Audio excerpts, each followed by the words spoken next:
Shalom, shalom, remnant. And shalom to the chosen, to the called, and those that have already returned. Let us remain faithful to the end. This is Sibaya. Hold on. This is Sibaya coming with a very important Pesach lesson. And it's not that if you don't get any lesson, get this, but I'm going to tell you that every lesson that it is to learn, the principle about what we're going to learn today is all wrapped up in this. This is what we have returned to come out and begin to try and practice, not try, perfecting in our walking forward. We're not trying it, we're doing it. And with that, we may stumble, and a righteous man will stumble and rise. But we're not going to fall and not get up, right? We're not that. Talia, going to keep on walking, keep on talking, and marching on to freedom land. This lesson I did as I was substituting the Shabbat, and I'll give y'all a little peep hole, substituting a Hebrew class. I am not the official Hebrew teacher because I ain't got time, but I had to substitute one day, so I winged it. But the winging, meaning by the Spirit, is the best lessons that ever come out my mouth, y'all. When I realized that I had to put things on PowerPoint and like structure it, I was like, oh no, it don't come out as when I'm winging it. When I'm flying in the Spirit, when the Spirit is speaking. So I did this lesson on the wing, but the Spirit had inspired the lesson. And I was like, oh no, I got to put this on a PowerPoint. How am I going to relay it the way I related the first time? But he's given me the wisdom to be able to do that. Hallelujah for this lesson. And I said, okay, this is the Passover lesson. Because, you know, you go round and round from feast to feast, the Passover land, Passover, Yahoshua's Passover. We got that. We got that last night. Happy Passover, Chag Sameach. We are in the Passover today, marching on the freedom land. And we are wanderers learning the lesson of how to be humbled so that we can receive the grace and the favor and the peace and the shalom that Yah has promised to our fathers. We don't have the promise. We're in that middle way passage, right? So first, giving all honor and glory and praises to YHWH, our Father in heaven, and his son, Yahoshua, who is our high priest after the order of Melchizedek. We recognize him as also our husbandman and also our creator. And to the Holy Spirit, Malach Yahweh, Kadosh, Kadosh, Kadosh, to the three of them as a unity. And I'm giving thanks, Hodule Yahweh, for this message, because I brought out this message. Basically, what I'm about to say is underlining all the Torah, but now I'm going to point it out specifically. You see here, we have a balance. We made this. Good job, sisters and brothers, those that participated. And we use the incense, the prayers, right? It's so perfect. The incense, the prayers. The wood came from the stool that we sit on. We got to sit on. But the wood is the counsel of Yah at the end of the day. And you got to put it together with a peg to hold it together. What that look like to y'all? We don't believe in the cross. What that look like to y'all? Crossbeam. It looked like the image by which Messiah was crucified on. Some say a crossbeam, some say a tree. The pole was always there. And his hands was tied to each side, right? And his feet was parallel, perpendicular in the middle. When we learn to raise Yahoshua up the way we raised the Nehushtan on the pole of brass, right? Clean hands and clean feet. Where was his hands, y'all? It's called righteousness and justice. Straight hands. This is a clean hand. It's got to be level. I'm going to show you when Yah says that keep my commandments and have clean hands means that all things that you do got to be weighed in the balance. And don't come up short. Don't come up high. Let me say that again. That's my editing scenario. Don't come up too short. Something is unbalanced. Something ain't right. And don't be up high. But carry your crossbeam straight, measured in Yahoshua. That's what clean hands are going to look like. Yah said, I have promised you comfort and peace. This is the place of your shalom, your rest. And I'm going to show you that in all our ways that we have been walking with unbalanced scales. Unbalanced scales. And so Yah is doing a mighty work. He has done a mighty work from the Exodus, but took 40 years and we still didn't get it. So he got to do a quick work now. So when I teach you the science, the universal science, that this applies to everything in life, this balancing act, you're going to see the difference between the 40-year balancing act and a quick one. What happens when he got to do a quick work? Because this is what our people are bucking up against. They don't understand the ways of Yah and how he works his balancing act in time when there's no time. Shelem, the Hebrew lesson was on the word leshalem, to pay. Leshalem, to pay. Powerful verb. But the word shalem equals, at the end of the day, shalom. This means that there's somebody that's owed. And then this means that somebody got to pay back. It's not in Shelem. It's not in shalom. It's got to be what? Balance. That's shalom. Still. I'm going to show you that this governs your actions, your speech, your mind, your emotions, your responses, and anything else that I could mention that's in the human nature, in our works, mentally, physically, that all things got to be governed like this. Not too high, not too low, not too fast, not too slow. You know what I'm saying? But right on time.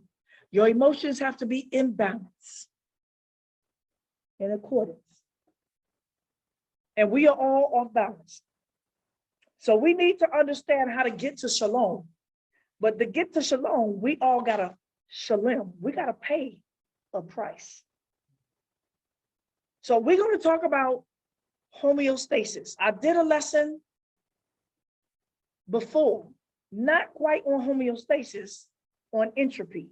And I believe that that lesson was in another Israel. So I'm going to repeat the science of entropy. It's universal and homeostasis. And it's called balanced scales. And the judgments of Yahweh. Yah talks about finding the righteousness in his word.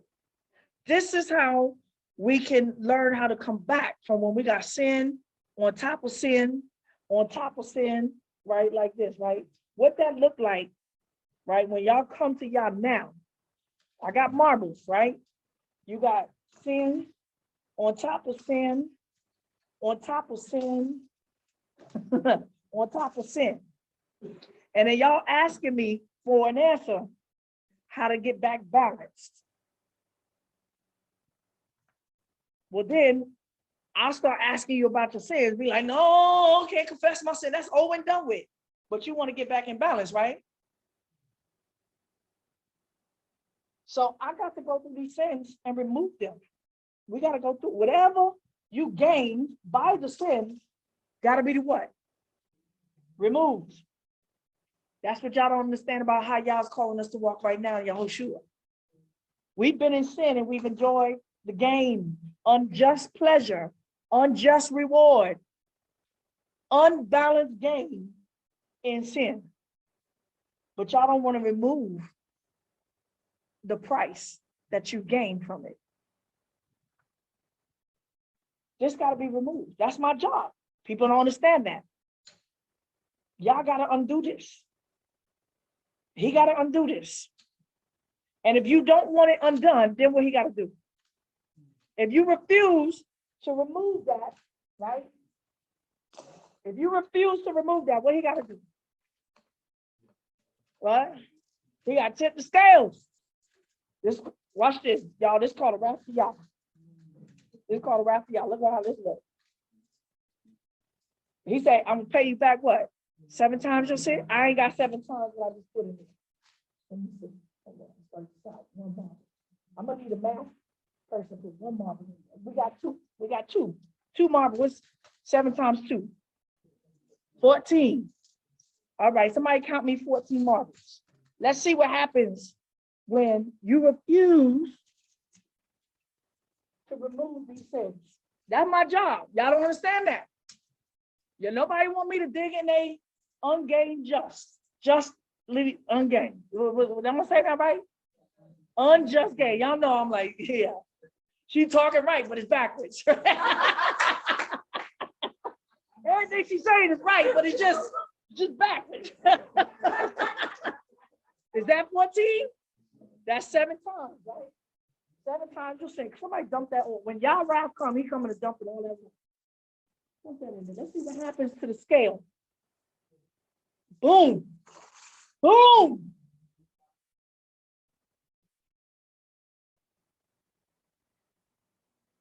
That's entropy.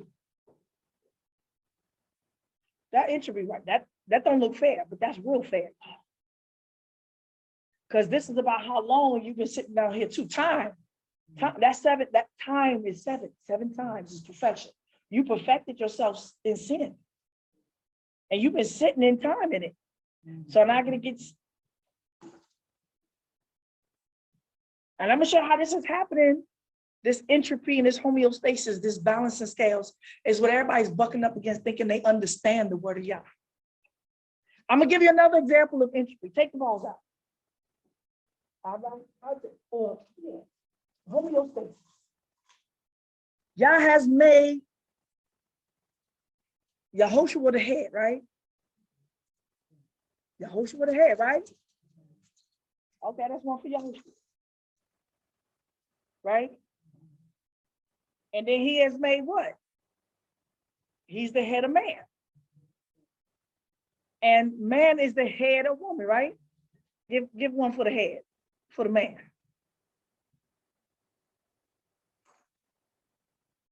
So everything should be balanced according to the heads, right? That man's head should be equal in how it looks to that head, right? But I'm gonna show you that Yah has said, oh, you heads, you have tipped the balance. You've taken my glory. You have abused my gifts. That's your women. You have whored with your daughters, with other men's daughters. You have done unrighteous judgment. You refuse to put justice in the hands of the whole nation. I'm only doing 2 times here, right? You have stolen from the peoples. All right, go ahead, put that in the head of the man. The head of the man. Boom.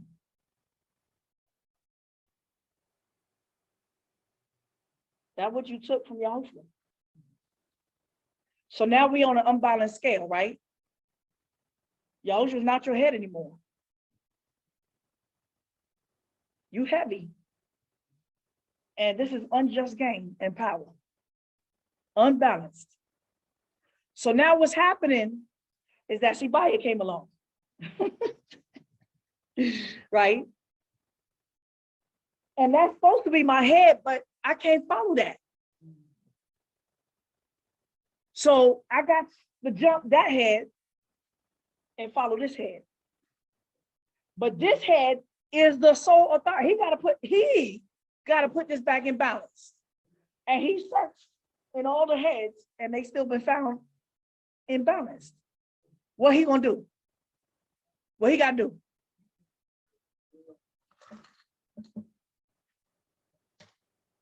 He gotta take his gift. Since we equal heirs in this kingdom, and we got consciousness, we got spirit, his spirit, and we got his image. We got his flesh, but we got his spirit and his image. So if he can't find no head to do what it is to bring him back to his glory and balance, he'll use what? A woman. So what's happening now is that I'm not sure how much of the woman I got to bring this back in balance. But what's happening now is that they think that I'm about imbalance. They think that I'm here for women's live, right? I'm not here for women's live and women take over, right? I'm not here for that. I said it. I know the order of y'all, but you're out of order. Y'all are out of order. And your woman have been made to follow you, to follow Yahoshua. So if your steps is out of order, guess what? We can skip a step. So we don't fall, right? And if there's no head to get you back in order, then he will take a woman, temporarily so, and do like this. I can't get it, come on. And this is what it's gonna look like.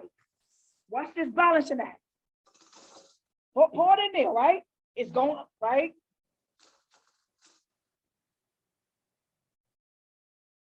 It's gonna look like that for a while. And then y'all gonna say, she out of order. No, this is entropy, number one.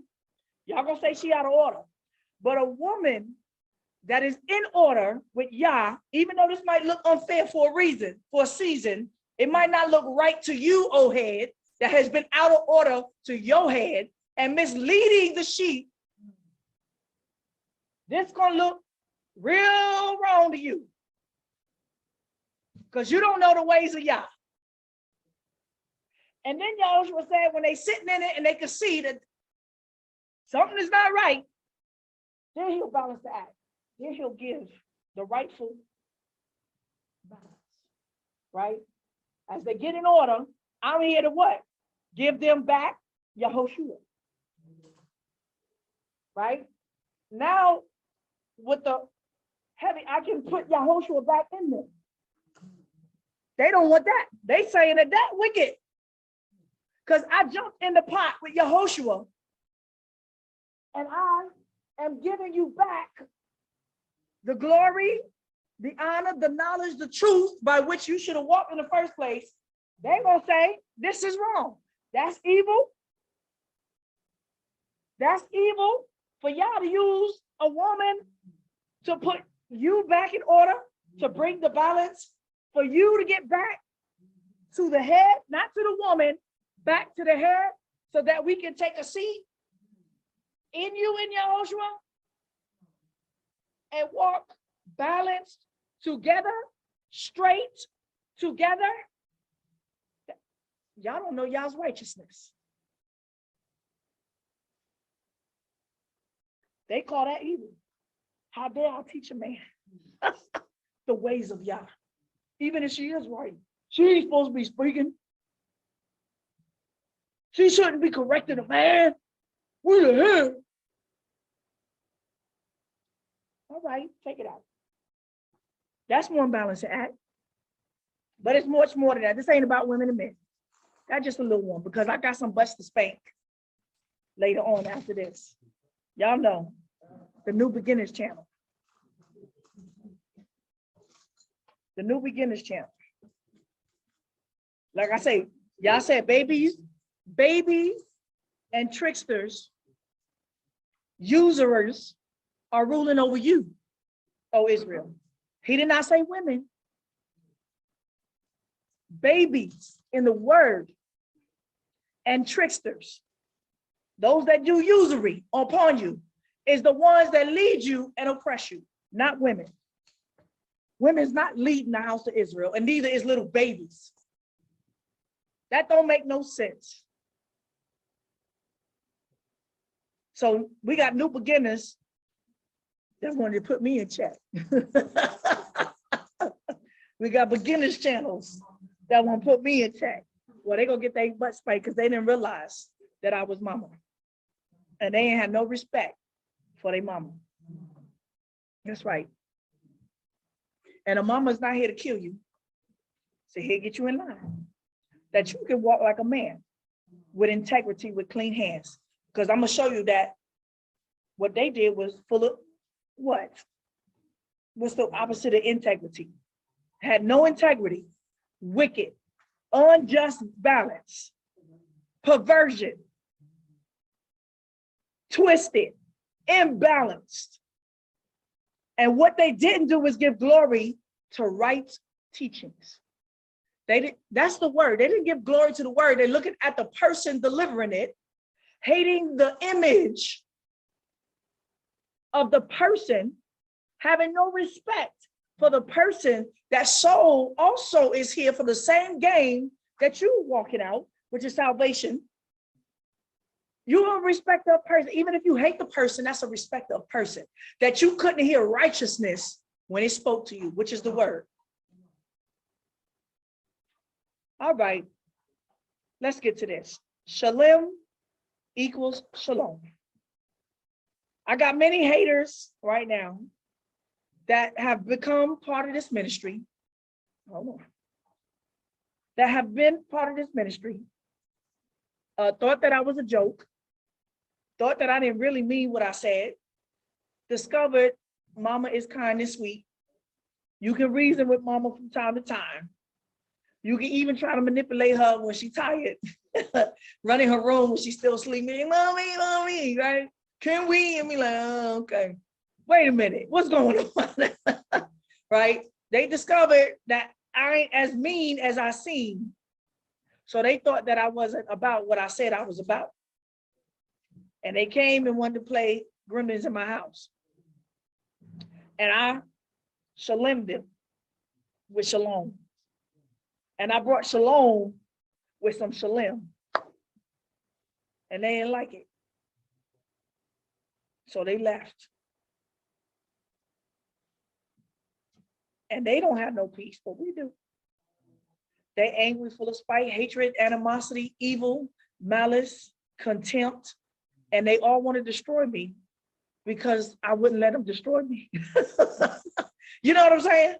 The gremlin come in your house to get mad because you don't let him tear up your house. Now you can get out my house. Like literal house, y'all. We're not talking about an assembly that we lock it up after sundown. Everybody go home for the week, don't see each other, we come back. We're talking about the house by which all things should be at peace, that I opened up for the gathering of shalom. Homeostasis and entropy, balanced scales, clean hands, y'all, and clean feet. The judgments of Yahweh. Do you understand his righteousness and how he works? Because this law is universal. If it's universal, then the law is the word of Yah. All right, let's get to it. Entropy and homeostasis is based on an imbalance, a false balance, a false weight, either in debt, trespass, etc., but also in your body, soul, and mind. All right, we're gonna keep coming back to this. So I said, Shelem is payment, retribution equals shalom. All of us is looking for shalom in our life, peace. But y'all still refuse to read y'all's word to figure out what must be done on both sides or required from both sides in an imbalance to get this shalom. So let's go through some definitions. The word shalom, we say it all the time, right? Shalom aleichem. It's a greeting. But we shouldn't greet if we don't mean this. I'm going to show you that to speak. Yah talks about removing your shalom. So people get mad because I said once somebody has trespassed, created debt, created a fault, contemptible behavior, and refuse to hear the judgment that will require homeostasis, a balance, a shalom, right? Completeness. That I say to them, I say to y'all, we don't greet them shalom anymore. And in the beginning, that was hard for some of y'all. I'm like, how we don't say shalom? That don't sound right, right? Right, Tish? They were like, we don't. I just lived with this person for 3 months. Now, just yesterday, I was like, good morning. And now all of a sudden, there's been a command. Don't greet shalom. If you had a hard time with that, I'm gonna show you where you imbalance in your judgment. There's an imbalance, right? If I say don't greet them shalom, and you like, where's the righteousness in that? But Yah talks about take back your peace. Don't greet them shalom. The brother who wanted to slander me all over his New Beginners channel wrote, well, we not over here cursing all Israel. Did I curse Israel? I didn't curse Israel. You cursed already. I'm just trying to tell you that you about to get a shalom. You about to get a shalom, y'all. Yah is about to shalom all over y'all. I didn't curse you. I'm only telling you what thus says Yah. You already cursed. What are you talking? I curse you. I only read what Yah's judgment is on you. For thus and thus and thus. For all your non-paybacks. Shalom. Do you greet somebody shalom if you don't mean it, y'all? What kind of way to walk is that? If you got a grudge with your brother, how can you say shalom and mean it? Does not words have power? So that's confusion. That also causes in somebody's mind when you say shalom to them and they know you don't mean it. That's like, wow. You know what I'm saying? That twists you up. You in an imbalance now. You like, I gotta say shalom back. It's not balancing out, right? It don't feel right. So now you in an unsettled, unbalanced situation with your emotions. Because somebody just wish you shalom, but they didn't mean it. Shalom means to be complete, to be sound, your welfare, like for the goodness, right? So how can somebody say shalom and they really hating on you? Your welfare, they mean you well. They want good for you. But we're supposed to say shalom to people that want me to be destroyed. And this whole, what? I'm supposed to greet them shalom when they want to destroy what's complete here, our welfare, our good health, our perfection rate, good health, perfect. The word shalom, like mushlam, perfect, is balanced, it's complete. Nothing is missing. Peace, safety, quiet inside. That was the word when he says learn in silence. It wasn't shh, don't talk. It was be still inside. Be quiet, tranquil. Be at peace inside while you learn it. Tranquility. That's the word that Paul used. Not shut up. Peace, it don't mean shut up. I'm going to show you that. There's no peace if you got to shut up. Content. Favorable.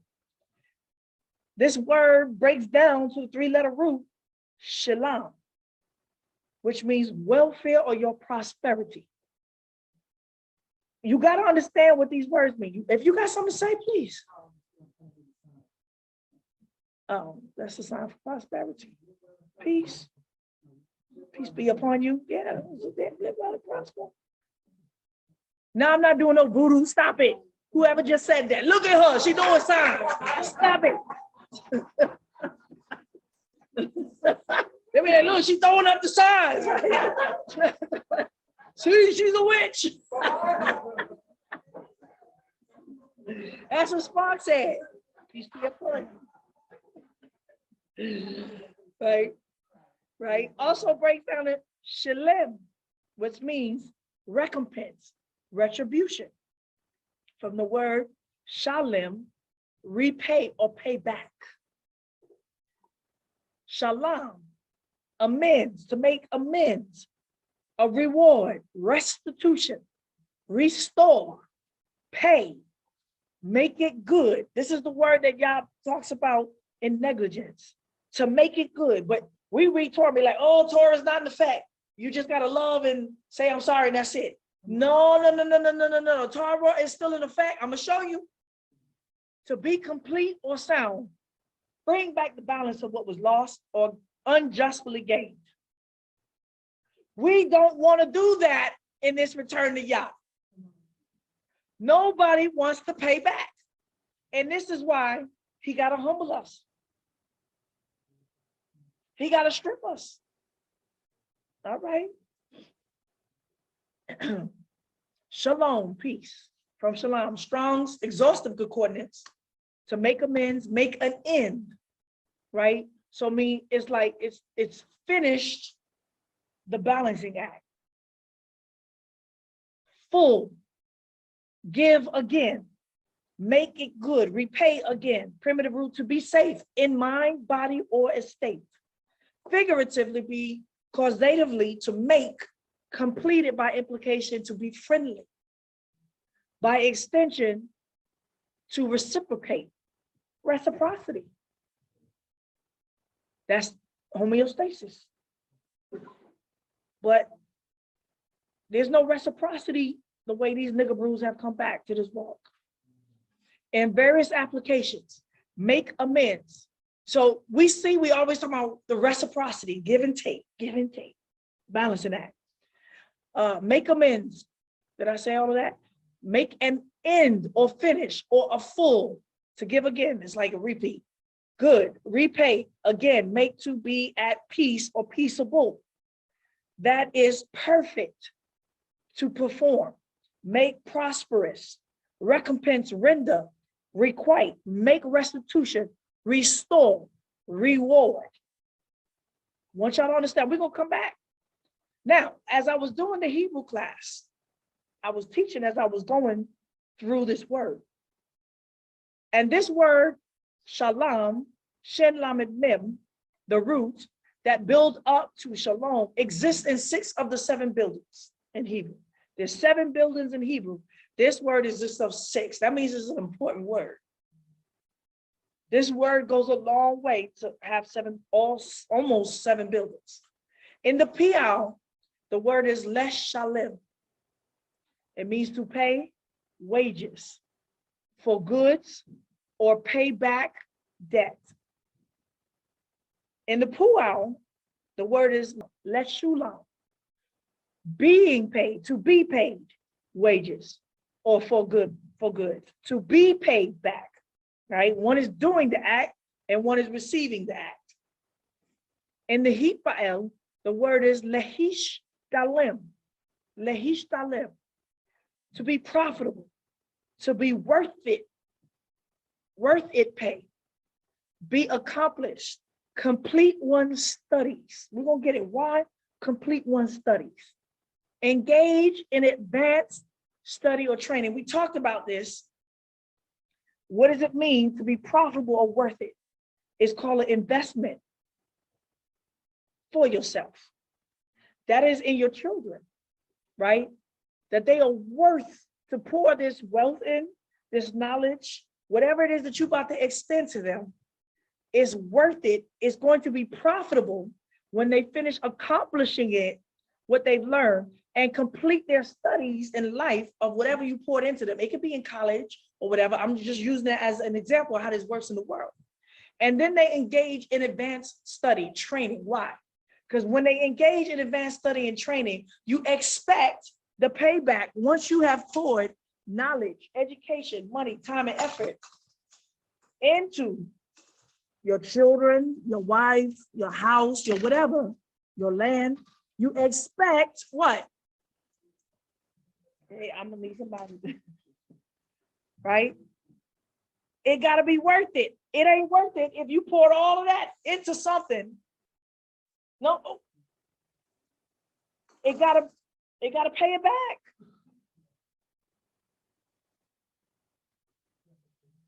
That's right. That's gratitude. That's korban. That's what, like, korban for your parents.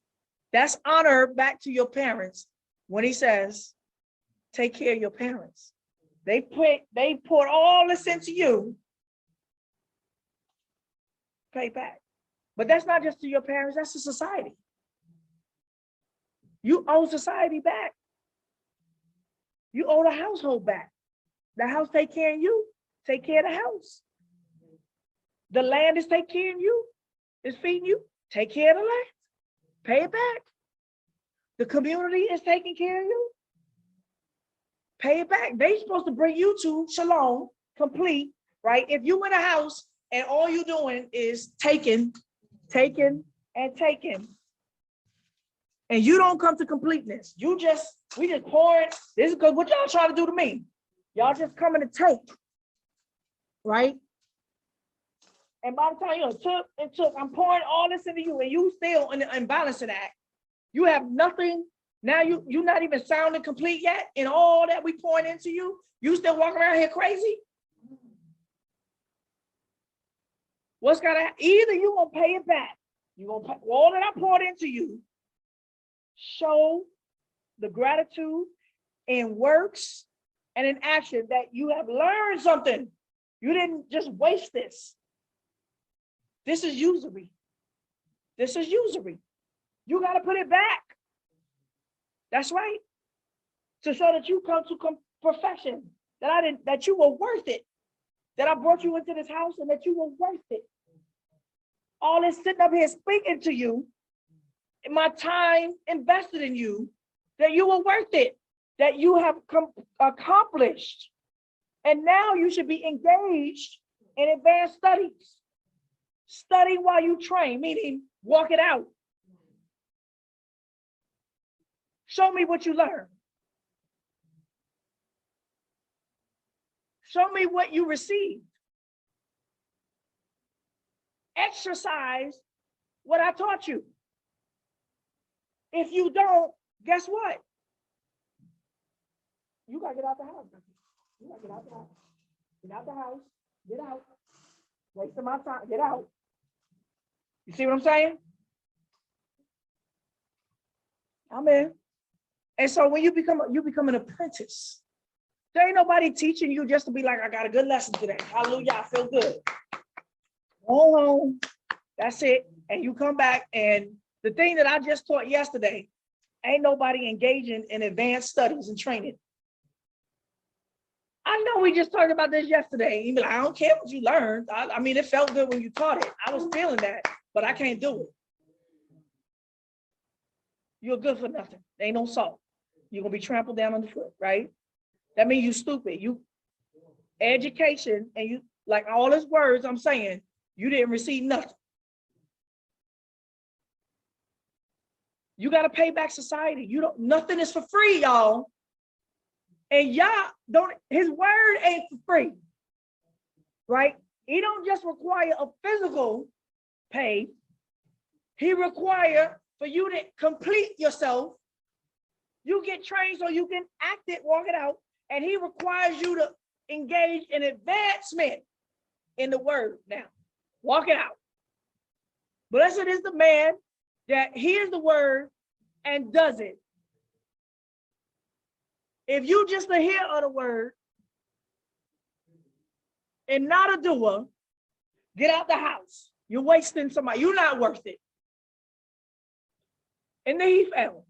Lehashlim, to be complete, accomplish, supplement, add, accept the situation.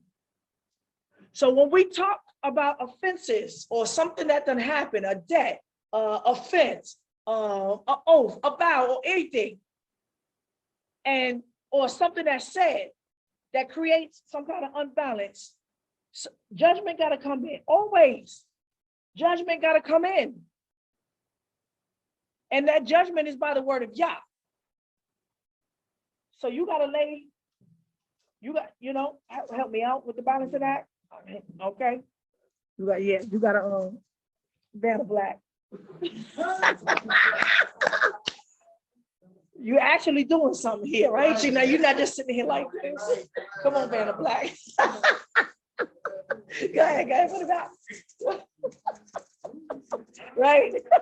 That's the diet, right? Oh, good for nothing. She just sitting there like, okay, now give me your money. All right, Vanna White. Vanna Black. Where was I? So you come to a conversation, judgment, and somebody come to this conversation with a false weight. That conversation is not going to end in shalom. When somebody comes with a false weight, calling lies, deception, and untruths, what has to happen? You got to speak to the lie, that the false weight that they speak it. That's why they hate talking to me. They hate when be like, why you got to call Tali in the council? And I'll be like, before it get to me, why don't you speak your truth? Why I got to speak your truth for you? Put it on the balance. Put truth of the situation. So if somebody lying about a situation, you're coming to get a false balance. That's a false balance. So now somebody got to come undo that lie. Either remove it or counter it with truth, right? The lie. We thought we came to resolution, right? We thought we came to resolution, right? This is what's been happening from over, and everyone that left here, this is what happened. Somebody, it was a fault, a debt, a trespass, either on purpose or not, maybe. But even if it's in ignorance, not by purpose, not by malice, guess what? The law still requires a judgment, a shelem, to make something shalom. So then y'all don't know the word of the law yet. Y'all don't know Torah. Y'all don't have the holy boldness to speak truth to the lie. So you call the judge in, the one that's standing straight like Yahoshua, to measure you. And I gotta hear yours, and I gotta hear yours. And then I see there's a lie in there. And then I gotta remove the lie. And I bring this situation with truth and judgment back to balance. But as soon as now they all walk away, that one person is still the lie to themselves. They hold on to the lie that I just balanced out. They put another lie. They hold on to the lie that I just showed them is a lie. You're lying. And they throw another lie. What's happening? So the next day that these two people see each other and they say, Shalom. It's like,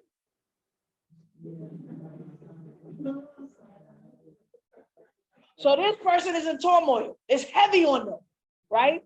Think about it, because all y'all do this to yourselves. Something's been said, and you're lying to yourself. And you like, oh, it's heavy on me. You ruminating on this, right? You stuck on this, and I already just judged it fairly to bring it back to balance. It's shalom.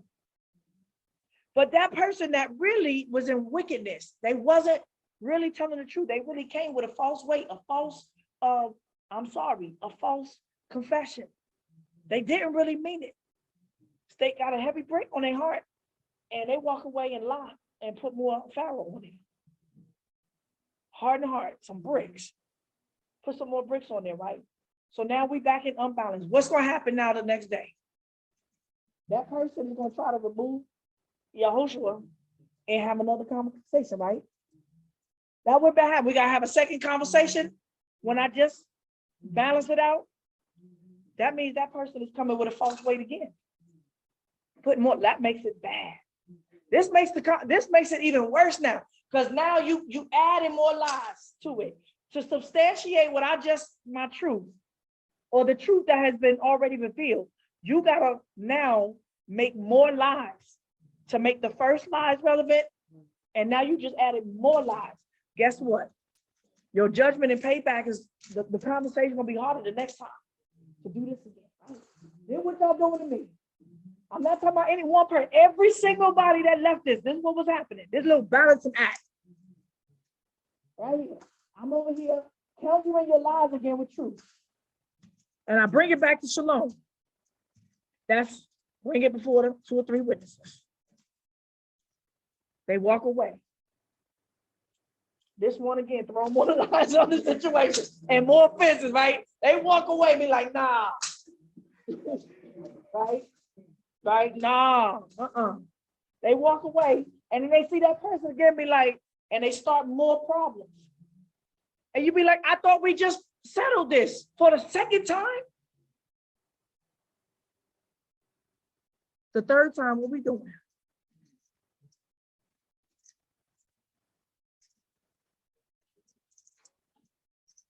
So by the time we didn't resolve this, and I gotta come back, or y'all gotta come back with 3rd judgment. It's called wrath.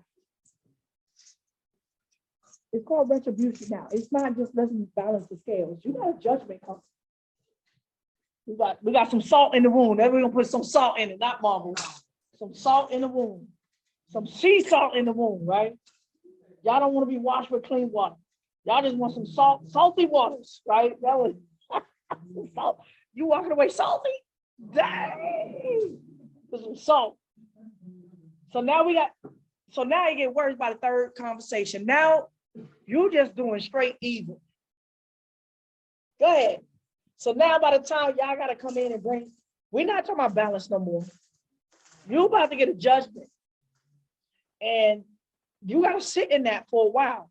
And then as you work that out, those lies out, and you take the judgment, then he could take, by mercy, he could take one off at a time. But nobody want to sit here. This is homeostasis. Don't nobody want to sit humbled. So what do? They put more lies. They put more salt on it. They don't want to sit there. And when they put more salt on, this is vengeance. This is vengeance for retribution, for a judgment, right? For chastisement. Not just a merciful conversation to come to an understanding. This is now vengeance. This is what they are doing. Vengeance. And you take some of that off. Vengeance. And so they walk away, not just in unshalom, with no shalom. They walk away with complete malice, hatred, animosity, vengeance, lies, complete lies. And everybody that has walked away, even from the last one, from the mother and the daughter and the babies, you know who I'm talking about. You're wicked, you're full of hateful, envy, and strife, and you put nothing but salt and lies on a judgment. That's right. Now you speak against me because I removed you from something that you really was never a part of. Because I won't let you run amok and do whatever you want to do in my house while you laugh at everybody else in their confessions and sins. Woe to you, mother and daughter. Both of y'all going to hell. I said it. You heard me. You can sit up there with your spiritual prayers and songs all you want. You're wicked, mama. You're wicked. You're lying to yourself. From your husband to your children. You a liar. You a deceiver. And Yah gave you mercy twice. You let a devil come through the back door, and I was supposed to turn a blind eye to her vengeance on children. Now you speak evil on me because I won't let you walk around and be vengeful to people's children.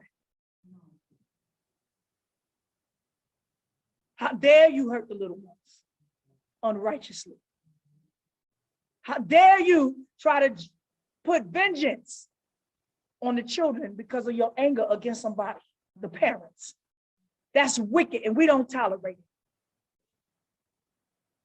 So now you want vengeance. Now you speak evil against the judge, and you revile and profane the name of Yahweh. Because my judgment was I spoke to the lies. They brought lies to the table. They brought lies to the table and want to make a judgment in a false balance. That's why they was mad when I was there. They didn't want me a part of that conversation so that I can call out the lie. That's right. Who was the witness? Witness, that's right. Lie. in my face. I'm like, but you're lying. You know you're lying, right? You know you're bringing stuff that ain't got nothing to do with this situation to the judgment. All right, come on now. All right, Van Black, come on. Let's clean the balance, clean hands, empty slate. That's what we be trying to do, is create an empty slate. Y'all don't want that. Clean slate. Let's start again. Hallelujah for clean slates. All right. All of us, we got that. That's right. We all owe y'all that. Because we all been tried in the balance. That's right. All of us. But what we cannot do in that, once you've heard the judgment, the truth judgment of Yah, judgment, then mercy, sit in the chastisement. Let homeostasis balance out. And then he'll restore the glory and the pleasure back to you in him. Complete, accomplish, supplement, add. Yeah, something got to be added to the situation now. Accept it.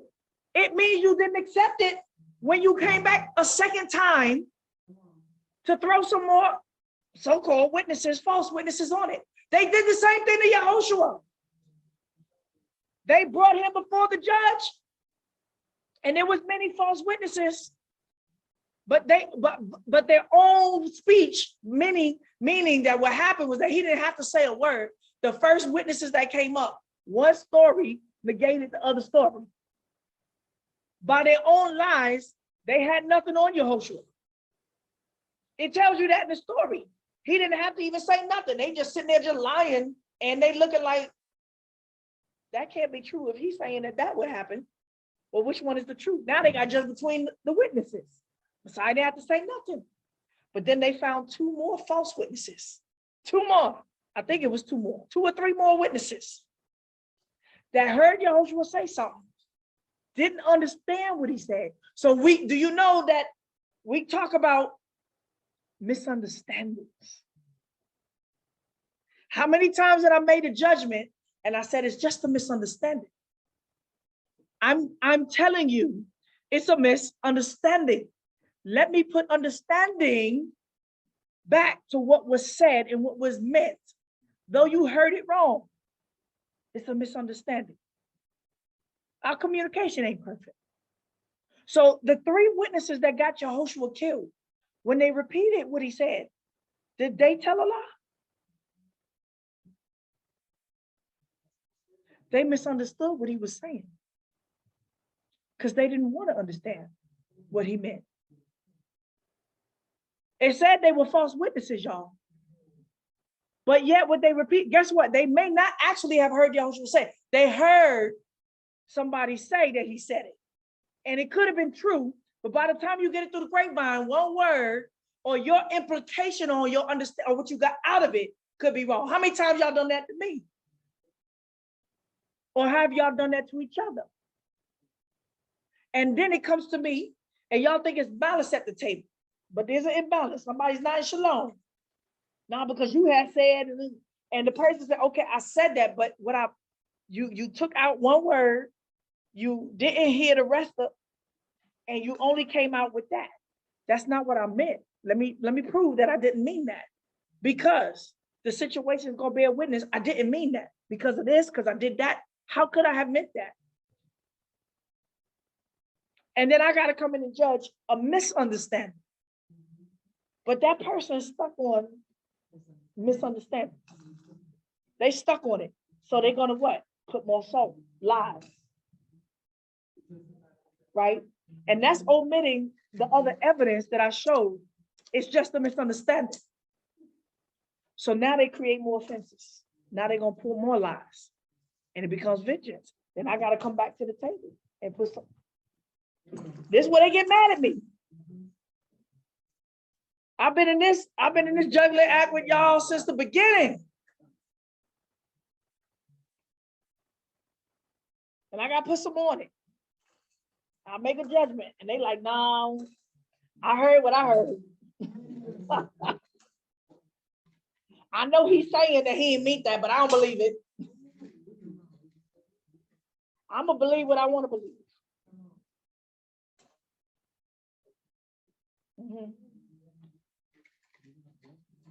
And so now this person that they don't even want to have a second conversation or a third one, right? To bring balance. They want to stay right there. They angry. They just mad, angry black person, right? Right, Mariah? Right? You sitting up there and happy in Gilead. You happy? We know where you at. Don't worry.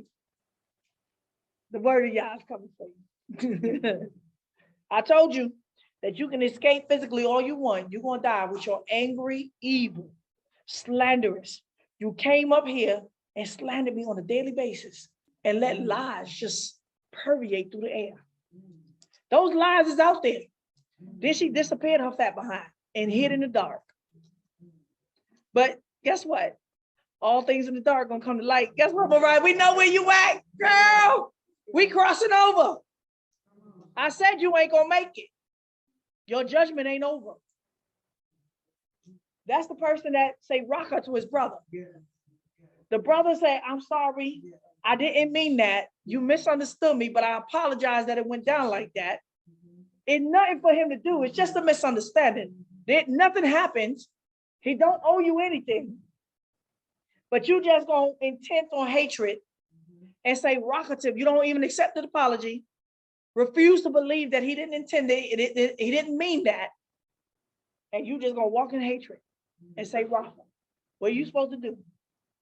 Get it out. Get out of here. Get out of here.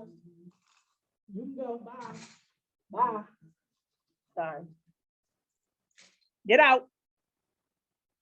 But all of those people that get out and do that, do they go away silently? No. What devil, because these people are demonically possessed, what devil you know is just going to walk out the house assembly silently? They gremlins. They're trying to creep in the back door and light a fire. Burn it up. See if they can take some more out with them, right? That's why you don't talk to them, because they here to see if they can pull you out too. Pull you out with them. Right, Mariah?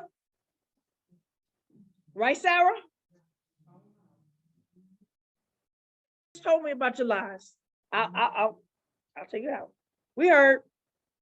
I heard Ema, Miss Elderly. I heard your lying slander. You going to hell too. Not because I'm angry, but you have blasphemed the name of Yah and his righteous judgments. Where we brought shalom to the situation and you refused to sit in shalom and truth. You wanted to put salt on it and spite and tear it all up. And at the end of the day, Ema, you was the one that was the abuser. I said it. You the only one that abused your child, your grandbaby. And who she really mad at is you. And I said it. And that's the judgment. Watch how y'all tear each other up in the end. Y'all can fake this all you want. Watch when it go down, go down. I said it. All right. So when people don't want to come to terms with the judgment, they don't want to accept it. They're not at peace. They don't want to make shalom. Y'all said those that don't want to make agreements and covenants, right? That they won't allow you. This is those in the last days. In Timothy, I forget how he said, it's not covenant breakers. It's those that don't want to make amends, that won't allow for an opportunity to fix the situation is evil. That's the one that called his brother Raka. That's what we are in the last days. Nope, I don't care. I don't care. No, I'm good. Go your way, I go mine. I don't need you. Why they still want to sit at your house in your table and not speak to you? Like, we got people that want to fake shalom with you, right? But we literally, y'all, got people that wanted to walk up in here and not say shalom and just be like this. You get out of my house. What? You gonna walk into my house and not say shalom? Get out. Disrespect. I'm sorry. Where we at? And then we have it in the hoof. Lehu shlam. To be complete, accomplished, brought to perfection, whole. And then it's in the nifal. Lehi shalem. To be completed, brought to an end or to perfection. We're going to come back to these terms as we go through Torah. Why is this important in this Passover season? As Yah is delivering us from our pharaohs. All right, we're going to start again at Isaiah 59. Salvation is only of Elohim. 16. And he saw that there was no man and wondered that there was no intercessor. No man, y'all. And no intercessor. What does that mean when he says there was no man and no intercessor? So we could take this to say there was no male, but I'm going to say that he's saying there was no head. There was no one that he appointed in headship, and wondered that there was no intercessor, a mediator for the people. Therefore, his own arm brought salvation. His own arm and his righteousness, it upheld him. He put on righteousness as a breastplate and a helmet of salvation on his head, and he put on the garments of vengeance for clothing, and was clad with the zeal as a mantle. According to their deeds, right? Get rid of that Christian stuff. The end of the matter, Revelations, you can skip all Paul. They want to talk about dispensational grace and we live by faith. But the end of the matter, according to them, is gone, right? They said, I'm going to judge them by their works. All deeds and actions will be tried. According to their deeds, accordingly, he will repay. That word is Shelem. With wrath to his adversaries. When Yah brings his wrath, it means that your sins have stored up. So it's sin on top of sin, on top of sin, on top of sin, on top. I mean, it all out of whack. It means that there's no balancing act. We got to do entropy now. See, homeostasis is the balancing act. But when homeostasis don't work, it's called wrath. It's called destruction. It's called entropy. To his adversaries, recompense to his enemies, and to the islands he will repay recompense. So shall they fear the name of Yahweh from the west, and his glory from the rising of the sun.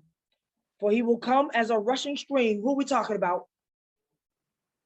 And with the breath of Yahweh drives. Recompense. That's how he's going to restore the world back to his balance. He got to repay it with wrath. So we talked about shalom. And in the Bible, we have something called a peace offering, right? Zibak hashlamim.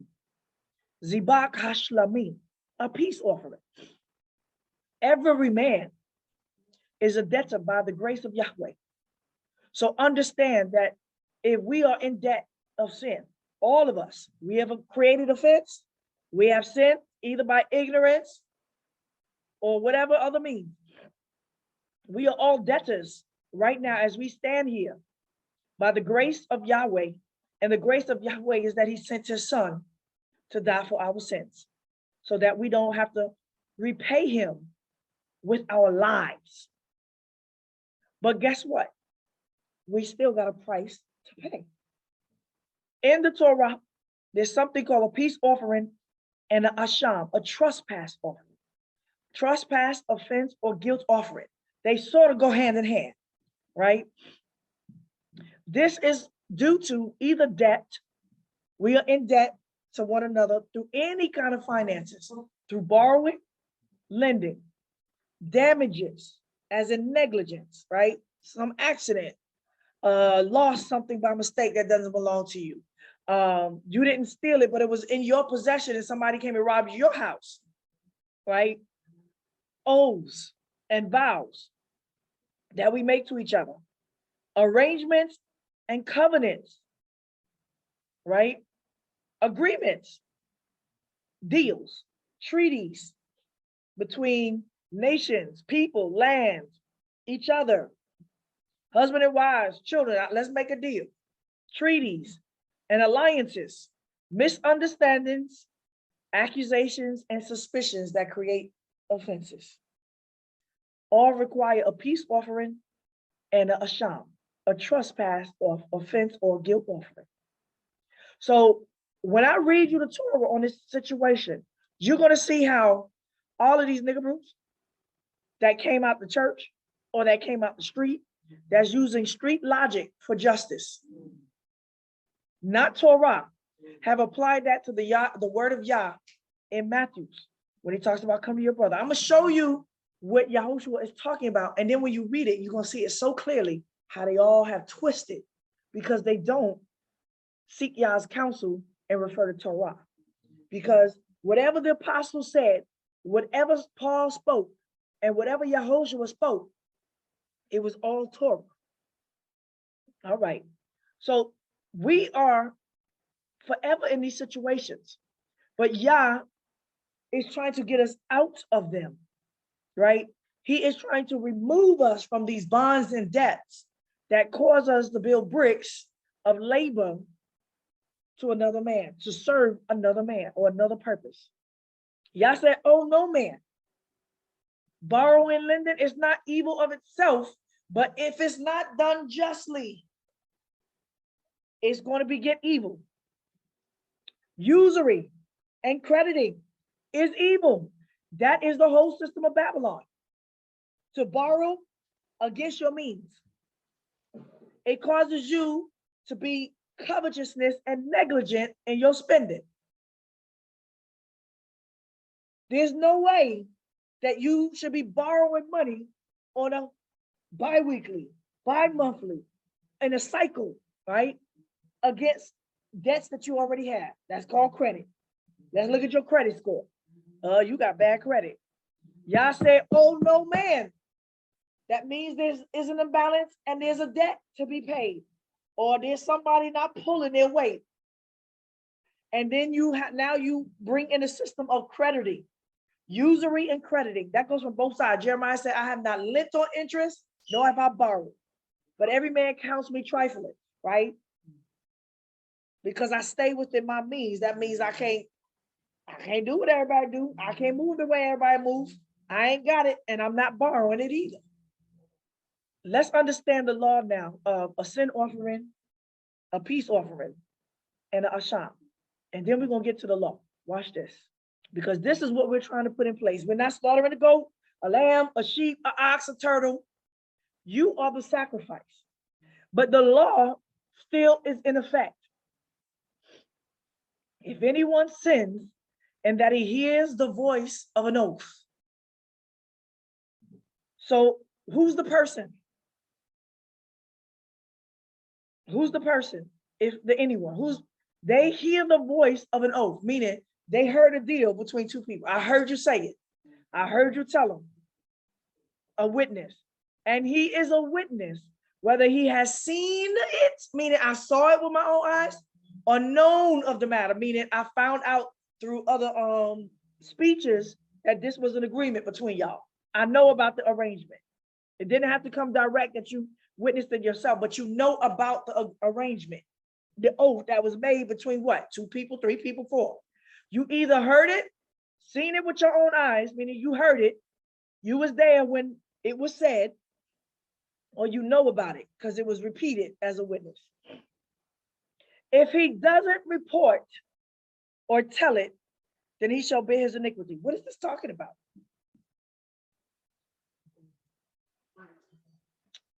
So let's say like this.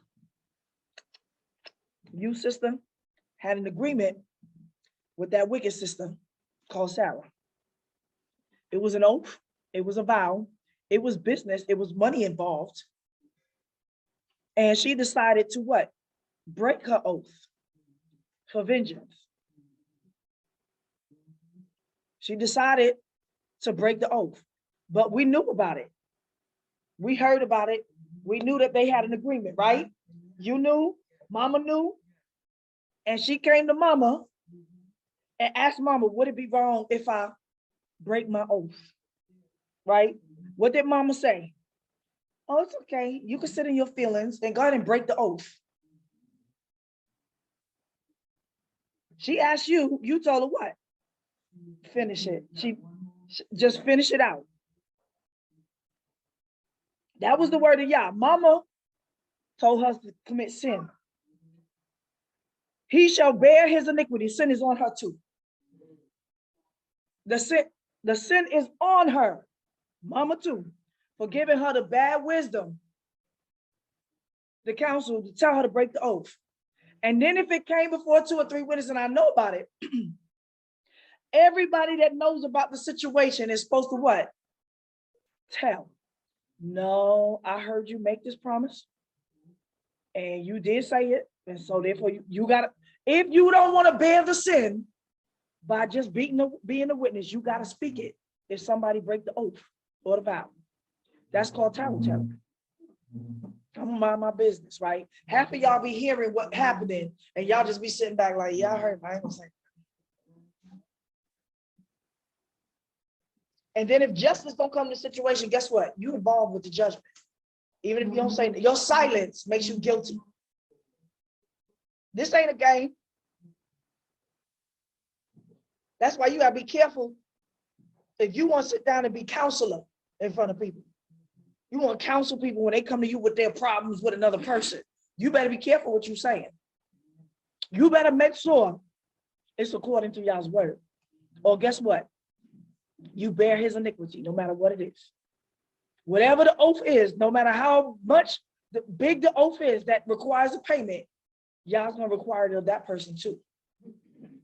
Or if anyone touches any unclean thing, whether it is a carcass of an unclean animal or the carcass of an unclean livestock or the carcass of an unclean creepy thing, and it is hidden from him and he is unclean, then he shall be guilty. Meaning that if you're unclean, whether you know it or not. Or if he touches the uncleanness of a man, whether his uncleanness is with which he is unclean, and it is hidden from him, when he knows of it, then he's guilty. So you're guilty by knowledge, the consciousness of it. You may not have done it on purpose. If these are trespasses, y'all, right? It brought something in balance when these things have happened, right?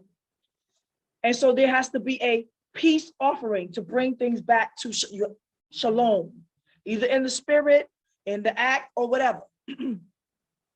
And if just because you didn't understand it and you didn't know it before, doesn't mean you're not guilty. Or if anybody swears rashly, thoughtlessly, how many of us make promises real quick just to settle the situation in the moment? You say whatever you need to say to get the person off your back. Okay, I'm gonna pay. All right, I'll give it to you next week. Right? Or just saying things in the emotion, right? This is we talked about being careful by speaking in emotions, not sitting down and reasoning a deal out, having quick negotiations in the moment, just to, you know what I mean? We do this a lot. Watch this. And if anyone swears rashly, thoughtlessly, we do this all the time, making promises to each other vain. We didn't really mean it. We just saying it just to sound good and the moment fix it. With his lips, to do evil or to do good. What does that mean? That he swore, I'm gonna hit you in the head. That's when it says to do evil or to do good. What does it mean? No. Meaning, excuse me,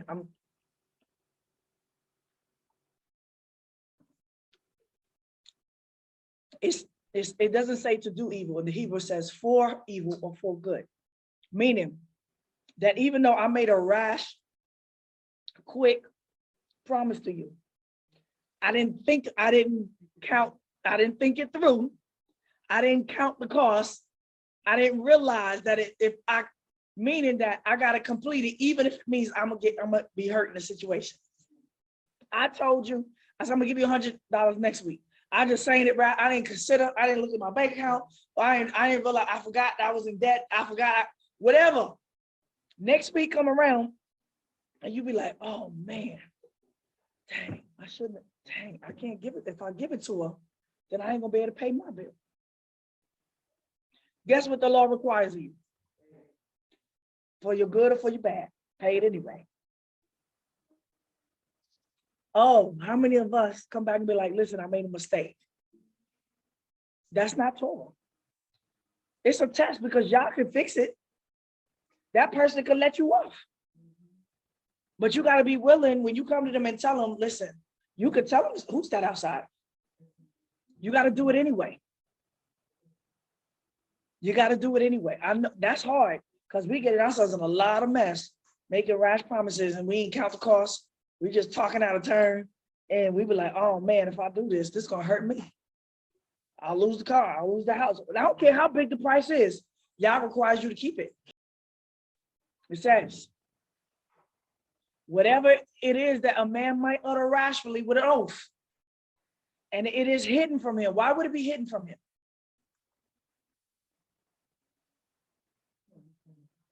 Because he said it so quickly, he forgot he said it. You don't even remember he said it. You come back and bring it. Remember you told me?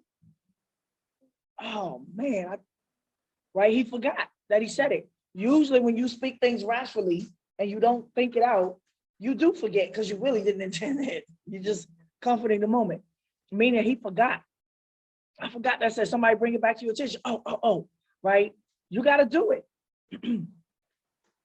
When he knows of it, then he shall be guilty of one of these, meaning he didn't complete it. He's guilty. It shall be when he is guilty of one of these, he shall confess that in which he has sinned. It's a sin, unintentional. This is the trust. These are trespasses. These are not iniquity. It can become iniquity. I'll tell you when this can become iniquitous and unforgivable. But these are trespasses. And he shall bring the trespass offering to Yahweh for his sin which he has sinned, a female from the flock, a lamb or a goat for a sin offering. And the priest shall make an atonement for him concerning his sin. It got to be a mediator. Got to be a mediator. You messed up.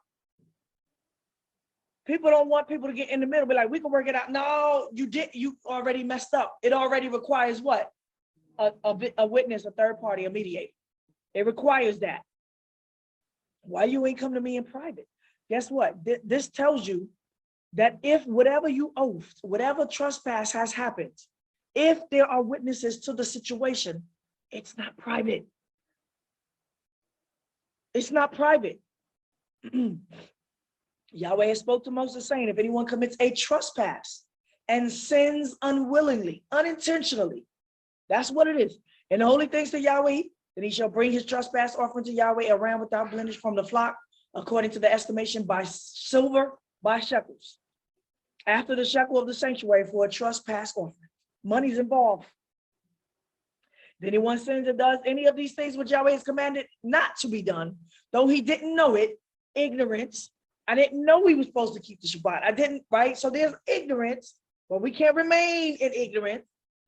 Yet he is guilty and he shall bear his iniquity. Once you find out, that's why I said, why are you coming to Torah if it's not going to change? All you're going to do is be more guilty. You're going to be beaten with more stripes in the wrath of Yah. He's saying it's better that you didn't know. That's what he said. They go around the world finding converts to convert people to this way of life, only to do what? Bring them right back as a twofold, double their sins, put sin on top of sin. It's better had they not known. I'm saying, for the sake of the wrath of Yah in the strife, it is better that they had never came out to church and came to this awakening and sinned twofold. But time through entropy played, homeostasis will play it out to bring them to the truth. That's why he forwarded this awakening, to make you 2 times children of Gehenna. Yeah, why would Satan forward this awakening? Because the sooner you know, you're guilty. Oh, we Israel? Oh, that means we were supposed to keep the law? Bam, guilty. That requires you to get on your knees ASAP. Read that law quick and figure it out yesterday, not 20 years later, Yoshi. And all these people that have been in ministry 40, 50 years and you ain't brought nobody out of sin. Nobody walking in perfection in Torah. They still all talking about, yeah, we all sin, we all make mistakes, so you know, we all human. All right. Where am I? Did I just pass on? Okay, where was I? Okay, now I'm in Leviticus 4. Sins requiring a sin offering. and 1. Yahweh spoke to Moshe saying, speak to the children of Israel, saying, if anyone sins unintentionally, this is what Passover, Yahoshua's blood was about. It was about sins, unintentional, debts, unwillingly, mistakes. If any one of these things which Yahweh has commanded not to be done, and does any of them, if the anointed priest sins, so to bring guilt on the people, meaning as a priest, he didn't know something. By not knowing, he gave you bad advice. I'm not talking about wicked advice. Incorrect, because he didn't know better, right? This is unintentional, meaning it does mean lead astray, but not intentionally, right? He just didn't know, but he comes, right? We all learn it. He comes to understand, y'all, I made a mistake. How many leaders won't do that? Because they feel like a priest can't unintentionally sin or make a mistake. We're not perfect. So when people say we're not perfect, this is the circumstance by which I'm not perfect. I made a mistake, right? I didn't know. But the intention of the heart was not for malice, not to do harm to the law, and not to twist or pervert Yah's law for his own whatever. That's different than what these pastors and leaders are doing, huh?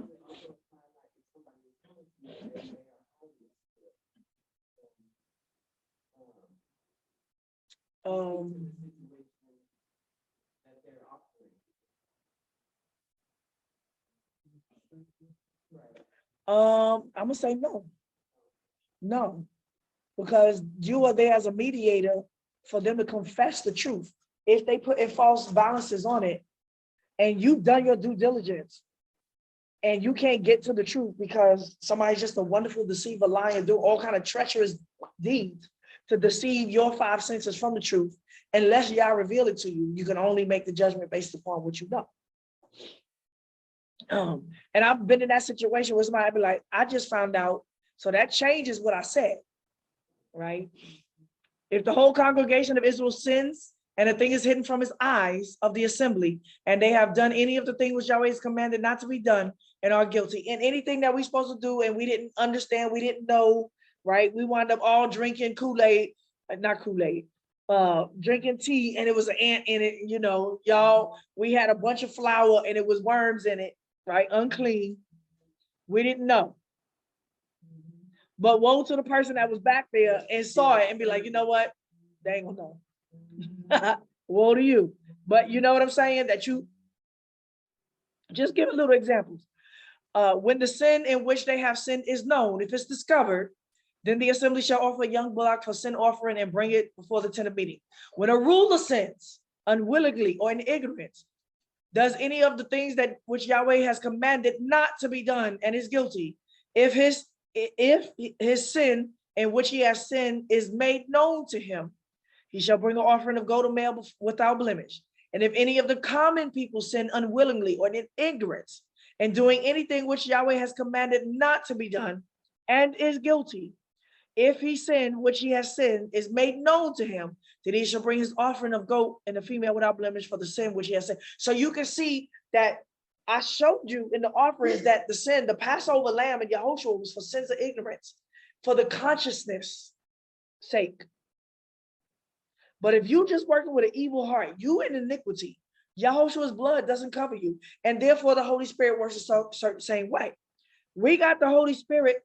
We still could mess up unintentionally. But if you do have the Holy Spirit and you are walking and practicing that, Yah will eventually make it known to you. Somehow he's going to show you were in error somewhere. And when you see it, you change ASAP. The Holy Spirit requires you to change all mentality, doings, situation to make sure it never happens again. That's how you move when you have the Holy Spirit. So it tells you that it's not that somebody can't sin and trespasses or things with the Holy Spirit and the Holy Spirit disappears, but their intention, their heart must be from the guilt, but their consciousness, once they know it, still has to be cleansed. with a trespass and a peace offering to restore shalom with Yah, your relationship. And the relationship with Yah is to be close to you. This is why in any unclean thing, right? Like I said, this when I came back to Babylon, I was like, I got the Holy Spirit. Why I can't hear you the same? It's like, you know what I mean? It wasn't as clear once I got on that plane and I came back to Babylon. And I knew that in that 7 years to 10 years of being in Babylon, there was times unwittingly, and in ignorance, I ate something I wasn't supposed to eat. And, you know, touch something, but it was training me and showing me. And then my life got real strict while I was about to the point where my own parents were like, what's wrong with you? When I say parents, I mean my daddy. Was like, what's wrong with you? He thought I was my own cult.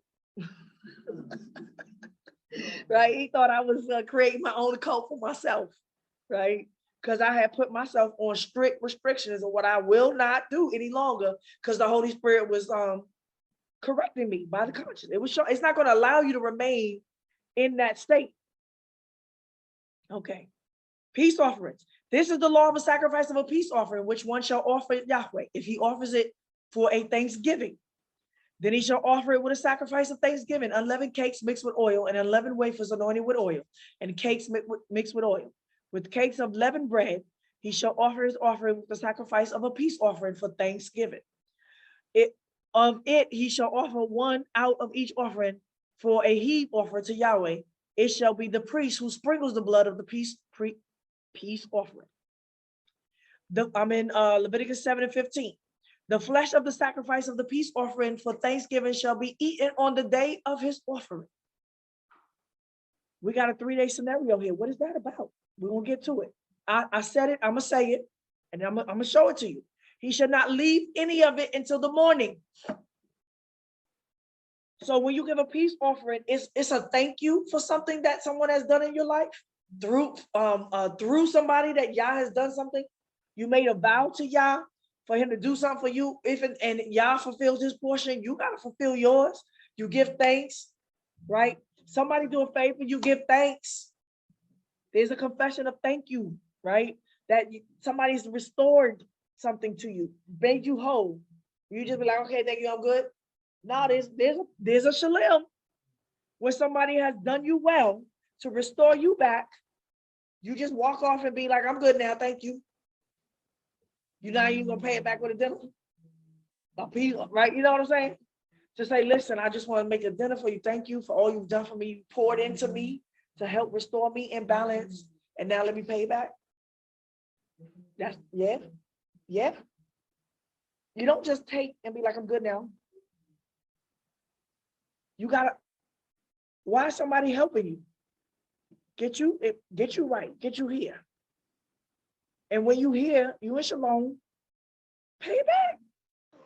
All right, we're back. Okay, I don't know where I stopped. What did I say? Yeah, when somebody bring you back to balance in Shalom in your life, you don't just move on and no, okay, thanks. See you later. No, invite them to a peace offering dinner. Thank you. Right? And that was before the prayer, or if y'all could fulfill something in your life. Where was I? So it got to be eaten in that day, an offering. But also understand that it's not just for gratitude. That's also in broken vows and all of that, right? This is the whole peace offering. So that's, once again, this is the situation that I came and brought shalom, restoration, judgment, shalem, balance to the situation. And they said, I'm sorry, right? The person in the moment was like, you're right. I'm sorry, I apologize. Eat it the first day. Eat it that day, right? He shall not leave any of it till the morning. Don't think about it. Don't let the sun rise on your, let's finish this right now. Even if we got to duke it out 3 hours, don't come back to the table the next day and be like, let's finish the talk. There's somebody doing that. They putting false balances on the joint, right? They weighing this out to see what you're gonna say first, how they gonna sleep on it, come back, see how they can. put some salt on it and unbound, right? No, let's finish it. Let's talk it out today and come to Shelem, Shalom. Don't leave nothing to the morning.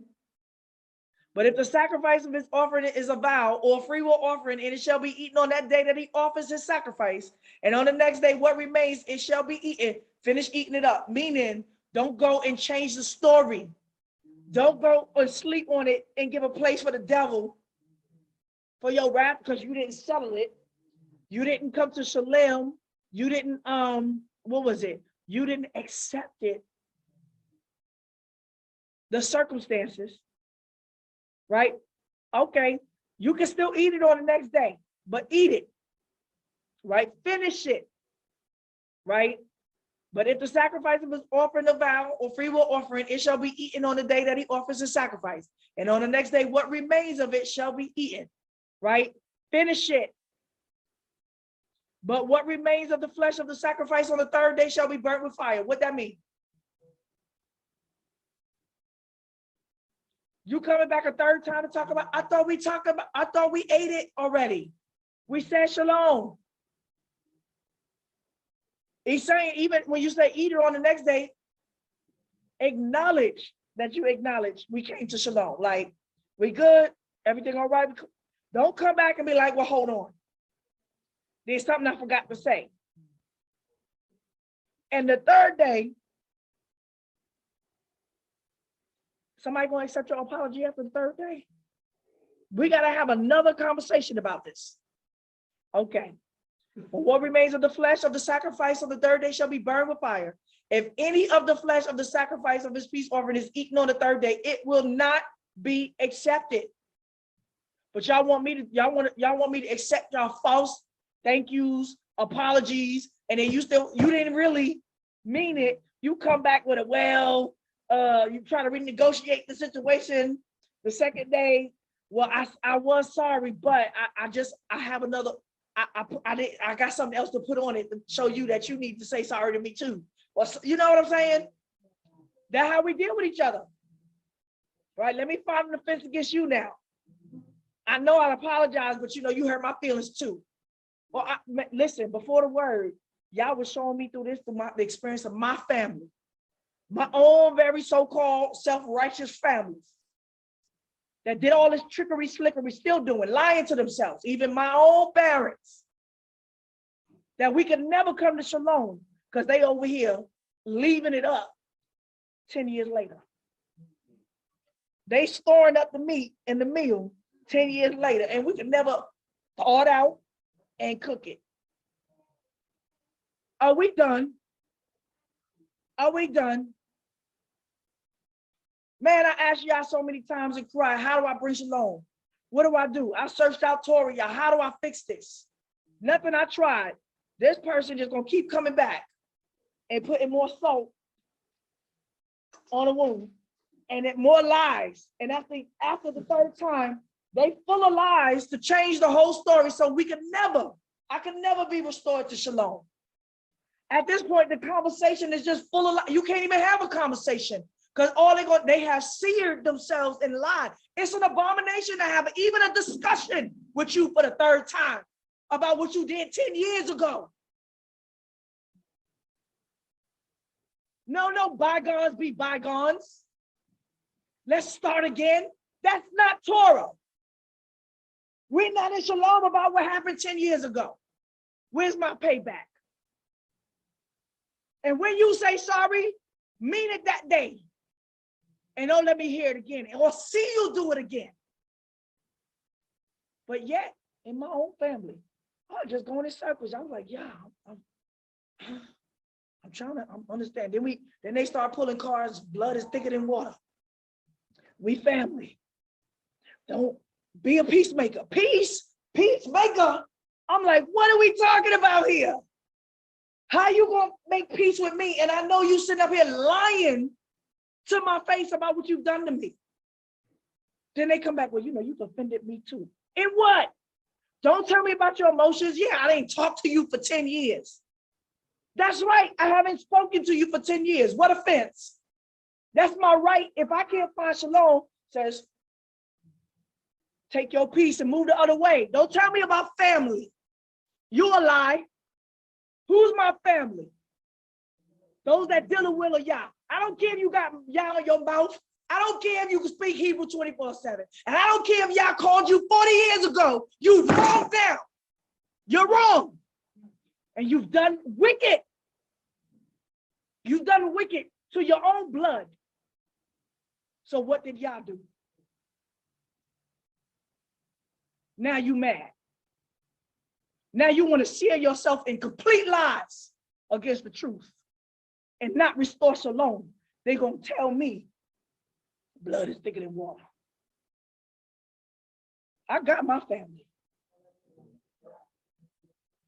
Y'all told me to go to hell year after year after year after I kept trying to what? Make peace, restore shalom. But y'all kept bringing lies to the table. And then do the offense again and again and again and said, let bygones be bygones.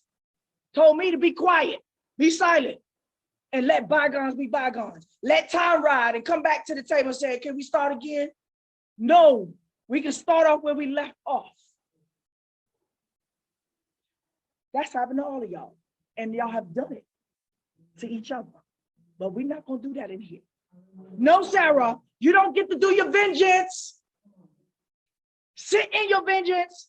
Come into the house of Yah and snuff somebody in your wickedness till your emotions settle and say, well, we can work it out later. And then let bygones be bygones. Oh, we still got an imbalance here. Not in the house of Yah. Oh, Yah showed me his word through experience, y'all.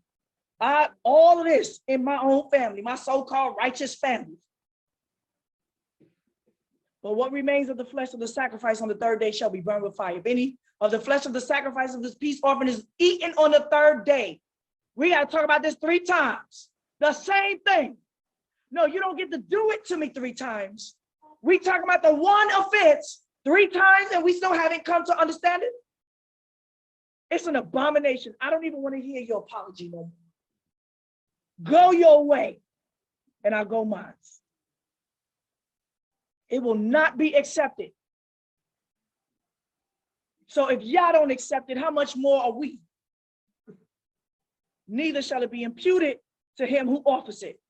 Y'all won't even acknowledge it. He's not going to hear your sorry. I apologize. It will be an abomination, and the soul who eats any of it will bear his iniquity. What that mean?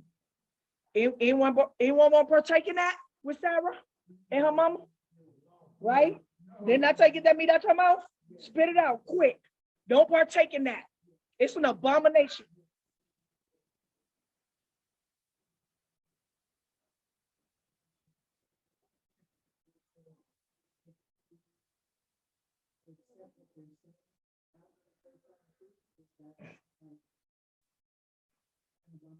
What you mean, accept what they saying?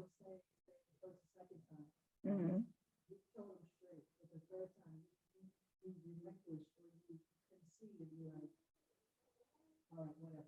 No, whatever. Give them a judgment and then whatever out. No, you don't concede it and let them continue to walk in the lie. That's why I told you, don't let her say that without telling her, you know you're lying, right? So that they can walk away with a false balance. No, you don't let the devil walk away with a false accusation, be like, just because you don't want to turn up the heat. That's not Torah. Don't never let the devil feel like he's innocent when he's guilty. That's right. We never. Oh, all right. I'm sorry, we have an internet problems, but our sister here asked if after 1-2 times you going back and forth, trying to eat this supposed peace offering. The third time you just concede, you're gonna be like, well, you know what? The Torah doesn't allow you to concede. The Torah does not let you let your brother walk away without giving him righteous judgment and speaking truth to his lies. You never let the devil walk away believing that he's right in his lies and that you've accepted it just because you don't want to haggle. to avoid confrontation. That's not Torah, right? It's an abomination. And anybody that partakes in this, right? How many times you like, well, he said sorry, just let it go. And you be like, no, but it's not settled. It's not shalom. Something's still wrong with it, right? Don't eat that. When people like, just let bygones be bygones.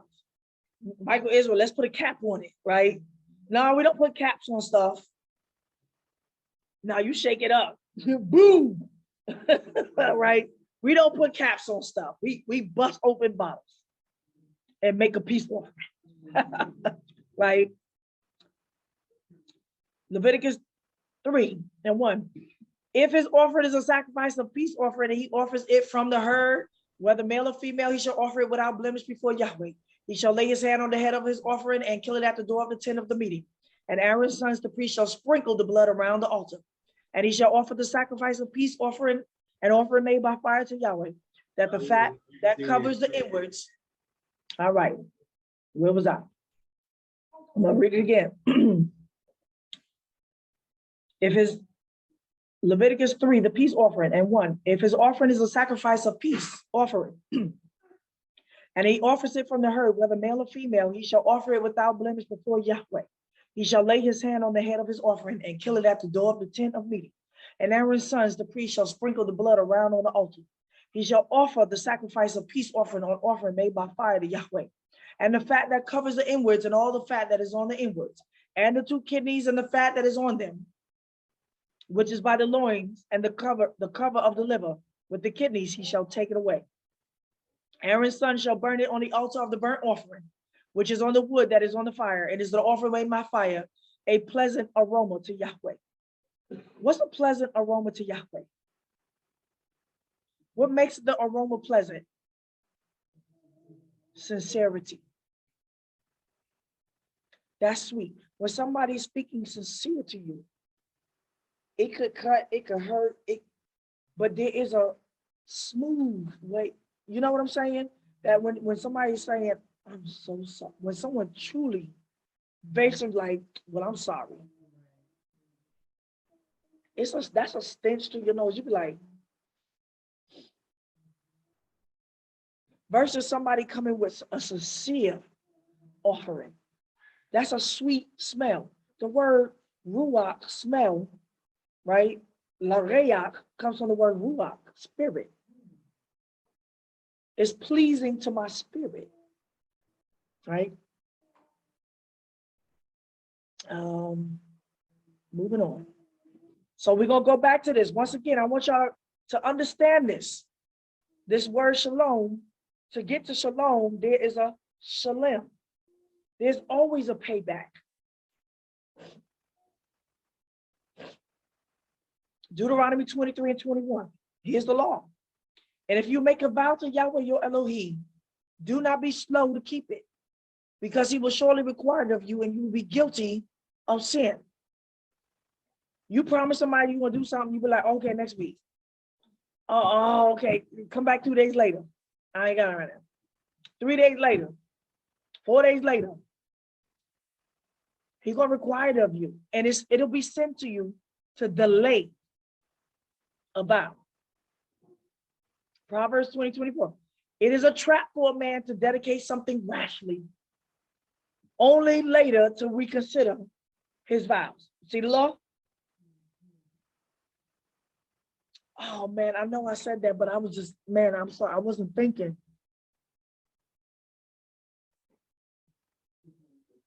So the person I'd be like, so? No, we ain't gonna be like, so, but no. What trap did you just lay for yourself?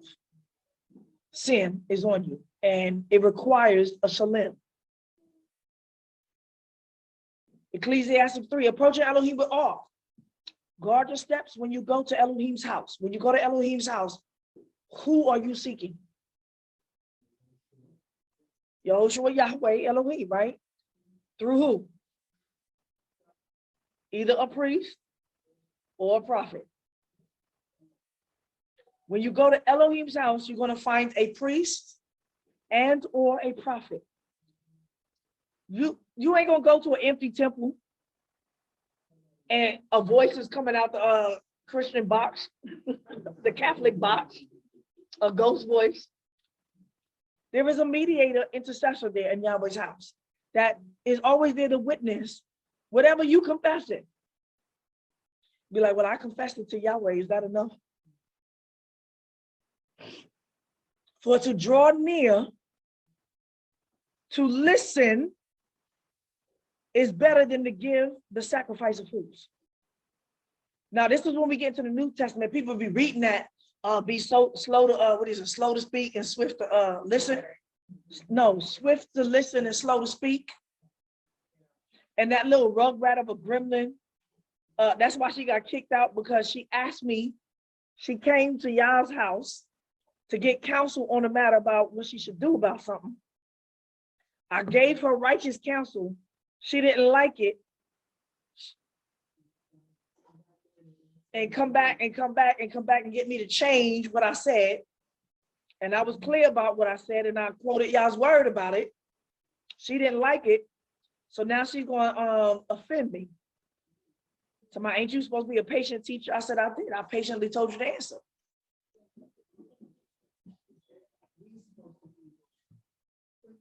Right? Then she gonna tell me I was supposed to be quick to listen and slow to speak. I said, nigga, at you. You inquire to me. You inquire to Elohim through me. Where's your love and mercy? You supposed to be a teacher with patience and all. Oh, I got patience, but I'm gonna show it to you right now. Click. You out of here. And therefore, ever since, she's been on a vengeance rampage against me because I wouldn't let her come in my house.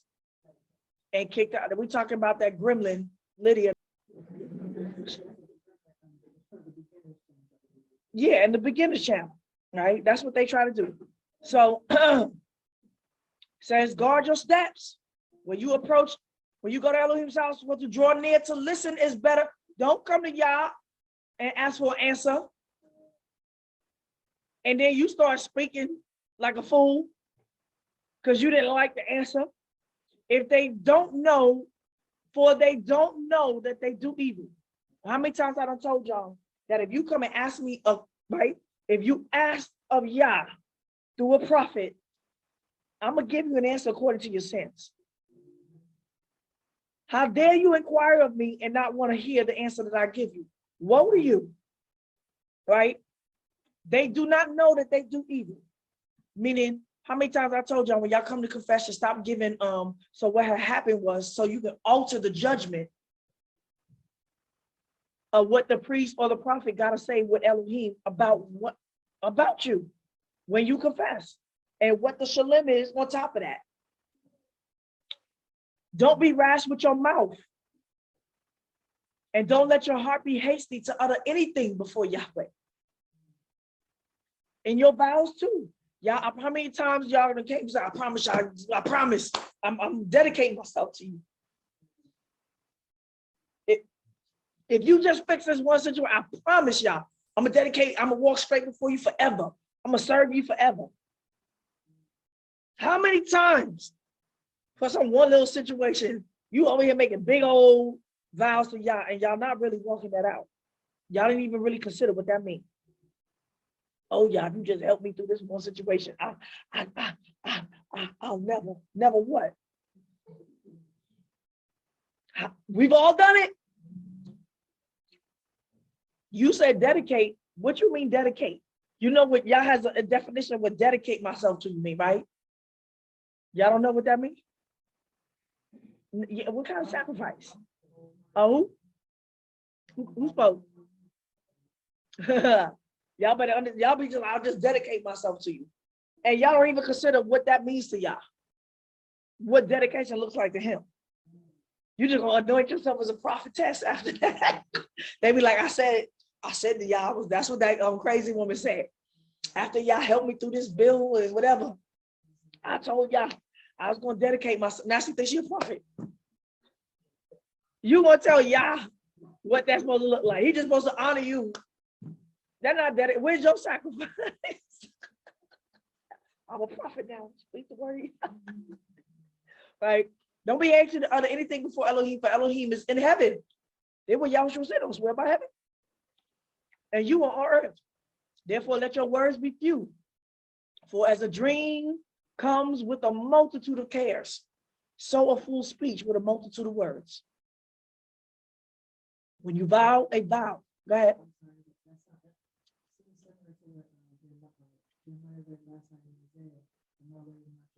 Mm-hmm. Yeah, my daughter, when you say dedicate, you don't come and tell y'all what that means. There's already prescription of what dedication look like. When you vow a vow to Elohim, don't defer to pay it, for he has no pleasure in fools. When you late, you in debt. Pay that which you vow. It is better that you should not vow than that you should vow and not pay. That's what Yahushua said. Don't allow your mouth to lead you and say, let your yea be yea, and maybe any more than that, come sin. Don't protest before the messenger that this was a mistake. I made a mistake. Who's the messenger? Who? The mediator that you went to seek the judgment and the counsel from. They're all before Elohim. Nobody going to Elohim and making vows and stuff without witnesses of a prophet or a priest or a holy man or apostle right? There has to be leadership involved with anything. People, right? Everybody over here, I made a vow to Yah on their own. 3 years later, they over here high, holy, off to themselves, dreadlocks on one side and bald on the other, right? Looking crazy in the mountains, looking like, who did you go before to make this vow? No, y'all, there's always a witness.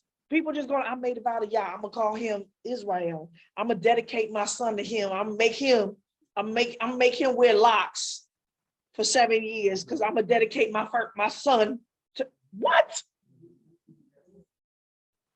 I think that's what you start doing now, right? She think that her sin is gonna be covered by dedicating her son. Negro, he ain't dedicated. He defiled. He sinned, you sinned. Well, dedicate. Now you got him walking around looking crazy with locks, talking about I dedicated him. How you gonna dedicate something wicked for your sins? And who's the witness? And when I say witness, I don't mean that faggot that you sitting with. Who's the prophet or the priest that delegated or the messenger that this came out your mouth to witness before y'all and take it to y'all as acceptable? Why should Elohim be angry at your voice, right? You don't come and say, I made a mistake. I didn't mean that. And destroy the work of your hands, for in the multitude of dreams there are vanities, and as well as in many words. But you must fear Yahweh. 2 Chronicles 6:22. If any man sin against his neighbor, trespass against his neighbor, and an oath is laid on him to cause him to swear, and he comes and swears before the altar in the house. Yeah, when you have sinned against, it got to go before the house of Yah. Why?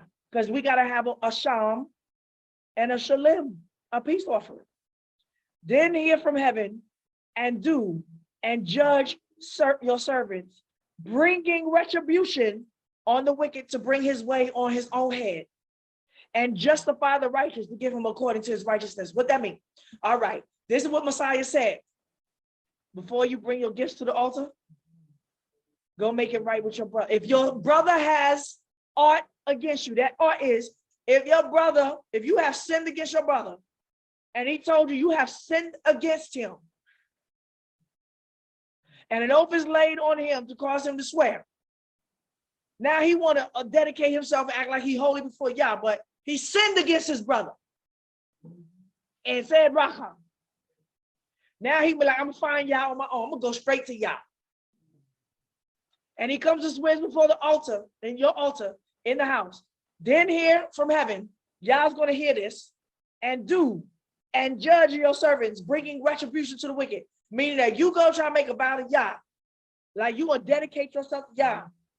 While you know good and well, you done sinned against your brother told you about it, and you didn't want to make it right. Guess what Yah's going to do? He's going to answer you swiftly. He's going to bring retribution to you if you wicked in a matter. To bring his way on his own head and justify the righteous. He going to bring a judgment. Let Yah judge between me and you. All of you righteous family members that think you going before Yah, and I got sinned, you have sinned against me. You have spoken lies. You have spoken deceit, treachery, evil, manipulated. Come together in unity to speak these lies. And you think Yah is not sending a retribution on you? You think you're right with Yah? Woe to you. So this is what Messiah said. If your brother have art with you, if your brother has told you, I got a problem with you, can we talk about it? Can we restore Shelem? How dare you come to the altar and try to make a Shelem offering and an oath to Yah? Yahoshua said what? Don't do this. Because if you do that, this is what's going to happen. Leave your gift at the altar and go make it Shelem, make it good, make it right with your brother. That's the word of Yah.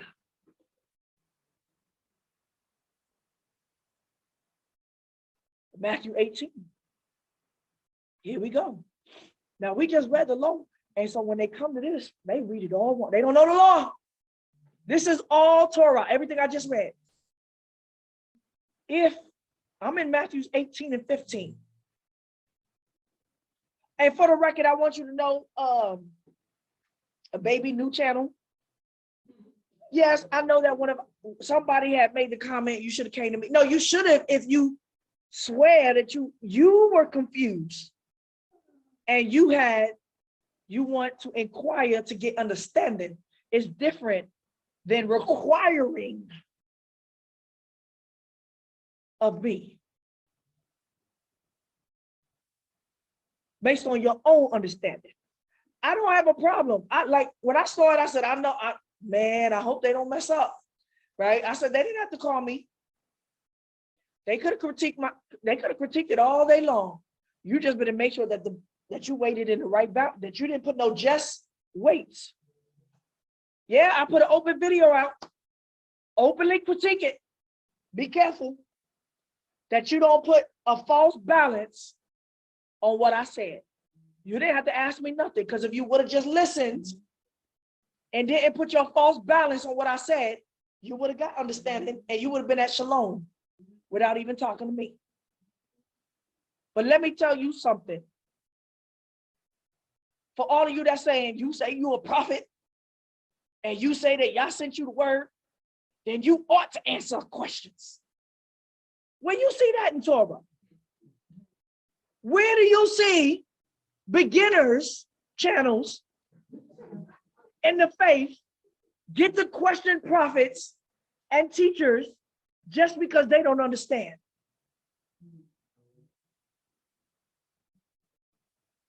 Now, if you come right, I could reason with you. If you would have came right with respect and fear of Yah, I would have answered your question, even though I answered it already. That's right. They over here saying, well, let's be wise. A fool would what? Make a judgment before listen to the whole man. And that's exactly what you did. Like a fool. So I want to let you know that I didn't have no problem with nobody not calling me. I put it out there for you to hear. You judge it righteously so. I said it. Did I stutter? So I ain't got no problem. Ain't nobody had to come to me in secret. That's not what this is about. That's not what this is about. Nor do I want a secret apology. Y'all Negroes, if y'all want Yah to accept you now, y'all better go back openly and apologize to me openly with all 5 knothead, bald-headed, dumb, stop-up Negroes that you allowed to make false judgments, and you knew they was making false judgments. openly.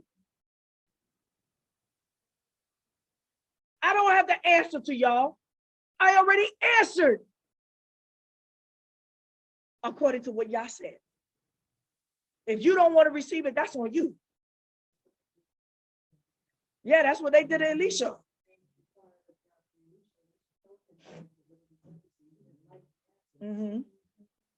Yeah, they don't accept the answer. Now they ready to call you false because they came with their own interpretation of what they expected you to hear if you of Yah, because they think they already are Yah. Well, if you already think you got the answer, then what are you inquiring of the prophet for? We're off. They're going to continue it. I don't know. Well, I think maybe. Right? Matthew 18. This is what this is about. A brother who sins. If your brother sins, the word is trespass, against you. Mind you, the offense is against you. Go show him his guilt, his fault, or reprove him, admonish between you and him alone. This circumstances is based on what, as we just read in Torah? There was no other witnesses. Meaning it was whatever happened, whatever oath or trespass. I didn't say iniquity. Trespasses, y'all. This is a certain kind of sin. Everything I just read, making oaths, vows, debts, promises, agreements, treaties, whatever, all of that. These are trespasses. This is not for some fake sheep pastor getting on the YouTube, gathering up y'all sheep underneath his ministry while he blatantly lying to y'all. Someone, why you come to him in private? That's why I say I ain't no. If you think I'm false, prove it. Don't lie on the truth though. Don't lie. I ain't had no problem. Ain't nobody got to call me to go and take any of my, but don't splice it up and alter. I'm long-winded. So if you're not going to have a long judgment to hear it all out, don't touch it. Don't you slice me up in 3 minutes. I ain't no 5-minute prophet. I ain't got a 2-minute word for you. I spoke so that you have clear understanding. I smacked it from every 4 corners so that you could walk on a square with it. So don't judge it unless you're going to walk the whole circle or walk it on a square. And we know what that talk is. We know what walking on a square is. Let's talk straight. Let's talk straight. Don't play with my words, because my words is your words. That's what I said. That's what I declared. And you better mark it and find out if what I said ain't what y'all said before you start calling yourself the judge with an unequal balance, a false weight.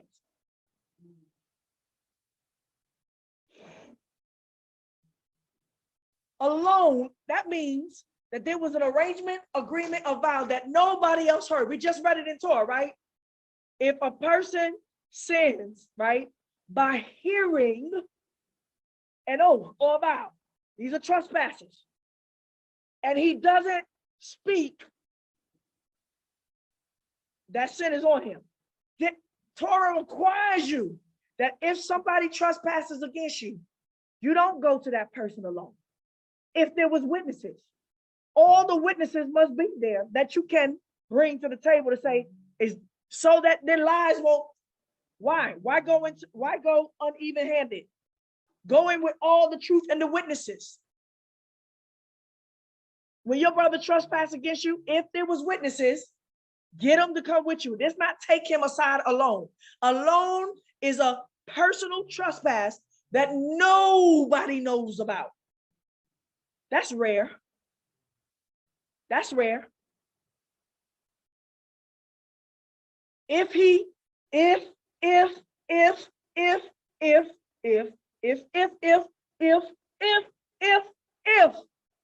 listens to you, what does that mean? It means accept. It don't mean that I heard what you had to say, but listen to you mean if he accepts and if he listened, that means what he did what?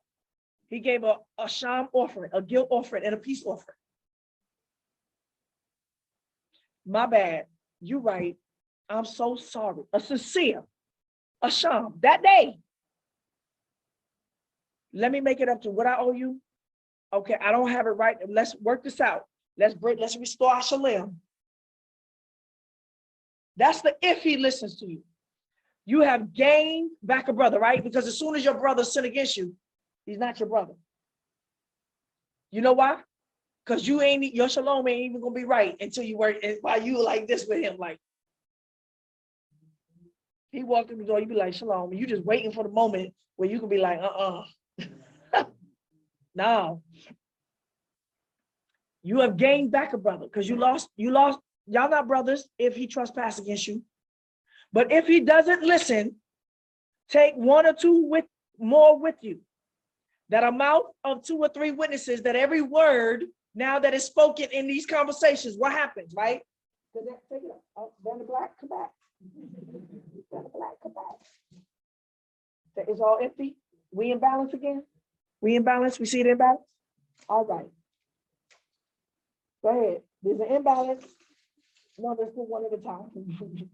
It's a game. It's a fun game, right? Well, hey, put 2 on that side. We in the imbalance. We got to trespass. We got to sin. Go to your brother. Right, put one more on there. All right, one more. We got to, even if it's small, $2, 50 cents. No, not 50 cents.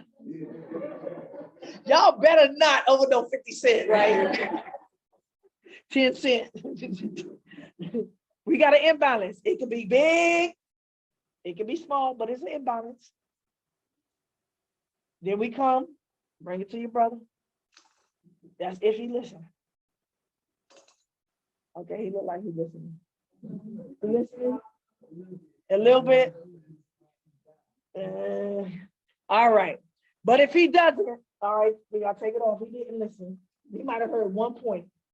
He'd be like, I'll give you that, but right, 1 point, right? But if he doesn't listen, meaning he didn't come to full confession, full asham, a guilt offering, and a peace offering. He didn't make full peace.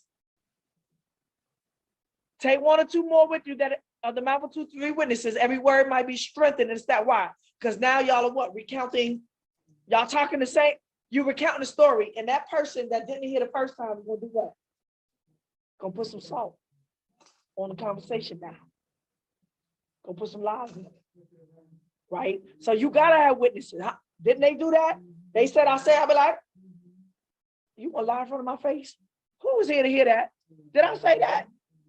Just go back. Did she do that? Just switch the story around. The second time they came back, they altered the story so that I looked like I made a faulty judgment and they put some salt on it.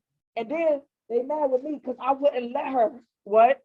I wouldn't let grandmama elder, liar elder, throw a false weight on the situation that I already restored Shelem and change the story. And I said, I'm gonna have to stop you, elder. You throwing salt on a wound. You lying. That's not what happened. You changing the story. You came back and tried to justify your position by altering the story. You need a witness. Right? Thank you for the witnesses that y'all was there to see how she altered the story. Come in, let's talk again. Let's have a conversation. They tried to remove me from the judgment and had a conversation around me so there would be no witnesses. Yep. She didn't want y'all to hear what she had to say and just alter the story and do the spiteful thing while she had mama and y'all on y'all side and lied to y'all. But mama joined hands, ate that abomination, and you was like, you was still, I was like, spit it out. Spit it out, choke on you, choking on it. Give it here. Open up, open up your mouth. You choking on it, right? You choking on it, right? So now you got to establish, strengthen what you just said, because what's going to happen is that person is going to come back with lies and change the story. Now, if he refuses to listen to them, tell it to the assembly. And if he refuses to hear the assembly, because every time they come back, they're going to put more lies. They're going to alter the story every time they come back. Let it be to you. Let him be to you as a Gentile or a tax collector. Why they stop at go to your brother's secret? They don't never read the rest. If I had went to Yoshi in secret and told him, you know you're lying. You know y'all didn't call you as a prophet. Why are you lying? You know you don't know Hebrew. Stop lying privately. Y'all told me to tell you sit down and shut up. Or if I would have went to Huldah privately and said, girl, you know you're a fornicating lying witch. Sit your little fornicating behind down. You know that you don't know nothing what you talking about. Y'all ain't talk to you. Sit your behind down. Y'all told me to tell you be quiet and shut up. And go back and apologize on the YouTube. Because if I come to you in private, we're talking about a sin or a trespass that you gotta restore. You gotta fix. There's a payback. Who gonna get up on the YouTube and fix it? They gonna sit down? No. They gonna shut up? They gonna go back and apologize to the people that they made a mistake and y'all didn't call them. They've been lying for 20 years and took all your money and stole it. No, they not. It's time I talk to somebody in private. So they just sweep you under the cover. Even in my own family, spoke openly. And I tried to bring and restore that situation with somebody that spoke openly and falsely that caused people to error prophetically. And I told my elder what thus says Yah, from a prophetess to a prophet.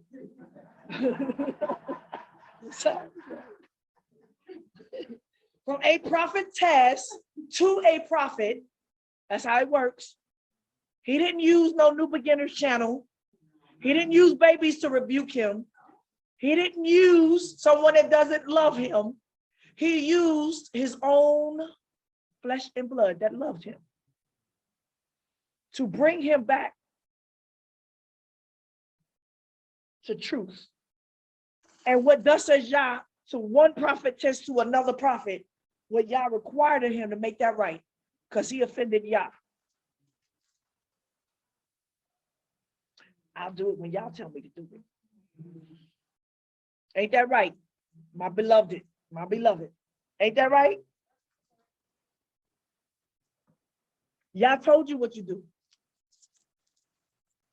That's why I said it. When the head is out of order, he gotta restore the order. And y'all keep saying, I get my orders direct from Yah. No, you don't. You out of order already. You can't hear him. So now y'all got to bring a witness in to tell you what thus says Yah through another hearer, another seer. And I did it in love and shalom. And then that turned into a great offense. Turned into great offense when it's for his good, not mine. I don't have no partake in that law. That's not on my head. Thus says Yah, right? Treat him as a heathen. What that mean? Kick him out and bid him not shalom. And go, that's not a brother of the body. That's somebody of the world. I don't care how much culture, Hebrew, Yahoo, kick him out of the assembly. Nobody does that off of trespasses. Most certainly, I tell you, whatever things you bind on earth, you got to bind it. It'll be bound in heaven. We bound y'all. And whatever thing you release, right? So he bind it up and release, let it go. You would have released in heaven, meaning you come restore your shalom. Heaven and earth, restore your shalom. Again, surely I tell you that if 2 or 3 of you will agree on the earth concerning anything that they ask, meaning when you come together, that y'all both are asking for shalom, truth, it will be done for them by the Father who is in heaven. Yah will mediate this rightly. For where 2 or 3 are gathered in my name, meaning in my character, they're not liars, deceivers, I'm right there judging the matter. I'm in the midst. Hallelujah. Once again, I want y'all to look at the definitions. We getting through it. Shelem, worth it, to accomplish, complete, supplement, accept the situation, come to terms with, make peace. Shelem. Okay. Entropy. Once again, I talked about it with the Humpty Dumpty sat on the wall. Humpty Dumpty had a great fall. All the king's horses and the king's men couldn't put them back together again. Entropy is when homeostasis refuses to happen. And thermodynamics, entropy, usually symbol S, is a measure of the number of microscopic configurations that correspond to a thermodynamic system in a state specified by certain macroscopic variables. All right, I know this is big talk. I'll simplify it. Help me out. Entropy can be understood as a measure of molecular disorder within a macroscopic system. So entropy on a scale, Vanna Black. Take it all out. Entropy is when it has gone too far.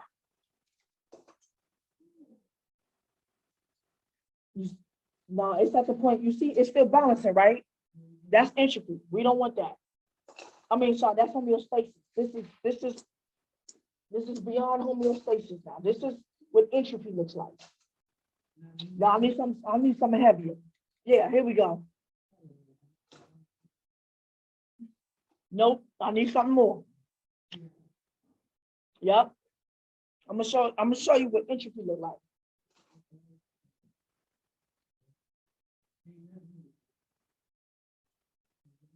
Put that in there. Put that, see what happens. It ain't even balancing. Go put another one in there. This is what the nation's trying to do with us. But no, this is what y'all trying to do with y'all. This sin on top of sin, on top of sin, on top of sin, and your sins have reached the heavens. This is the prayer of the saints that we killed. Blood, sweat, and tears. The prophets, that's their blood. This is the altar of their incense going up. It has reached. How did they sins reach heaven, y'all? Oh, y'all done filled up the cup. Y'all done filled up the cup. Really, that's blood. That's blood, sweat, and tears right there. And it's flowing over that if I kill one of y'all, go ahead, put another one in there. It ain't moving. Kill another one. Give me 100,000 reparations.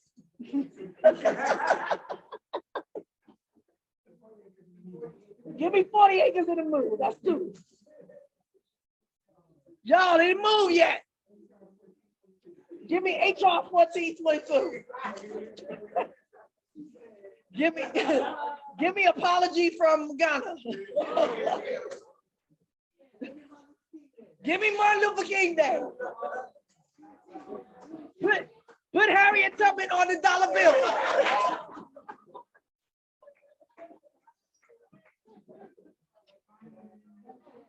Give them welfare.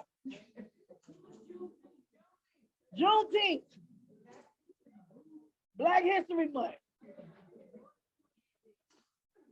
Y'all, this ain't moving.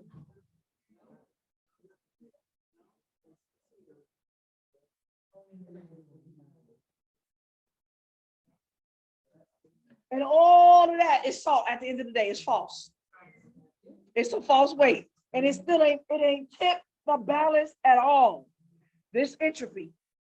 There's been so many variables of sin that you can't even fix that anymore. There's nothing you can put on there in fairness to fix, to even tip the scale. What has to happen? Entropy can be understood as a measure of molecules disorder within a microscopic system. The second law of thermodynamic state that an isolated system, entropy never decreases. That's an isolated system. It's isolated. So you try to fix it from within the corruption, right?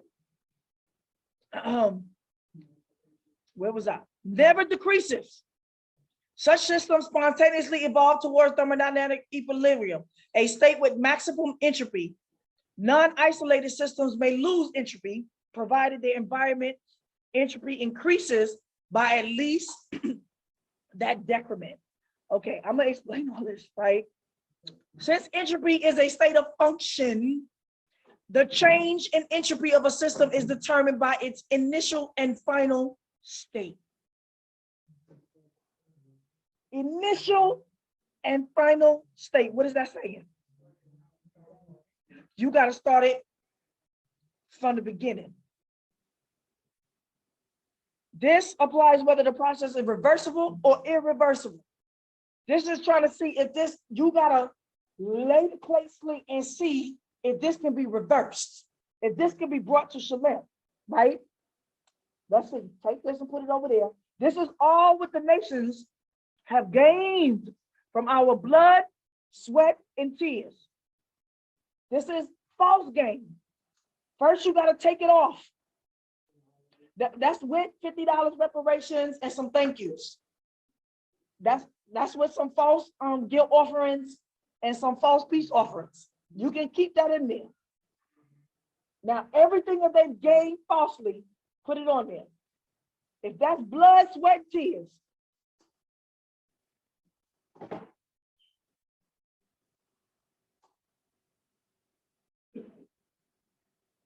that's what it got to look like.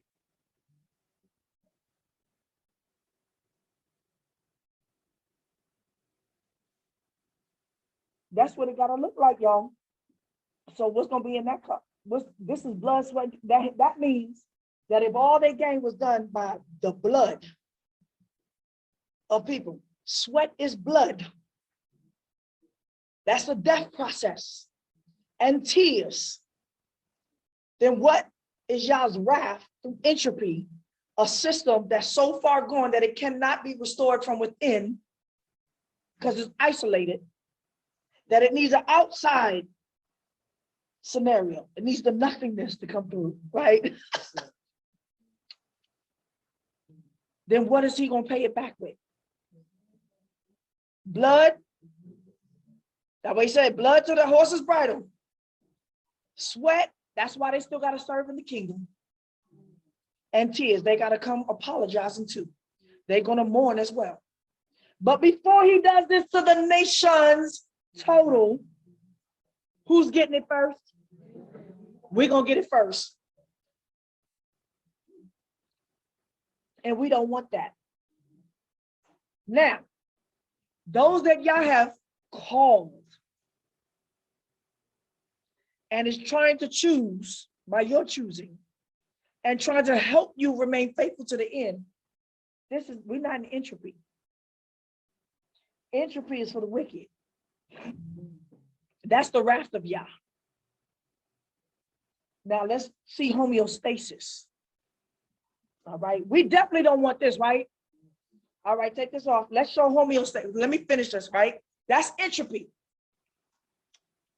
He said, I cursed Israel. No, I didn't. I showed you, I weighed you in the balance. I'm gonna show you that's Yah's word, that you have become one with the whore, and your sins have reached the heaven. And that the whore of Babylon got that great based on you joining her, not being raped by her, fornicating with her.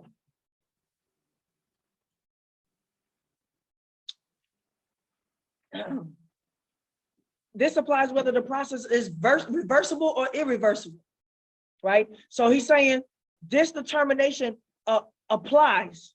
This final state is a must. It doesn't even matter if it's irreversible or irreversible. It's so far gone that it requires an outside to come in and wipe the table clean. However, irreversible processes increase the combination entropy of the system and its environment. An irreversible situation requires even more. That's what it's saying. combined scenario. That's why they got to die, they're going to serve and be destroyed. But if they take Yah's homeostasis and accept the circumstances to make Shelem the way Yah's judgment said we got to make Shelem, they will what? Obtain the kingdom. But it still has to be through what? The new system, through us. All right. In science, Humpty Dumpty has been used to demonstrate the second law of thermodynamics. The thermodynamics. The law describes a process known as entropy, a measure of the number of specific ways in which a system may be arranged, often taken to be a measure of disorder. That's us. Humpty Dumpty is us on the wall. The higher the entropy, the higher the disorder. After this fall, the subsequent shattering, boom, right? The inability to put them together again is representative of this principle, meaning you can't fix this. As it would be highly unlikely, though not impossible, to return him to his earlier state of lower entropy, but he's still in disorder. As the entropy of an isolated system never decreases, meaning it will never come back to homeostasis. It'll still be in a disorder somehow, somewhere. There will still be an imbalance of shalom, even if you could. And because of that, it's going to continue to do this, right? Even if you bring it back to this, it's saying because it's an isolated system, meaning America can't fix America's problem. Why we keep looking to our lovers? That's what he said, right? You ran to your lovers for help? The ones that killed you? The ones that want your life? You sleeping with the enemy? The one that wants your blood, sweat, and tears and just suck you dry like a vampire? And feel good off of you? Like a prostitute?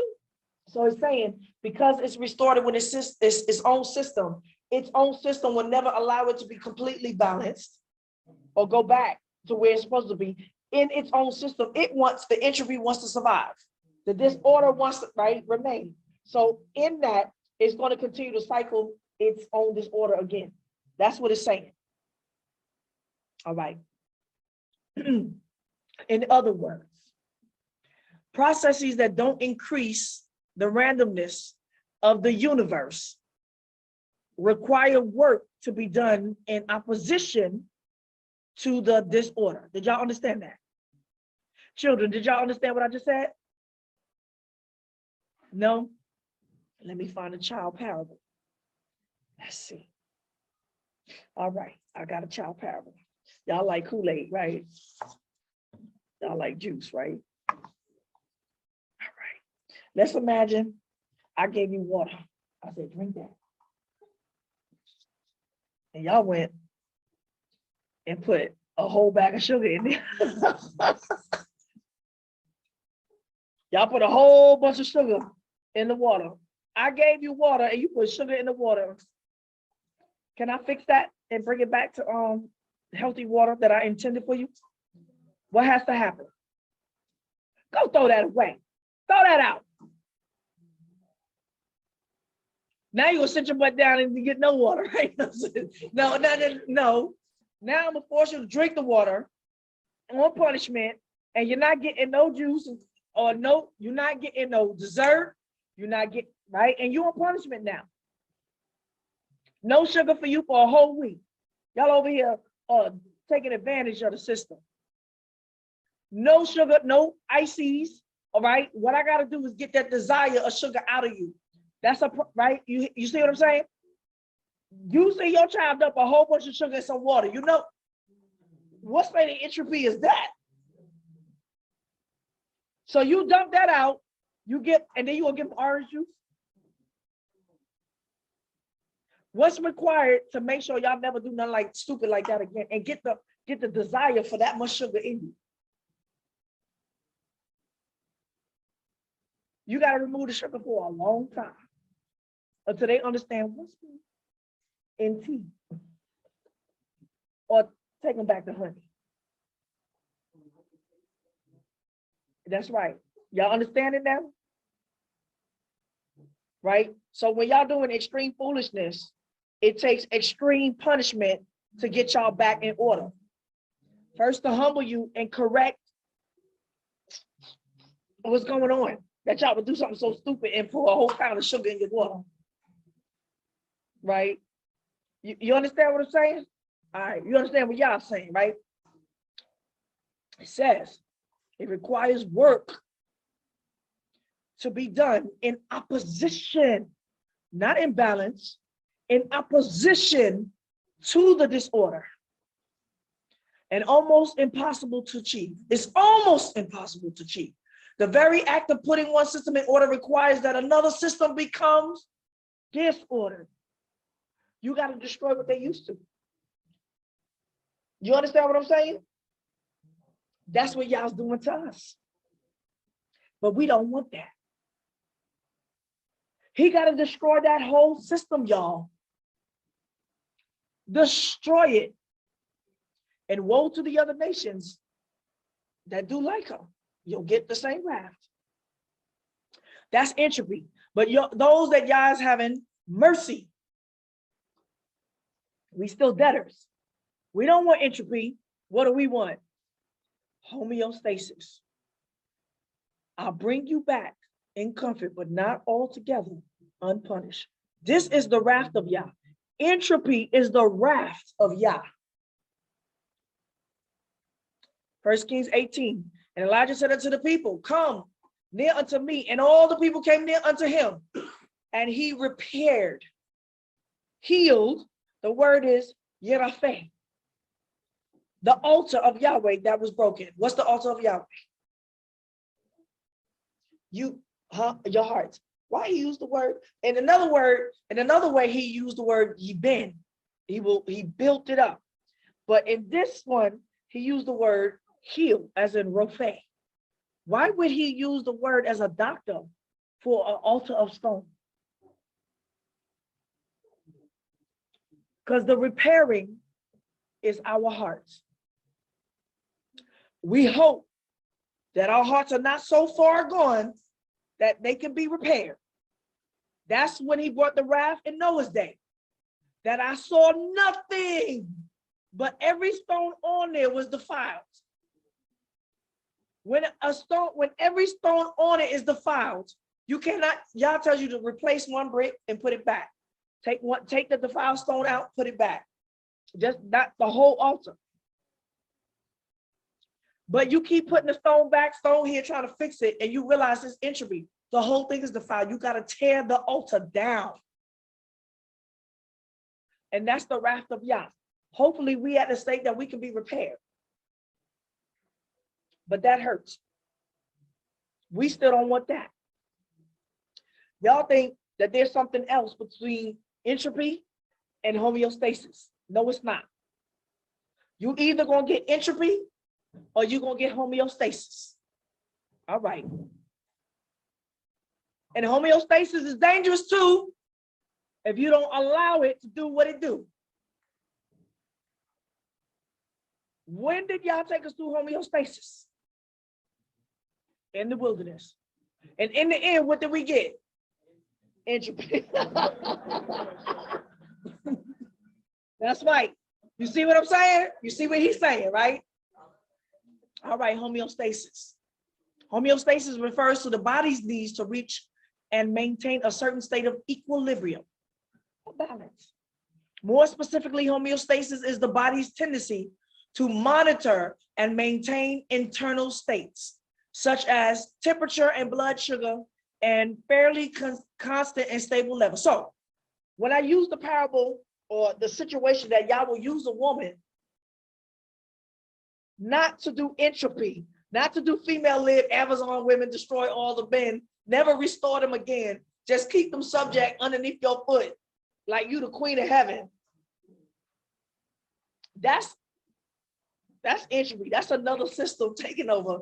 Hopefully our brothers are not that far gone, that's right, that we do them African with the African women that got rid of all the men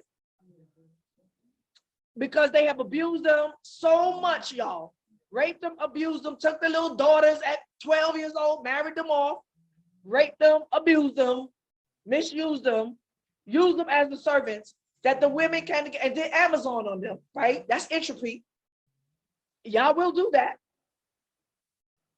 And so they had their own little village. And they was like, ain't no man coming in here unless he bow down type stuff, right? And he learned to respect his women. That's not this. Y'all will do that though in systems of entropy. When it's going, I hope. But I know that it's not that far going because Yah has called his brothers, his warriors in this equally. But in entropy, Yah will use, he said, homeostasis is the body's tendency to monitor and maintain internal states. Is women in the body. In the body of Yahoshua. This is the body, think about, in the body of Yahoshua is women inside the state. So if something is out of order inside the body, Yah will use something internal to correct it. That's why he sent me to my daddy. That's why he sent me to the whole female nation. It's internal. They look on my YouTube channel and say, how come I don't see you judging the nations? Why you just condemning yo? I'm doing homeostasis here. He said I curse the people. Now I told you those that is an entropy, far gone, refuse to hear the word of Yah. Entropy. Yah's about to do entropy on you, right? But those of y'all that Yah has called, I'm still a woman speaking to the called to restore them back to equilibrium, and I'm inside the body. How dare you tell me I can't help the body?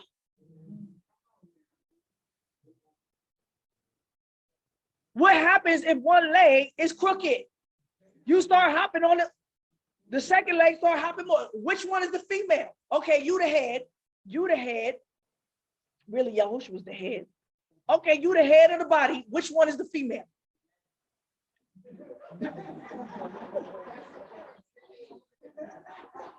And I know what all those perverted niggas just thought of. I know what a nasty perverted nigga, and if it went through your mind, you going to hell. I know what you're thinking. Which one in the body is the female? Oh, the foot.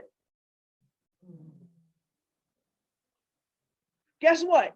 If the head fall off, the body keep on walking. What happened? And another head pop right back up, right?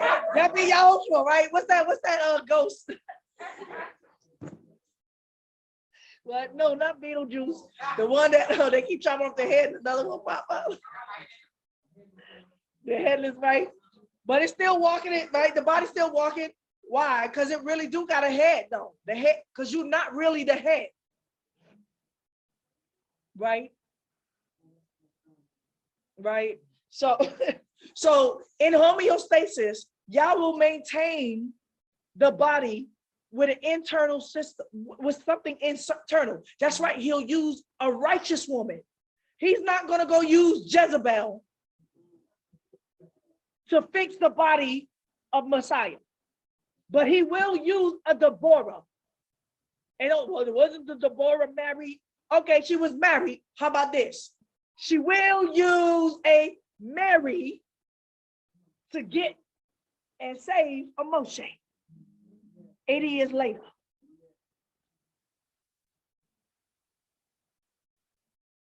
Miriam, Moshe's older sister. That's who he used first. Now once he came to,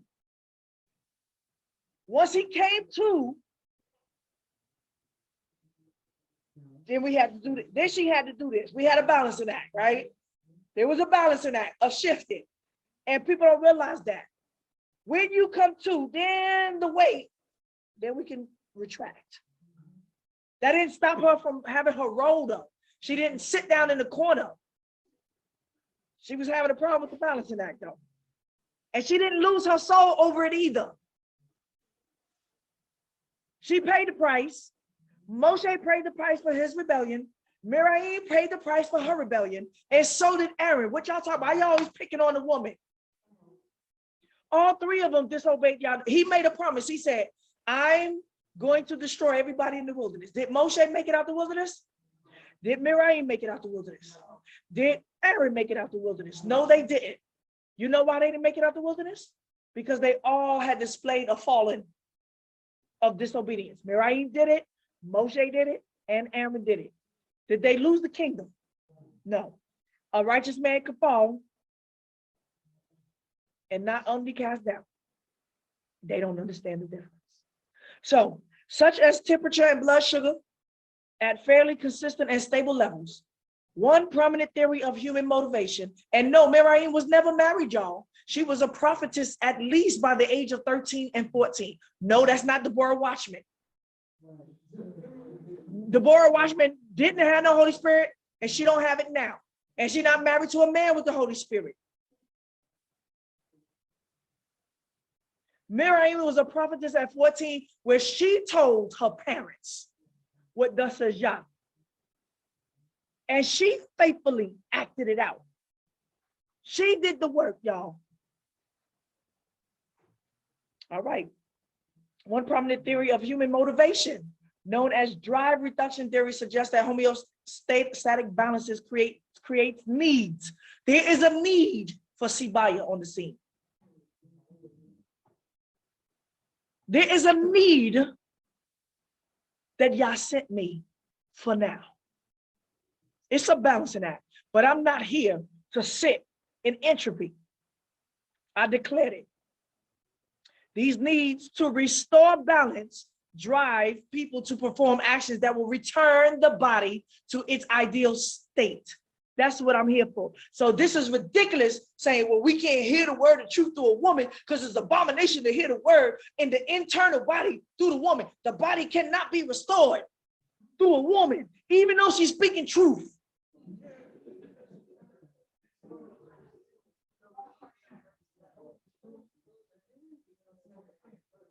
That don't make no sense. And y'all better stop lying on Yahweh. The Most High did not say, I do not suffer a woman to teach. The Most High didn't say it. Yahoshua didn't say it. Stop lying, Jediah. Stop lying, men. And all your women that's under the man code, stop lying on the word of Yah. You're perverting the word of Yah. Yah never said that. Yahoshua never said it.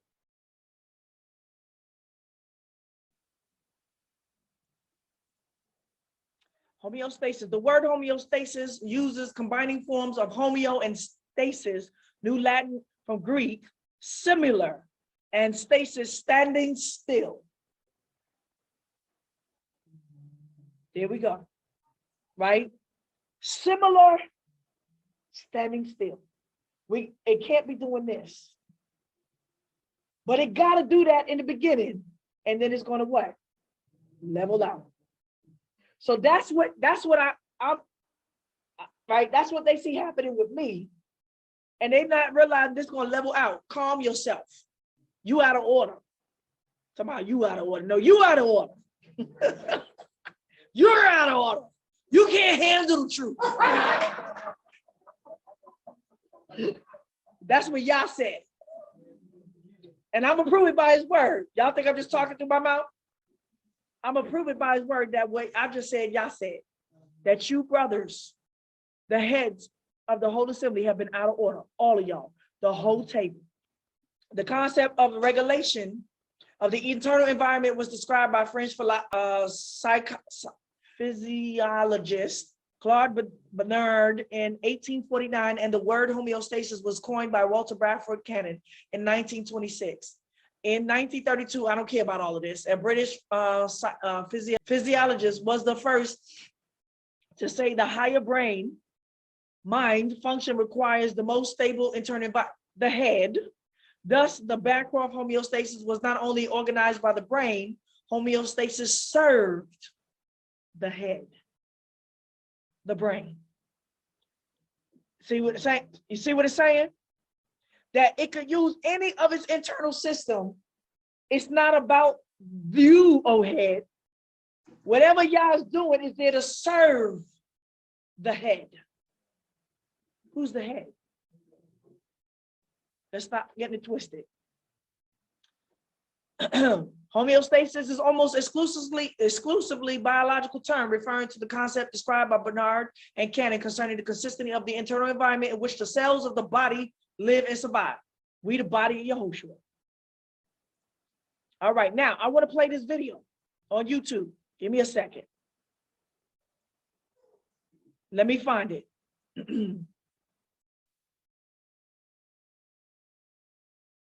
All right, so there's something I want you to listen about this homeostasis, because it's explaining what's going on inside of us.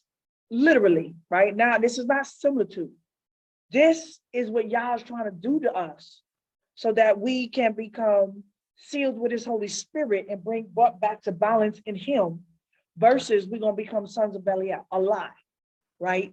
That's demonic possession, right? And we got to make sure that we do the right homeostasis, the balance within the body, right? For the children, that they don't become little gremlins growing up. So let me play this. I might stop in between or I might talk after. We'll see. Let's listen. The richest countries in the world are the countries that have the most suicide, anxiety, depression, and physical pain. The more we have a good life, right? Lots of food, lots of fun stuff, lots of medicines to protect us from, illness and pain. We've clearly reached some kind of tipping point. We're now essentially more miserable than ever. And the question is why?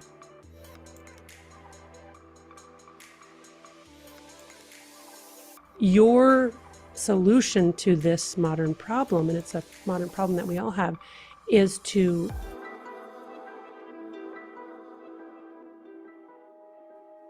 one of the most findings in neuroscience in the last 100 years is that pleasure and pain are co-located, by which I mean that the same parts of the brain that process pleasure also process pain, and they work like opposite sides of the balance. So when we do something that's pleasurable or reinforcing or rewarding, that balance tips to the side of pleasure. When we experience something painful, like cutting our finger, it tips to the side of pain. But one of the overarching rules governing this balance is that it wants to remain level. It doesn't want to be tipped for very long, either to pleasure or pain. And the brain will work very hard to restore a level balance, or what neuroscientists call homeostasis. It's really a biological imperative, not just in our own physiologic symptoms, but in the universe, to go to homeostasis.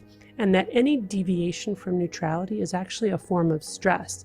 In fact, biologists define stress as a deviation in either direction. And that's really the key. The problem with modern life, and one of the main problems with modern life, is that we have too many pleasurable substances and behaviors, and that is actually stressing us out. It's literally stressful. So when we do something just obviously pleasurable, like, I don't know, having a beer or playing a video game or eating a piece of chocolate, it depends who you are, because people are different. But in general, those things are pleasurable to many people.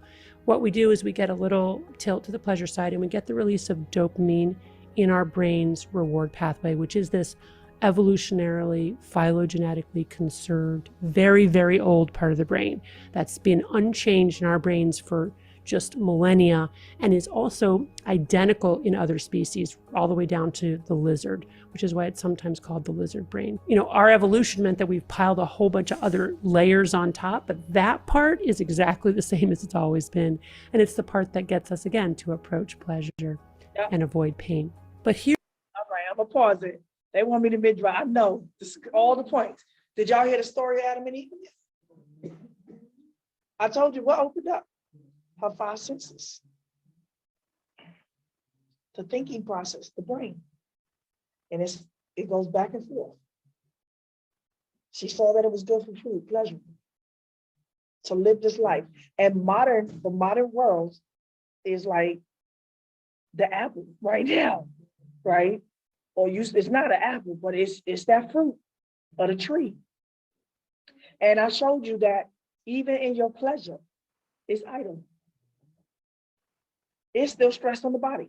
I gave you many examples, watching sports, watching your soap opera, watching movies to get you in you are stressing out. It's virtual reality your body's going through, as if it's living it out all in here, and it's releasing not just dopamine, y'all, it's releasing other chemicals. Now now you got people telling you get your dopamine hit, right? You got people in this, you got Yaki teaching, get your dopamine hit. That the body we need dopamine. No, y'all. No, y'all. So Yah tells us that we shouldn't sit too much in pleasure. This is not good. This is idle too. But that's what kids want. And nothing but foolishness wrapped up in the heart of child. No, this ain't good. And they don't want to sit in pain too long too, right? It gotta be balanced. Either or, y'all gonna do a balancing act, right? Anything else you want to conclude? Like she said, a lot. So it went past me. But this world that we, right, is increasing this dopamine hit. Now, that's a drug. That's probably worse than cocaine, y'all. Let's see as you continue to feed off of these pleasure centers. First of all, you are stressing the body out, right? But let's see what happens. Let's press play. The lizard brain, that's been the oldest part. What's the middle of the garden? The serpent. The serpent, y'all. Here's really the key. The way that the brain restores a level balance or homeostasis after this deviation to the pleasure side is to not just bring it level again, but tilt it an equal and opposite amount to the side of pain. And that's called the opponent process reaction. And I sort of think of that as these little gremlins that represent neuroadaptation, hopping on the pain side of the balance, but they like it on the balance, so they stay on until it's tipped an equal and opposite amount. That's that moment of wanting. Okay, so she said the homeostasis is going to tip pain, right? We in too much pleasure. That's how we've been living our life. He got to bring this back to balance with some pain. That's called humbling. This is what we don't want, y'all, right? And when he does that, it looks unfair. Yes, it looks unfair because it's going to do this. It's going to do this tipping thing, right? It's going to do this tipping thing. Yeah, he is using little gremlins to do it, right? It's doing a balancing act. Go ahead. So that she's using pain and pleasure. You see that a lot of us who are returning have pleasure and pain and have pleasure and pleasure, like it's imbalanced. Some of us like to be in that low state, that rosy state, and we're okay. Okay, no, that not that they like it. She's going to explain what's going on with Sarah's, Mariah's, Gaia's, and all of them, right? Gaia's still on. I'm gonna keep feeding my dopamine, right? I'm gonna show you what's happening with them, right? Just Let's one go. more video game, another beer, another piece of chocolate. Now, if we wait a little bit, because it's a powerful physiologic drive to reach for more. If we wait, the gremlins hop off, that feeling passes, and homeostasis is restored. Let me pause. So we gotta go, right? Y'all was only gonna take us out there probably for a year, maybe 3 years, maybe just 1 year of a little humility. And if we just sat in it, so I'll be telling y'all, there's a payback to bring you back in balance. You gotta sit in it, right? You gotta equal your pain. He gotta give a payback, equal Shelem, to bring it back to Shalom. But we don't want to sit in Shelem, right? Your child do something wrong, they got to sit. They walk around here pride, doing too much. You got to humble them and let them sit in it. If you don't let them sit in it, you won't restore them to proper balance, right? He said the gremlins will go away. Now, chastisement doesn't seem to be very pleasurable in the moment, but consider that Yah chastises those that he loves. There's a reason that if you exercise it, it will become as peace to you. It will restore you back to balance, shalom. But we don't want to sit in that. That's what's happening now in this Exodus. Nobody wants the process of homeostasis that y'all got to cause us to suffer a little bit. And if we resist, he said, if you don't resist it, right? This is even with a habit. You're like, oh, I'm gonna resist it, and it will flee. It won't stay there, right? You feeling something, right? Don't keep soothing the pain. Accept it. It's there to restore balance. But if you keep soothing the pain and don't allow, you bringing a false balance on it again, and you altering the judgment to bring you to, all right, let's see what happens. She said the gremlins, the ones that make you depressed, upset about what you're going through. That's why when you punish your child, they sit in the corner on the gremlins are there, right? That's what's happening to these men on the YouTube. Y'all has brought, it's painful to hear a woman correct a man, but I'm not correcting men, y'all. I'm correcting leadership. I'm correcting women too. They act like it's like I'm correcting the whole house of Israel, even the prophets. Unfortunately, it's primarily men. If it was primarily women, that's what it would look like. It doesn't matter. So yeah, it's a painful process to humble you. But he said, it's a balance. I'm doing this to restore the head back to where it ought to be. So you don't go and comfort that while they still sitting in it, right? While they supposed to be sitting. What you need to do is make sure that let them sit in it. And like the gremlins go away. Don't let the gremlins talk. You come and have a conversation. That's what my daddy used to always do. After he spanked our butts, I say it again. Man, we sitting there counting our instructions. Maybe you got, oh, don't touch that. Count. I just say count. I didn't say touch. We all got spanked together, right? One person messed up, the whole 4 of us got beat, right? We got whips all over, man. We can count them. Full belt marks, right? We only, right? Count 1, 2. You only got 5. I got 6. That ain't. And so while we sitting in there, the gremlins, right? But if a child's sitting there alone, sometimes if children get spanked together, they'll work it out, right? Unless they like, okay, we're gonna kill daddy and mama. This is what we gonna do, right? But if you got kids that's over there flying the planet, you better run, or you better kill them kids, right? That's entropy. No, hopefully we still got kids that we do homeostasis. The gremlins are there. So when they go in the back, you sit them in the corner, think about it. You know the devil is talking. And what do they do in the corner? They try to find pleasure in the corner so that they don't sit in humility. So they over there do, in the corner, singing in the corner, singing in the corner, in the corner. Get your butt in that corner. Sit still.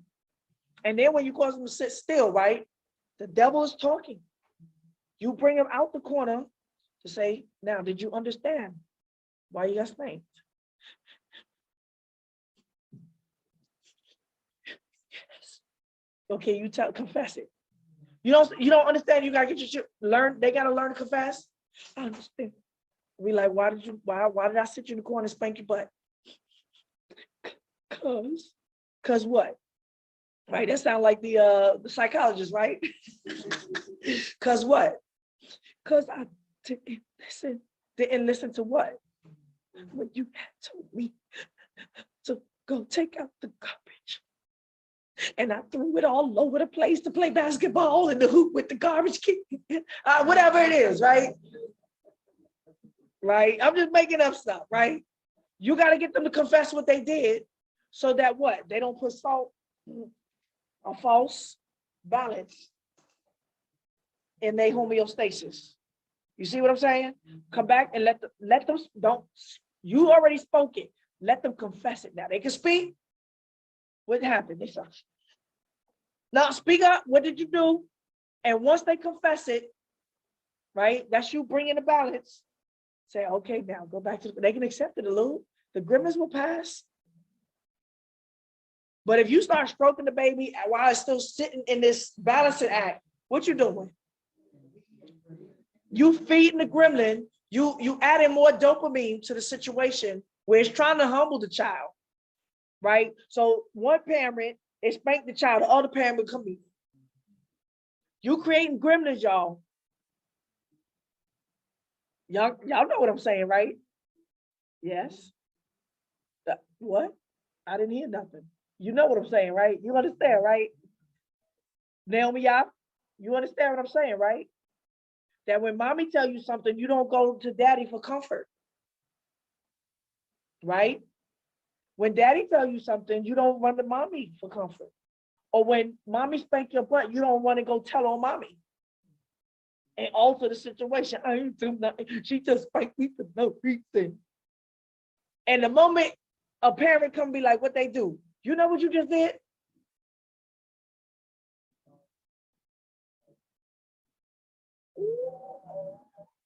You telling on me? Or you gonna get it twice. Right? You know what I'm saying, right? It's true, right? Y'all want to be little gremlins full of dopamine? Huh? Why they be jumping walls, y'all? They high on dopamine.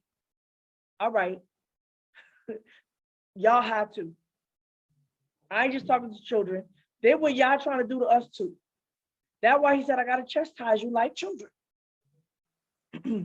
Oops, hold on. Let's continue.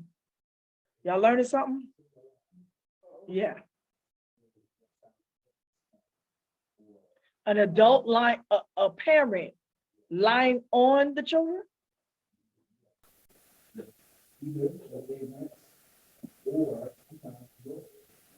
Okay, you got to give me more examples because we did have one called Yiska that would lie on her children, but then there was a judge there to question the whole situation to find out who's lying. So if you're talking about a family, a structure of a husband and wife, you got to show me, give me a situation.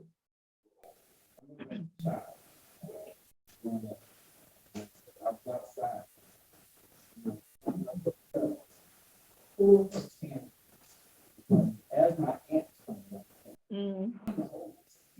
You in trouble.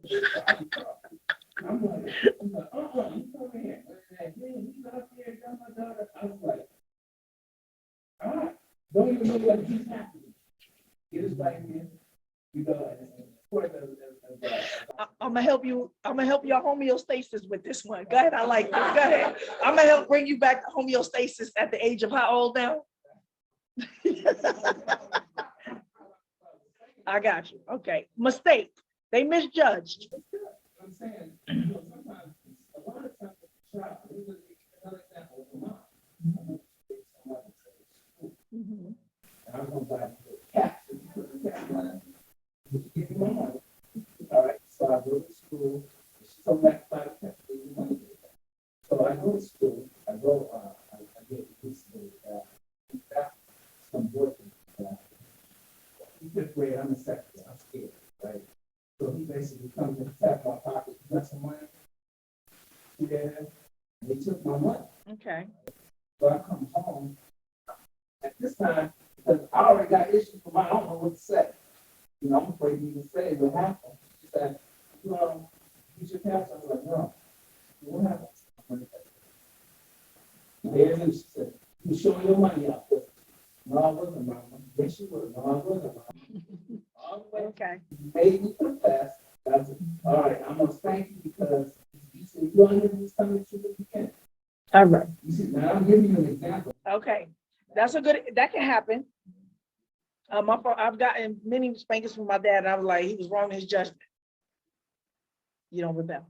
You probably deserved it anyway. No. But no.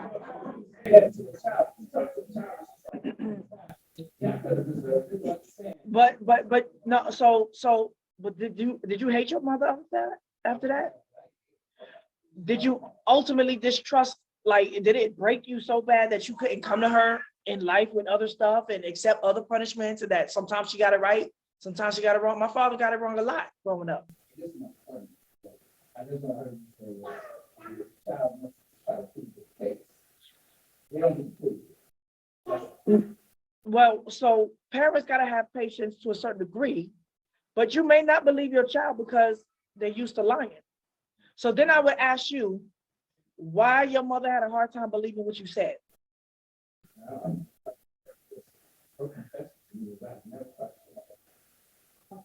Did she tell you that in 50s, or did she tell you that when you was younger? No. Maybe your mother has issues. There we go. Child, you know. But guess what? You want to understand the homeostasis? You got away with a lot. You probably deserve it. Sometimes you just need to spank because it's been too long before you got one. Because I know, because something you done did, you got away with. Most certainly you got away with some stuff. Understand that the parents is just a mediator. Y'all sees everything. So you probably got it for something you deserved anyway. Parents can get it wrong, but they not killing you to the point where you don't love them anymore and can't process that it can process them to hate. There's some that's in their 50s still talking about, my mama smacked me and I ain't deserve it, so I ain't never smack. But now you like, I got smacked many a times for wrong. I was trying to tell my father, but boom, I said, shut up. How many times I got smacked across tables and I didn't, it was, right? I'm an adult now. You ain't smacking me across no table, but I accepted all of that. This is the process of understanding Yah. Sometimes you're gonna get it for your secret sense. Right? You deserved it. You ain't right. You still got a Shelem. You wasn't a good boy. Stop playing. Right? You said your mother never caught you in a lie. Did you ever lie? Okay, you deserved it.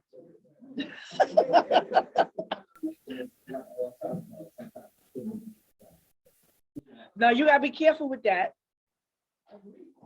Because they'll manipulate that because they do lie. How does a parent determine when they can trust the child? They gotta learn their child. And if you have been so deceitful that they can't tell when you lie the truth, you might as well go with the lie first. You got to be careful with giving them a voice to be so manipulative that be like, I told the truth that day. Let me just say, they're learning how to tell the lie truthfully. You got to be careful. You got to do proper investigation as a parent. Like, so parents have their due diligence and they could get it wrong.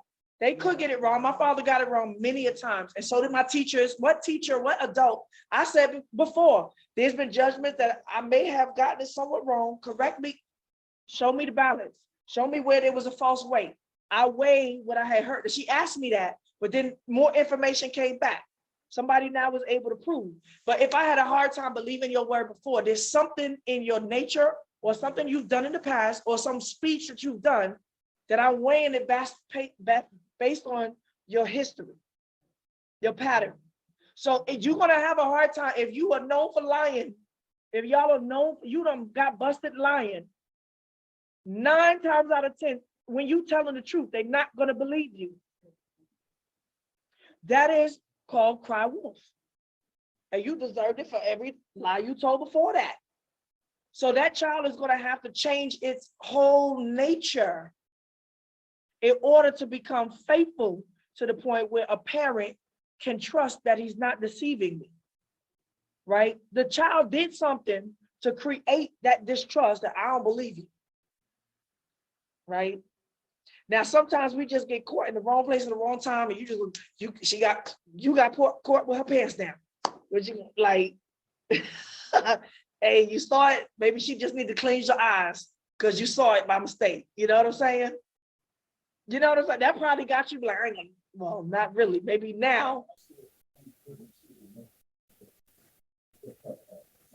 Yeah. Mm-hmm.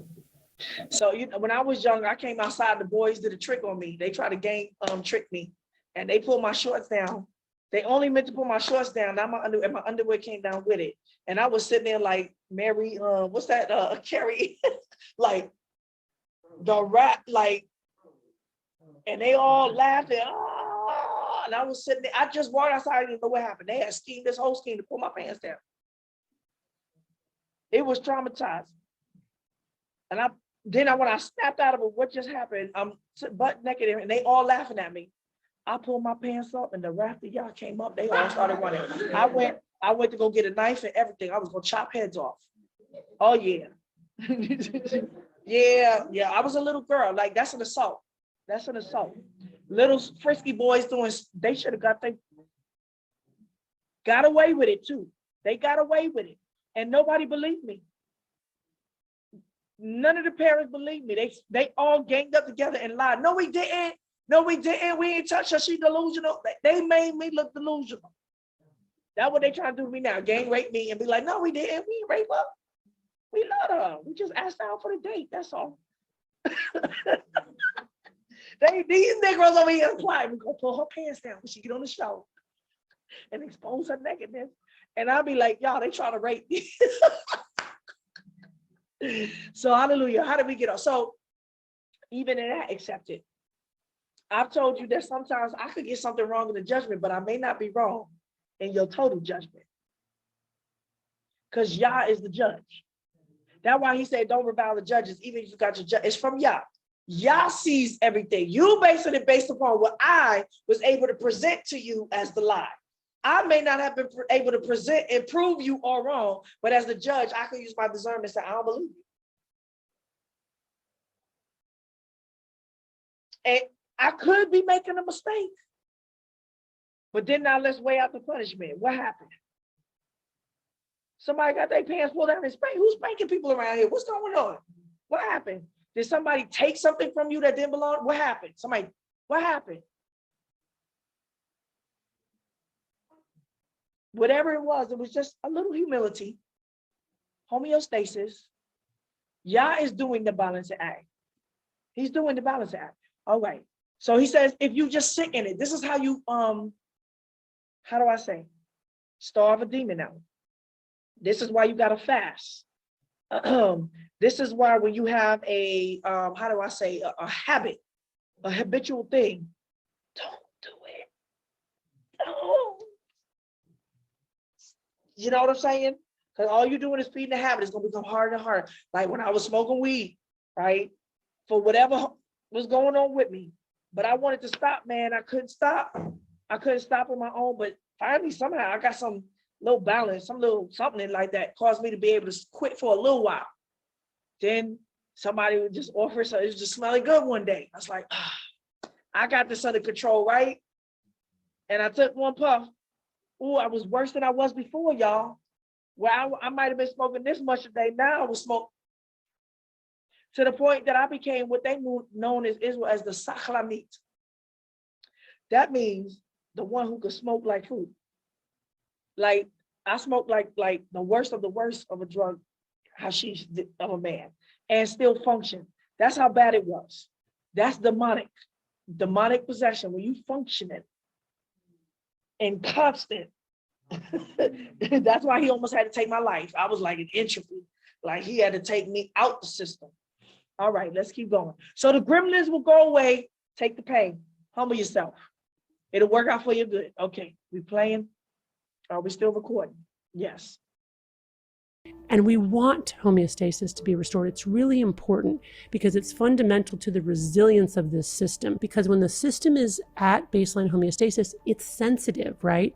It senses new pleasures. It's aware of potential dangers and painful things, so we know to avoid them. But let's look at what happens if we, instead of waiting for those gremlins to hop off, instead immediately reach for another beer, another piece of chocolate, another video game.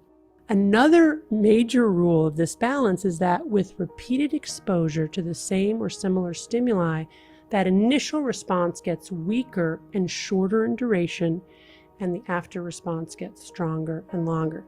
So I think of that as sort of an Arnold Schwarzenegger type gremlin hopping on the pain side to bring it balance again. So we need stronger. So this is what happens when we got this imbalance that it keeps being fed. The pain has to be more. That's why I said now the spanking's got to increase where it didn't have to before, but y'all are undoing the balance. So now to bring into discipline, the pain, the punishment that we have to endure is much more higher. It looks bad. It doesn't feel good, right? The rod has to become a little stronger and more constant, right? That's what it's saying. We almost done, y'all. Gremlins, right? And essentially what's happening in the brain, by the way, with those neuroadaptation gremlins is that we're down-regulating our own dopamine transmission. We're taking our dopamine receptors that are on the outside of our neurons and we're resorbing them into the neuron, all of which is a way to accommodate this huge increased bolus in dopamine. But again, what she's saying now, the gremlins is finding a permanent home. They're getting stronger.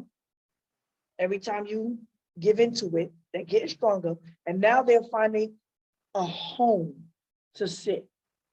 You are no longer just influenced. This is becoming possession. Again, what ends up happening is now that opponent process reaction is stronger and longer. So we go from, shorter and weaker to stronger and longer on the pain side of the balance.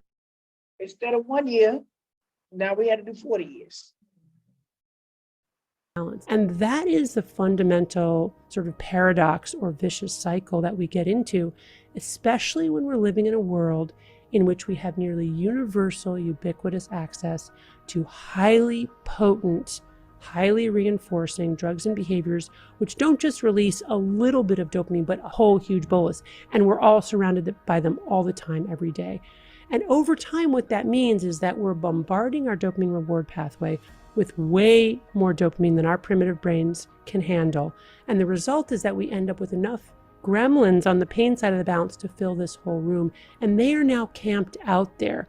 And that's called allostasis. So we've gone from homeostasis to allostasis. And allostasis is where our body has to accommodate and work very, very hard to try to restore homeostasis. And if it's unable to do that using the normal mechanisms, it essentially changes our set point. So we got entropy going on now.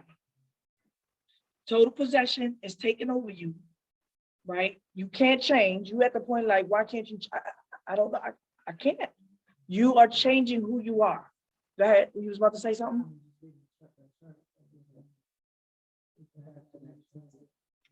This? You want to point something out? I never really look. I'm just listening to what she's saying, right? Fight or flight. A lot, right? Right. We just went. Help me out. I'm following because this is what we went through in last. Yes, the bricks that we lay on our hearts. The lesson that she gave last week about tile, bricks, heart. Right. This is what we just went through. This is what we're trying to understand, and y'all's bringing us out of. We don't want this right now. Allostatic load is we entropy now. That is almost impossible to restore. Now she's saying, so you in total stress mode 24/7. That's Sarah. This is Sarah. That's right. And that's what we were trying to help her with. To see if she could be restored. She sensed the pain, and so she kept she's gonna do whatever to stay in this trauma, abuse, fight or flight mode, right? All right. Hard to try to restore homeostasis. And if it's unable to do that using the normal mechanisms, it essentially changes our set point. So now we've got those gremlins camped out there. They're not leaving. Even when we wait a while, they're camped out there. Our balance, it's easier to tip it to the side of pain, and it's really, really hard now to experience pleasure. And we're That's why I asked her, were you depressed? That's where she was at. Now, I didn't have all these terms and stuff like that, but I know spiritually what I'm seeing in this demon, right? we're not using, we're in a state of anxiety. Universal symptoms of withdrawal from any addictive substance: anxiety, irritability, insomnia, dysphoria, and craving for our drug. This is the fundamental problem. If you look at rates of depression and anxiety all over the world today, they are going up, skyrocketing. Suicide rates too. Also physical pain. The richest countries in the world are the countries that have the most suicide, anxiety, depression, and physical pain. And this is by many different measures, many different survey measures, many different types of studies. So clearly we have something very strange going on here, where the more we have of the kinds of ideal things that we think would make a good life, right? Lots of food, lots of fun stuff, lots of medicines to protect us from, illness and pain.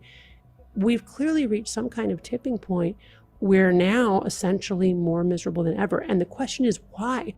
And I do think that the pleasure-pain balance explains that. Because our primitive brains were not wired for an easy, hyper-convenient world, we are suffering as a result of all of this access to these feel-good things. The first thing that we need to do is to cut out all of these feel-good substances and behaviors, at least for long enough for essentially dopamine fasting, right? And whatever your source of dopamine is, to cut it out for long enough. Now, in my clinical experience, in my practice, because I have patients who come in seeking help for anxiety, depression, insomnia, and the first thing that I will typically do is to have them cut out their feel-good drugs and behaviors. We are hardwired to approach pleasure and avoid pain, and that's really at the heart of our dopamine reward system. Dopamine is not just about the reward, it's also about the wanting and the motivation, and it's relative dopamine, so it's whether our dopamine is above or below tonic baseline that really is at the heart of this motivational cycle. So as she said, you got to cut out your pleasure centers, whatever that is. Everybody's judgment ain't the same. Whatever you are, what's giving you a false sense of achievement, pleasure, pride, all of that, you got to cut it out. And so y'all's giving, like I said, some of us are suffering this, some of us come here and suffer that. I'm suffering physical pain, right? There's some things that I got to figure out what's going on, right? That's causing me that. And you gotta remove it. Stop it. You'll be like, wow, where's the Torah in that? Do you want to be restored to Shalom? That's Torah. You got to make a sacrifice for your false gain, false pride, false pleasure, vanity, all of that. That's feeding you. False food is idol worship. You got to make a sacrifice and get it out. And y'all trying to bring us to that. As she said, we were not created for this. We can't handle this. This way of life, easy access, free, quick, to the point, quick fun, easy pleasure, things, covetousness. We weren't created to handle what this does to our mentality. So you can see why y'all said, I'm going to bring you back intense. This is what I intended. You was herdsman from the beginning, and that's how you will end up.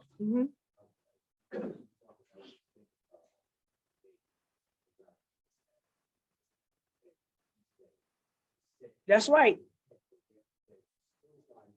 Pleasure. There you go. Come on. Let me hear. There you go. Come here. That's right. That's exactly. If you just do it right one time and draw your soul out to hunger, to cry out to me, as we read in Josephus, that he did this to humble us to see if our soul was worth beyond animal needs and animal pleasure, just to be a slave. Go ahead. So I was saying that Yah gives us, out of all the days of the year, he gives you that one day to reset yourself, to sit in that homeostasis period, to fast and to repent. But yet he says in Isaiah 58, we still seem to find a pleasure. We still seem to quarrel and do all those different things that allows all those gremlins to continue to eat at you. That's right. And you never reach that homeostasis enough for Yah to reset you. Why have you not taken knowledge and understanding? I made it so one day, if you do the work, we can recalibrate this. First day, one time, right? Moving on. Let's move on. I could say so much of this, but I've been in all my teachings. See yourself in this, right? Oops. Once again, Shalom is to Shelem. It's a payback, right? Peace offerings. A false weight or imbalance requires a loss or gain, which may look unfair or like an imbalance on the other side of the spectrum, right? So like I said, when you chip in the balance quickly, we don't have 40 years. He's only giving us 3.5 years to get this right, or it's going to be what? Cut down. So now he got to do a quick work. That means, right? He's doing it in measure, but it's still got to be a quick work, right? So when he's doing it in measure, come on, man of black. She's the hostess for all of us, the mostest, right? Go ahead, drop it in there. Right? So it's doing, well, not that much. It's doing this, right? And that might look unfair for a while, right? Until it balances out. That ain't right. Why she get the no, because you did that, and it's different. Your mentality is different than hers. Y'all be like, well, she did the same sin I did. No, y'all looking at the heart, the intention. Your intentions was much more, your brick was much more weightier, right? And so everybody don't get the same punishment. We can be restored to the same shalom though, but not the same punishment. It's according to the bricks of your heart. As well as a sincere apology, confession that is expressed with works to restore what is lost. Example, Yahweh, my strength and my stronghold. Where we at? We in Jeremiah 16. My refuge in the day of affliction, to you shall the nations come from the ends of the earth and shall say, our fathers have inherited nothing but lies, even vanity in the things in which there is no profit. Yes, they was lied to, and they got to come and confess that to Yahweh. They still got to pay back, but it's for their good, right? This is for their good. If they exercise it, what do they get in the end? Something better. What do they get? The kingdom. Everlasting life. They still got to give a payback for the lies that they've inherited, which is false balances, gain weight. They got to pay it back. Hold on. All right. Jeremiah 16. The word of Yahweh came also to me saying, you shall not take a wife, neither shall you have sons or daughters in this place. For thus says Yahweh concerning the sons and concerning the daughters, he's talking to Israel, who are born in this place, and concerning their mothers who bore them, and concerning their fathers who became the father of them in this land, they shall die grievous deaths. They shall not be lamented, neither shall they be buried. This is to Jeremiah. He ordered Jeremiah not to have a wife or any children in this land. Why? That would look like a punishment for Jeremiah. He had to wear the thing on his neck, and he said, you can't have no children, and you can't have you. Jeremiah was celibate all his life. Right? Why? Y'all used it as a foreshadow of the condition of the people. He said, why? Because they shall, he says, for thus says Yahweh concerning the sons and concerning the daughters of Israel who are born in this place, and concerning their mothers who bore them, and concerning their fathers who became the father of them in this land. They shall die grievous deaths. They shall not be lamented, neither shall they be buried. They shall be as dung on the surface of the ground, and they shall be consumed by the sword and by famine, and their dead bodies shall be food for the birds of the sky and for the animals of the earth. Is this past or present? How about whatever happens in Jerusalem? Whatever happened in 70 AD was only a prelude to what's about to happen now. What's birds, food? That's Genesis 15. Now learn the parable of the fig tree, right? What about, they not gonna be, the bodies are the carcasses, the vultures are, right? This is to us that have children in that land. So it was Jerusalem, but this is Babylon. This is Jerusalem and Babylon. All right. For thus says Yahweh, don't enter into the house of mourning, neither go to lament, neither bemoan them. So Yah told Jeremiah, don't cry for your people. For I have taken away my peace from this people. No judgment, no shalom. Now he doing this. Y'all, man. From this people, says Yahweh, even loving kindness and tender mercy. Both great and small shall die in the land. They shall not be buried, neither shall men lament for them, nor cut themselves, nor make themselves bald for them. Neither shall men break bread for them in mourning, to comfort them for the dead. Neither shall men give them the cup of consolation to drink. Oops. for their fathers and for their mother. You shall not go into the house of feasting to sit with them, like I said, to eat and to drink. For thus says Yahweh Zebaoth, the Elohim of Israel, behold, I will cause to cease out of this place before your eyes in all your days the voice of mirth, the voice of gladness, the voice of the bridegroom, and the verse of, where we read that at? Is this past or present?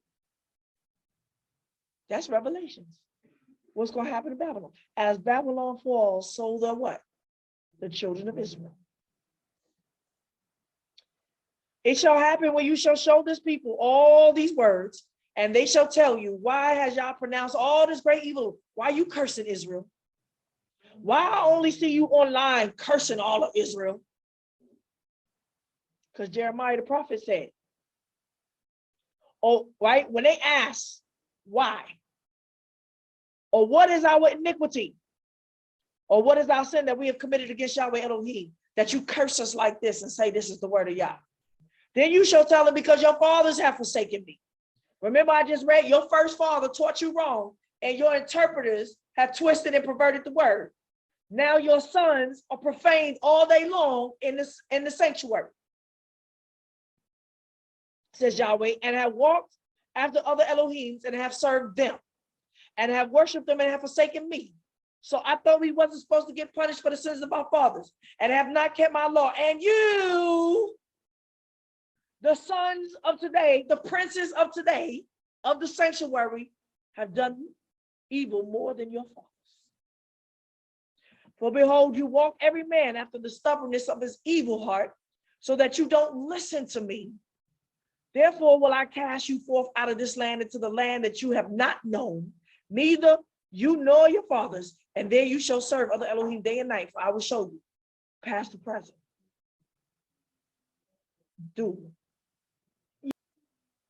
Therefore, behold, the days come. How do we know that this is doomed? How could he be talking about when Nebuchadnezzar came and got Jerusalem then? Well, he is, but yet he's going into past and in future. How could we know that he's not talking about just AD 70? Like people try to make Ezekiel all of just AD 70 and they stop right there. Because right after that, he says, therefore, behold, the days come, says Yahweh, that it shall no more be said, as Yahweh lives, who brought up the children of Israel out of the land of Egypt. That's how we know that this is end time prophecy. Who are you to curse us? I didn't curse you. Yah said you already children of a curse. But as Yahweh lives, who brought up the children of Israel from the land of the north, and from all the countries wherein he had driven them, I will bring them again into the land that I gave to their fathers. Behold, how is he delivering us? Oh, y'all say he's going to deliver us from the four corners of the earth. Yahoshua himself going to come again. Well, how? Because then you get the revelations and he said, I'm going to send my four spirits, my four winds, right? The four beasts. Who's the four beasts? The nations that's coming to drive you out. But before that, the nations would be what? If he gonna send out his four angels, that would be what? The hunters. Right? That's the hunters during the wrath. The wrath is stirring up. But before the hunters, beast, what he got? Fishermen. That's Yah's long arm.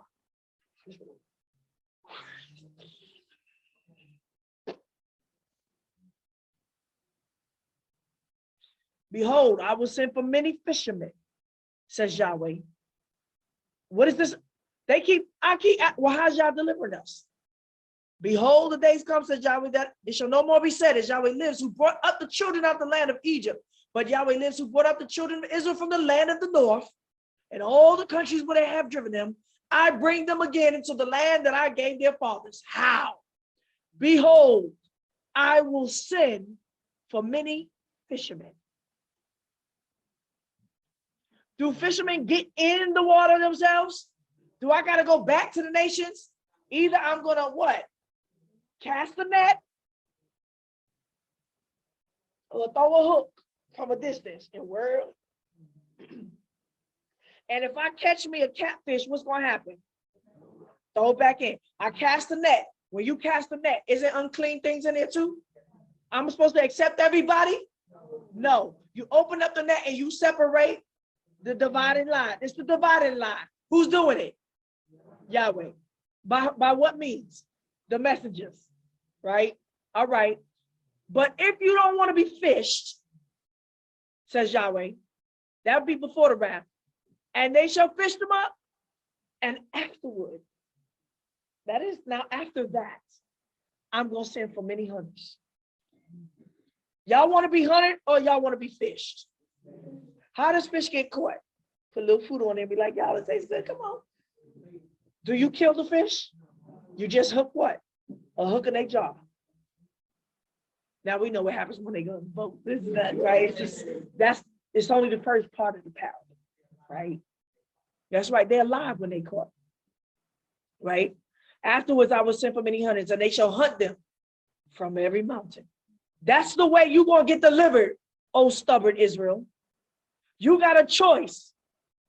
Either you're going to allow y'all's fishermen to fish you up with a hook. It don't feel good necessarily, right? You might be like, I can't breathe, right? Give me some water. We're going to put you back in the bucket once we separate you, right? I will send for fishermen, and afterwards, I'm going to send for hunters. And sending for hunters is not a good thing, y'all. And he's saying, then I'm going to send hunters. And they shall hunt them. Who's them? Israel. From every mountain and from every hill and out of the clefts of the rocks. What's every mountain and every hill and in the clefts of the rocks? From the assemblies of Yah under the leaderships. For my eyes are in all their ways. They are not hidden from my face, neither is their iniquity concealed from my eyes. First, I will recompense. This is homeostasis and entropy all in there. First, I will recompense their iniquity and their sin double, because they have polluted my land with the carcasses of their detestable thing and have filled my inheritance with their abominations. That recompense is the wrath of Yah, who's getting double. Babylon. So that's us, where? In Babylon. Yahweh, my strength and my stronghold and my refuge in the day of affliction. To you shall the nations come from the ends of the earth and shall say, our fathers have inherited nothing but lies. Even vanity and all the things, there is no profit. Shall a man make to himself Elohim, which yet are not Elohim? Therefore, behold, I will cause them to know this once, when I will cause them to know my hand and my right might and my might, and they shall know that my name is Yahweh. Now I'm going to ask you 19. When he says, and the nations shall come from the ends of the earth. No. Is this just talking about those nations? Or is this talking about us in the nations?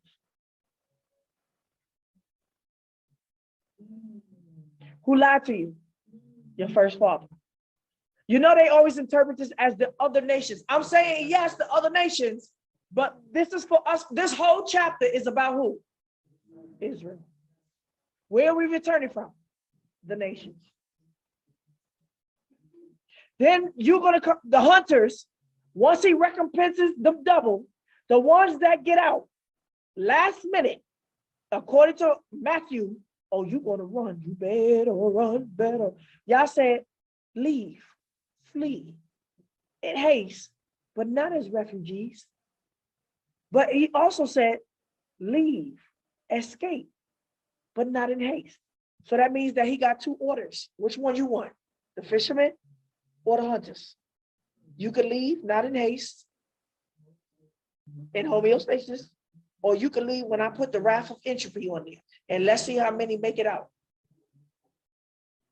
And when y'all make it out from the nations, from the ends of the earth, he's gathering us from where? The ends of the earth. And shall say, our fathers. This is not to the nations, this is to us. Our fathers have inherited nothing but lies. Who fathers? Our fathers. We just read, he said, your fathers have taught you wrong, you did worse. You got to confess this. And Shelem. Even vanity and the things in which there is no profit. What they told you the kingdom was a lie. This whole return was a lie. How they walking it out is a lie. What they taught you about Torah is a lie. It's perverted, isn't twisted. They don't want no judgment. They just a bunch of heads with no bodies. Dead men walking, zombies. This whole thing is about Israel. All right? Therefore, behold, I will cause them to know. Who? The nations? Us first. Whatever we get, the nations get to, but this is to us first. I will cause them, who? Israel, to know. This once will I cause them to know. My hand. That's the arm that he said, oh, he's going to deliver us with a stretched out arm and with a mighty hand and by my might. What's the stretched out arm and the mighty hand? Ooh, it's the wrath of Yah. And you shall know that my name is Yahweh. Because the prophet of Yahweh came and told it to you. Oh, prophetess.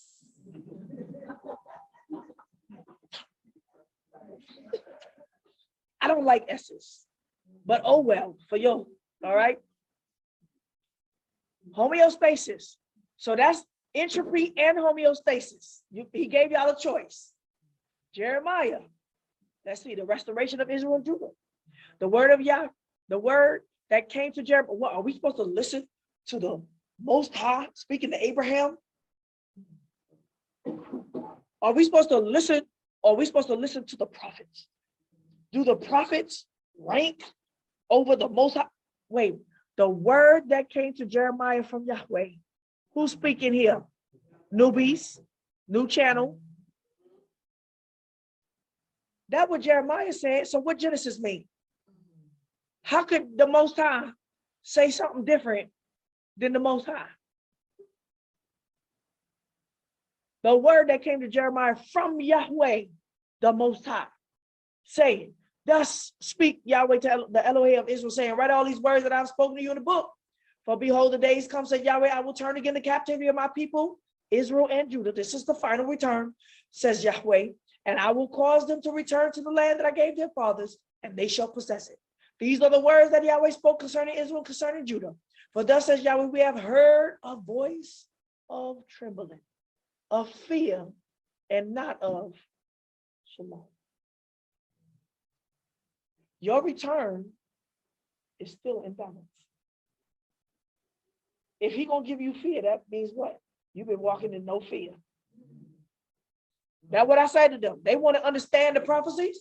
You don't fear Yah enough to understand that he's going to return you in fear. Your return ain't no sweet thing.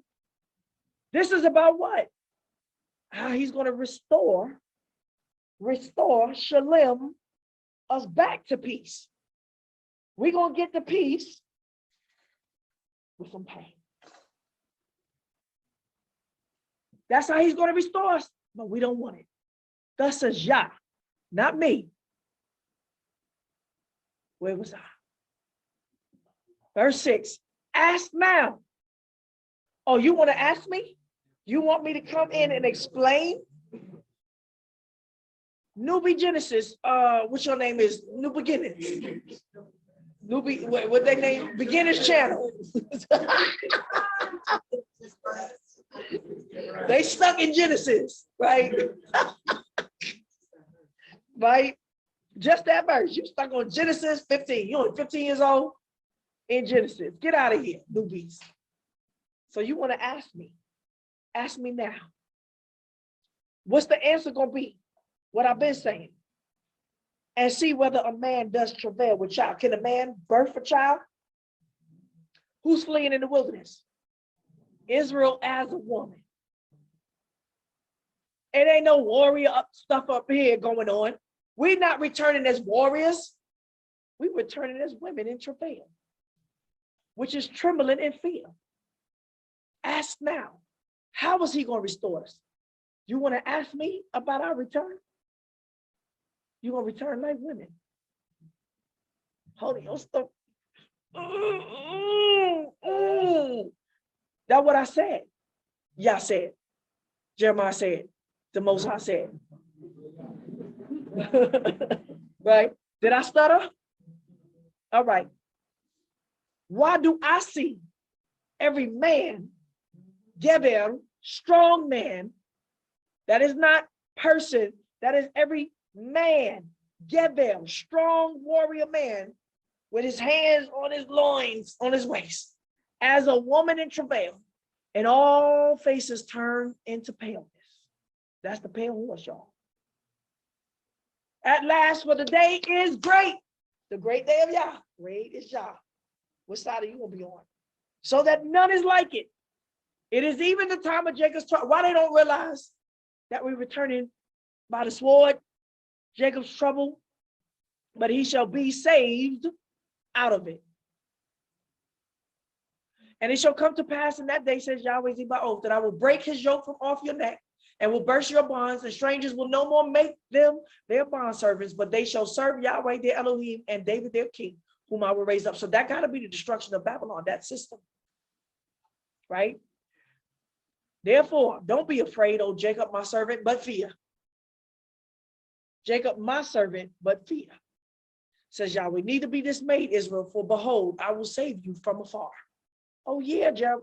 Yeah, he said he gonna save us from afar, but he just spoke. How he gonna do it?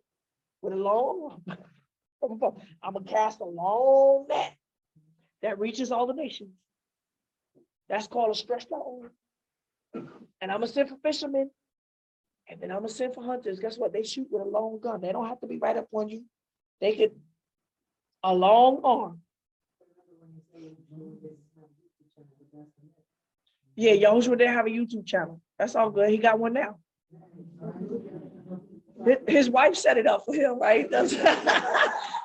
I'm a good counterpart, right? I work for my husband, right? Right? He said, he looked at the sea. He said, I need fishermen. He looked at 12 men and they don't, nigga, y'all just fish for yourselves. Who gonna fish for me? Let me find me a mate. Let me find me a woman that's gonna help me, my head, and not these other men that's gonna help their own heads. That right? Yahoshua didn't have the net back then. He had 12 fishermen that was obedient in line with him, that fished with a net for him. Now y'all Negroes are fishing for yourselves, so you eat it all up. It's not for Yahoshua. So he said, I'm gonna marry me Mary. And she gonna build my net. And so Yahoshua do have a Facebook and a YouTube on the internet. He's fishing. He's sending fishermen. But he's gonna come with hunters. All right. Where was I? Therefore, don't be afraid, but be afraid. I will save you from afar. They only quote that. Tell me how. And you'll see from the land of their captivity, and Jacob shall return, and shall be quiet and at ease, and none shall make him afraid. For I am with you, says Yahweh, to save you. I will make a full end of the nations, entropy, where I have scattered you. Are we scattered all in Russia? Are we scattered in China? Are we even in Germany like that? Where is the main places that y'all scattered us? America, where else? The islands. First, let's do it one half, and then we'll see where we at on this half, and then you can determine what nation is going to be completely destroyed. Where did he scatter us again? America, Canada, right? No, I say go this side first, and we're going to come to that side, right? South America, and Brazil, and the islands. He's going to utterly destroy them. Y'all, we are in Mexico too. They took slaves all the way through there. All of that. I'm going to make a full end of the nations where I've scattered you. I'm going to make a full end of the world. No, only the nations. That's why they got to read line upon line. They keep saying the whole world. Ain't no way. No, only the nations where you've been scattered, I'm going to make a full end. Now, that side of the that's the whole side of that hemisphere. Okay, where have we been scattered? On this side of the hemisphere. The UK, France, and some of Africa. We're not in all the countries of Africa. We're not in Australia. We're not in Korea, y'all. Name some of these crazy countries that, We're not in Spain and Italy like that. That was the first scattering during Roman. We're not there no more. I went there. Ain't that? It's a few black people there, but it ain't the some of us like that. I mean, yeah, you could go to Russia, you can find some black people, but it's far rare. Turkey, no, we're not there like that. What you see is remnants from the first scattering of the Roman Empire, which he already done with that. He talking about the last slavery where we've been scattered. That's the new world, right? I'm going to make a full end of the nations where I've scattered you, but I will not make a full end of you. Where? In the nations where I've scattered you. So to do that, that means he's going to what? Deliver us from there. But if he's going to make a full end, either you're going to believe in the rapture theory or you're going to what? Get out before the completion of the wrath. There's no way he can make a full end of the nations that you in and not make a full end of you unless you get out. But I will correct you in measure. Right? One at a time. Come on, Banner Black. Come on. In measure, right? Y'all all the way down there. We're not in total, we still swinging, right? We still got a pendulum swinging. Go ahead, in measure. So Talia, I need help. All right. Hold on, wait. Talia, I need help. Tell me what's wrong with me. Well, this is what I can see right now. All right, we fixing that, but you still imbalanced. So it's something else. I got to, wait. So now I'm telling you, this is what's going on in your life. Go ahead. That hurts. But okay, we still, but we're not there yet. It's something else. So I will correct you in measure. Why? Because y'all can't handle it. Right? You can't handle it. Y'all gonna commit suicide. Right? What's gonna happen, excuse me, I'm talking to us here, is that you're gonna be like, y'all don't love me. You're gonna get in the corner like a child.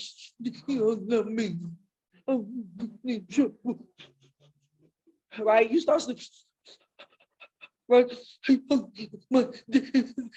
Daddy, he don't love me. He don't love me. Right?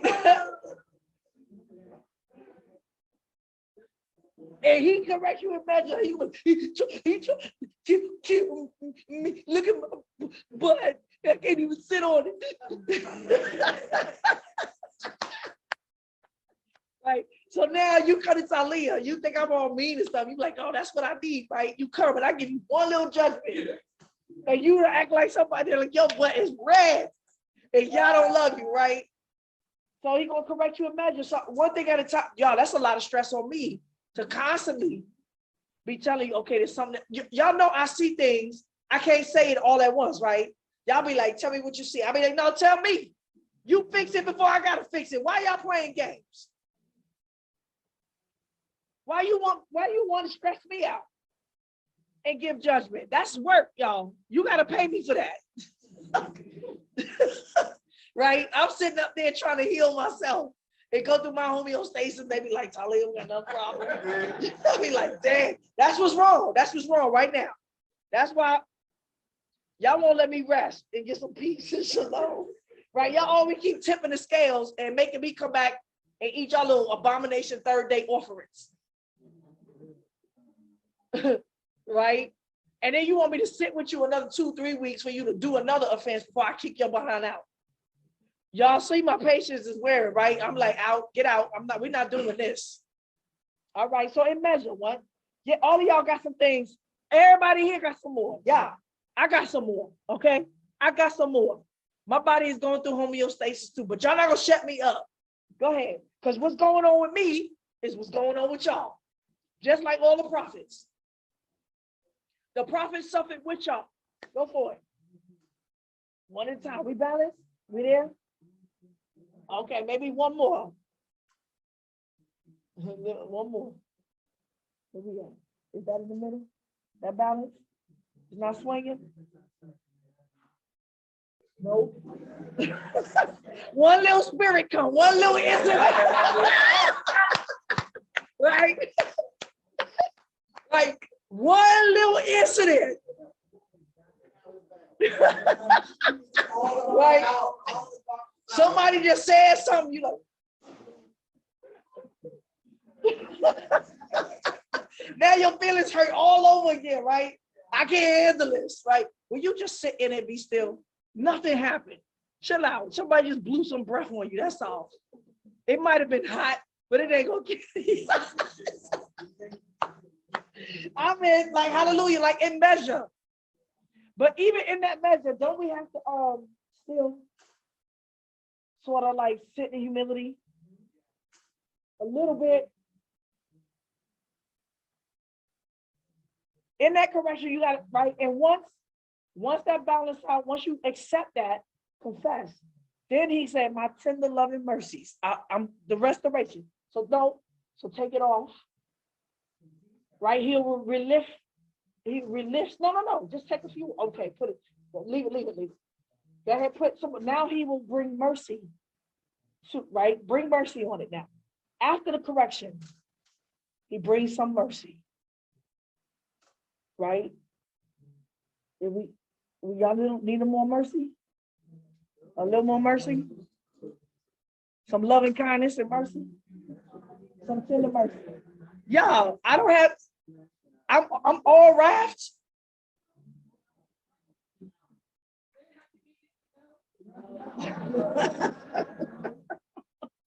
What? Tender mercies, but y'all can't stress me out and be like a child, like, right? And start weaning false love out of me, right? Before you really sat in it, right? Where was I? I'll make a fool, and thank you, Banner Black. I will correct you in measure. Stop having a temper tantrum like y'all's killing you, or he don't love you. That's not true. You just going wrong a little bit. He gonna chastise you. And in no way leave you unpunished. We still got to pay. That's your restoration. It's called Shelem. You got a payback. It's not entropy. It's homeostasis. But thus says Yahweh, your hurt, your pain is incurable. All the king's horses and all the king's men couldn't put Humpty Dumpty back together again. Who's the king? Who's the king's horses and men? When y'all said to the king, do not multiply your horses, what did it mean? An army of strong men. To make you invincible and unable to be touched and judged. No. When horses, all the kings' horses, meaning warriors, Geber. What we say, ask now, why does I see every Geber with his hands on his warriors? All the king's horses and all the king's men, that's together. So when y'all uses the word horses, he's not talking about horses, he's talking about an army of strong men in battle. Right. Humpty Dumpty sat on the wall. Humpty Dumpty had a great fall. All the king's horses, leaders, and all the king's men, strong men, couldn't put Humpty Dumpty back again. We need to become a woman. Somebody said, oh my goodness, you see the abomination? She said a woman is going to deliver Israel. No, I didn't say that. I said the spirit of a woman is going to cause your restoration to deliverance. You need to become a woman in order to be delivered. Because his kings, the king's heads and horses are in entropy. They're going to all be destroyed. Your hills and your mountains, right? Your sword is grievous. Your hurt is incurable and your wound is grievous. There is none to plead your cause. That what he said before, right? And I looked, and there was no man that you may be bound up. There was nobody here to plead your cause, mean reason, judge you, to heal you and restore you to Shelem with me, and have no healing medicines. All your lovers have forgotten you.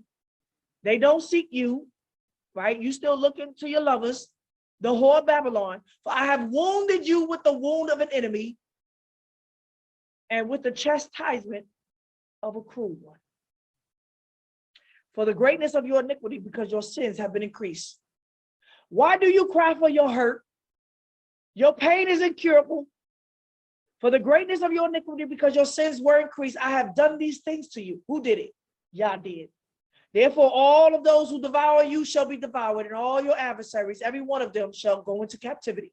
And those who despoil you shall be a spoil, and all who prey on you, I will give for a prey. That's the nations, but that's also our leaders. That's a part of her. For I will restore health to you, and I will heal you of your wounds, says Yah, because they have called you an outcast, saying, it is Zion who no man seek after. Who he talking about now? Us, the remnant. We the outcast. We not accepted anywhere. Restoration of Jacob always starts with pain. Thus says Yahweh, behold, I turn again the captivity of Jacob's tents and have compassion on his dwelling places, and the city shall be built on its own hill, and the palace shall be inhabited in its own way. Out of them shall proceed thanksgiving. That's the Shelem. And the voice of those who make merry, and I will multiply them, and they shall not be few, and I will also glorify them, and they shall not be small. Their children also shall be as before, and their congregation shall be established. What's the before? And their congregation shall be established before me. What congregations? In the land of Babylon? No. I will punish all who oppress them. Don't worry. We will be oppressed, y'all. We just read this. The righteous are going to be oppressed and persecution. The righteous will be persecuted. He's going to deal with them. Woe to them that put their hands on us as an outcast, right? Unaccepted. But the wicked too. But we just going to come out on the right side of this, right? Their children shall be as before, and their congregation shall be established before me, and I will punish all who oppress them. Their prince shall be of themselves, and their ruler shall proceed from the midst of them. And I will cause him to draw near, and he shall approach to me. For who is he who has the boldness to approach to me? Says Yah. You shall be my people, and I will be your Elohim. Behold, the storm of Yahweh, even his wrath, that's the four winds, is gone forth. A sweeping storm, it shall burst on the head of the wicked. So that storm that he's rising up out of the sea, the four beasts, to destroy Babylon, is also going to destroy the wicked of us. The fierce anger of Yahweh will not return until he has executed, until he has performed the intentions of his heart. In the latter days, after, you will understand it. You got a question? Jeremiah 31, interpretation or female. How long will you go here and there, from place to place, from congregation to hill, to mountain to leader? They have sacrificed on every hill and mountain. You've gone from every teacher to leader to strong man to liar, deceiver, every wolf. You backsliding daughter. For Yahweh has created a new thing in the earth, a female. Go check me out. See if my Yiddish ain't right. The word is nekiva. It means feminine. It doesn't mean woman. It means the feminine. A female shall encompass a gever, a strong man. That's the interpretation. Why do I see every gever with his hands on his loin like a woman in travail? Oh, we're going to be birthing travail. You're going to have to take on the spirit of a female to birth salvation for your restoration. Thus says Yahweh Zebaoth, the Elohim of Israel. Yet again shall they use this speech in the land of Judah and in their cities. When I shall bring again their captivity, Yah bless you. That's right. That's the speech right now. Y'all don't like it? Y'all don't like the speech? You strong men? Habitation of righteousness, mountain of holiness, Judah and all his cities shall dwell together. The farmers, okay, where was I? Judah and all its cities. Let me just go back further just in case. Thus says Yahweh Zebaoth, the Elohim of Israel. Yet again shall they use this speech. What speech? You a female. Oh, strong man. Look how y'all made all your women into, all your men into women. This speech is going to be spoken amongst us. Yet again, they shall use this speech in the land of Judah and in the cities, where I shall bring again their captivity. Yahweh bless your habitation of righteousness, mountains of holiness. Judah and all his cities shall dwell together, therein together, the farmer and those who go about with flocks. For I have satiated the weary soul, meaning he has watered the soul, and every sorrowful soul, we coming back sorry, have I replenished. On this I awakened and saw, and my sleep was sweet to me. Yazin Shalom. All right. That's my Yiddish. Nekeva. It means female, feminine. There's my Yiddish.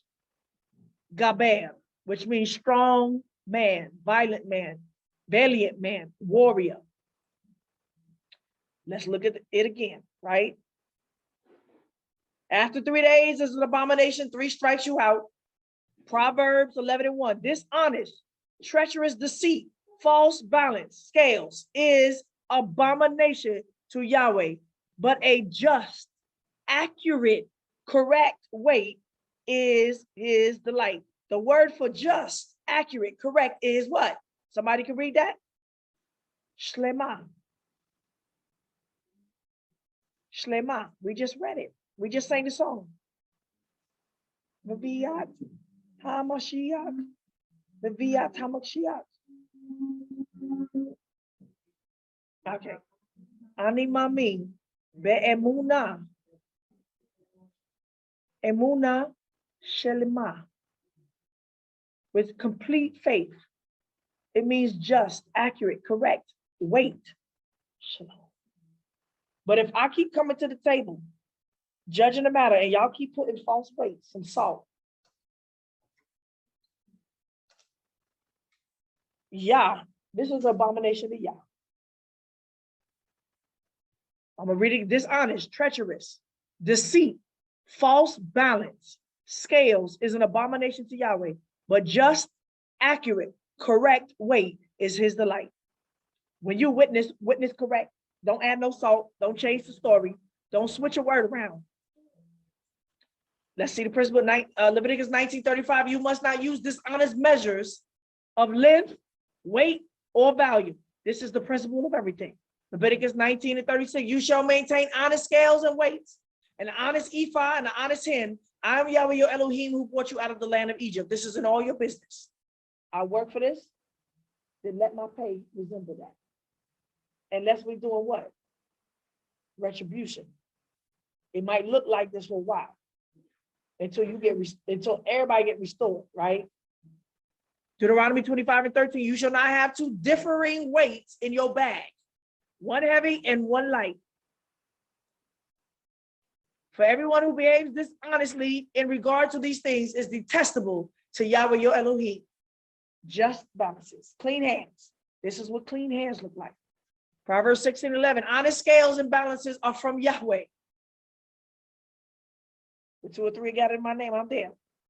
You got to have honesty in your weight. All the weights in the bag are his concern. Proverbs 20:10. Differing weights and unequal measures, both are detestable to Yahweh. Proverbs 20:23. Unequal weights are detestable to Yahweh, and dishonest scales are no good. Now, this is also, they say, hey, did she speaking that Yiddish, right? I don't know no Hebrew, and I don't know Yiddish either, but we ain't going to accept that Yiddish because Yah has put it in us. We know our language, but I don't know no Hebrew. So I'm not going to accept that right there. She just got me. She spoke Yiddish. Oh, I ain't trying to hear that. All right. He said he's going to return to pure language. If they don't stop and start learning how to read and stop being new Genesis about it, new beginnings, made anew. For then I will overturn to the peoples a language pure. I'm gonna show you that our communications got to be straight and level and balanced. No false balances. Talk straight. In your business, do not have quick business deals and vows. On my coming and go, oh, Talia, I need something. Oh, and you see me running up, oh, okay, pull me aside for 2 seconds. Okay, stop that. This is not straight when you try to catch people in hastiness to make business deals with money and accuracy, and you don't have the proper sit down, mind, and attention. Stop it on both sides. It's dishonest. It's not talking straight. That's right. Using half sentences where a preposition could mean that here and it could mean that there. You know what I'm saying? And then you were like, well, that's not what I meant when I said that, what I was saying. Let's be clear, repeat it. Bring a witness to all of it. When we start dealing about our dealings, money, business, vows, all of that, y'all, it needs a witness.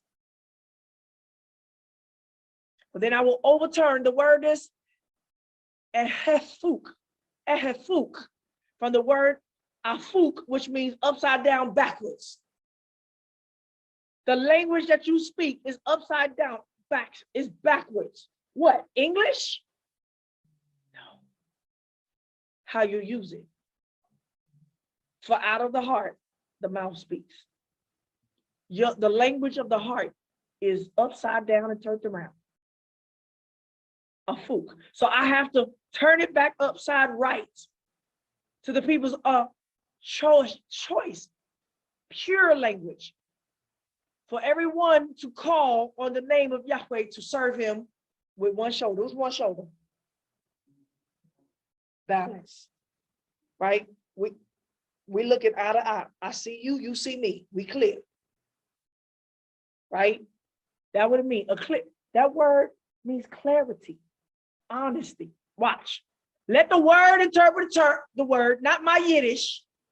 That's that Yiddish. No, let's see if it's the Yiddish or if it's the English language. I'm going to speak to the people in the stupid language. For I said line upon line upon line. Can somebody help me understand what is this language? Right? That's when you start saying to talk against my Yiddish. Okay, well, since you didn't like my Yiddish and I'm explaining it to you what it means, let me continue to read according to Isaiah and Ezekiel. You're going to learn by a stupid language because you're stupid. So let's read and let the Bible interpret itself. For then I will overturn to the peoples a language, lips, a pure lip. The word is shafat. It means lips, y'all. For everyone to call on the name of Yahweh and serve him together. Where 2 or 3 are gathered in my name, I'm there. What is he saying? You got to be in the name of Yah.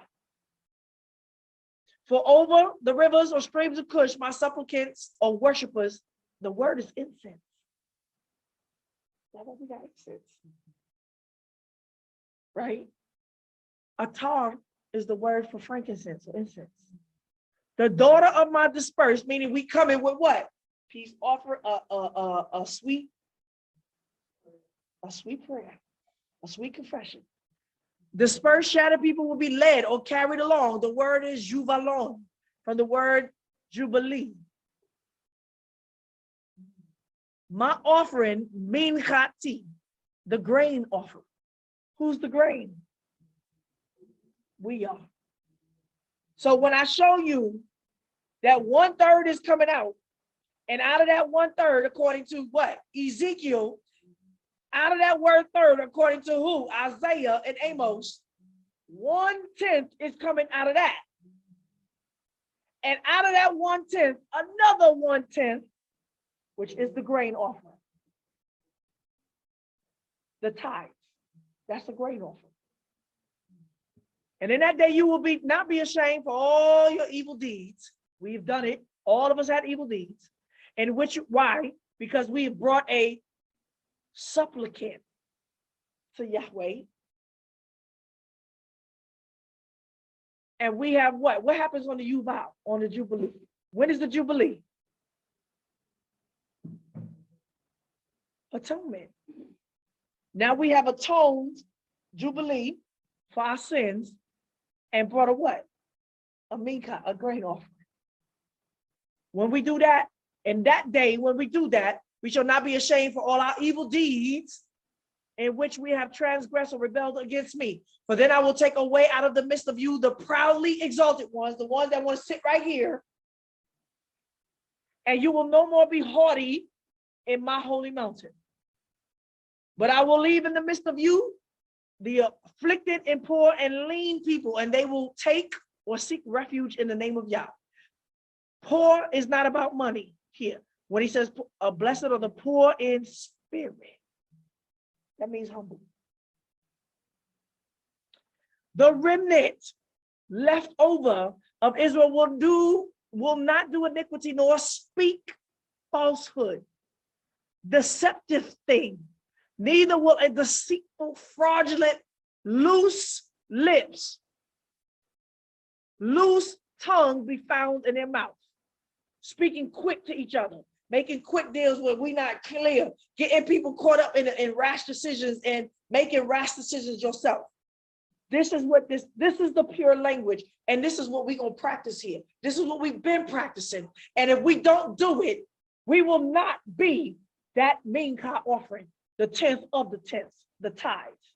We will not be the grain, but we will wind up being the tare. And that means that you are walking still proudly and exalted. And those are the rebels. For they will feed, pasture, or flock and lie down, and no one will make them afraid. That's the pure language, y'all.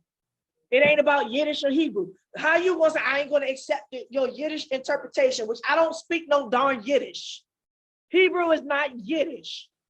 But then you go around and say, well, it is no language by which his word hasn't been heard. So what difference does it make if I spoke it in Yiddish? You see the hypocrisy? Did y'all write that down as a point on my judgment? They spoke hypocrisy from beginning to end. In 1 minute, you're going to say, I don't accept that Yiddish. The next breath, you say, well, he said he's going to speak to us in a dumb tongue, and he can get the word across in any language. So what does it matter? If I come speaking Yiddish and you understood what I said, what does it matter? For there's no language that the word of Yah, his pure, righteous words, has not been spoken. And that he hasn't commanded us to speak that same language. Shoulder to shoulder, eye to eye. Look me in my face and I look you straight. Stop playing, right? When you look at somebody else, let's make this deal. And they be like, yeah, so what had happened was, yeah, I'll be right there with you. Make it clear. That's the pure language. That's what we're gonna practice. And if not, then you're gonna get out. Because what's gonna happen is that you're gonna do what? You're gonna commit a trespass. Then I gotta come along in my homeostasis, all tired and stuff. Okay, to the wee hours in the morning. And you gonna continue to put salt, and I'm gonna come back for the second time and be like this. And I gotta not argue with you over your lives. And you will come back for more salt on it, more bitterness, hardened heart, stony heart, to the point that you're gonna offend Yah so bad that you are an abomination and you cutting yourself off from all righteousness and mercy. Jeremiah, I'm almost done. 17:9. The heart is deceitful and crooked above all things, desperately wicked, weak, sick, or incurable. Who can understand it? Why y'all keep coming to me? Talking about make the judgment. If y'all make righteous judgment, you don't need me because Yah is there. Do it amongst yourselves, but still have witnesses. Yah said, judge righteously amongst your brother. Only the matter that's too hard. That don't mean I didn't got to know about it though. You put it on the book. You know, every judgment is still on the books for the kings to go back and find out what happened in the past. Right? You can still transcribe the judgment. Every judgment was transcribed in Israel. You know that, right? If anything went before the court, it was written down for a testimony if something should happen later. Watch this. The word for deceitful and crooked is what? Anybody? Yaakov. What that sound like to you? Yaakov. A supplanter, a trickster. You being slick in your speech. Yaakov. That word is deceitful, crooked, meaning you're not walking straight. Now we know that Yaakov allowed this crookedness to set, he did what? Homeostasis to something that was already crooked. Y'all got to understand, Yah. If you all out of order and you not following Yah because you blind, he going to do some Yaakov on you to get it back in order. But that's only if Yah deems it. Outside of that, you don't get to be deceitful and crooked and walk like Jacob on your own. Jacob got his command from Yah to do this and do that. From Yah through his mother, because her head was out of order. He was blind. He was still a righteous man, but he was out of order. Now, didn't his eyes open up and he realized later? What would have happened to Isaac? Was it Isaac? If he hadn't opened his eyes and remained blind to his evil son. What would have happened to him? It took Esau to steal all of their flock while they were still alive, for him to open his eyes and realize his son was wicked. The whole time, from a baby, he was like, oh, I love him. He brought me venison. He brought me meat, right? He brought me all things I love. Daddy, I love you. What you want? And he was blind. He was blind the whole time. It took him when he got older now, sealed in himself, in his pride, that he stole all his parents' stuff. And it was then that he opened his eyes and realized that his son was wicked from the birth.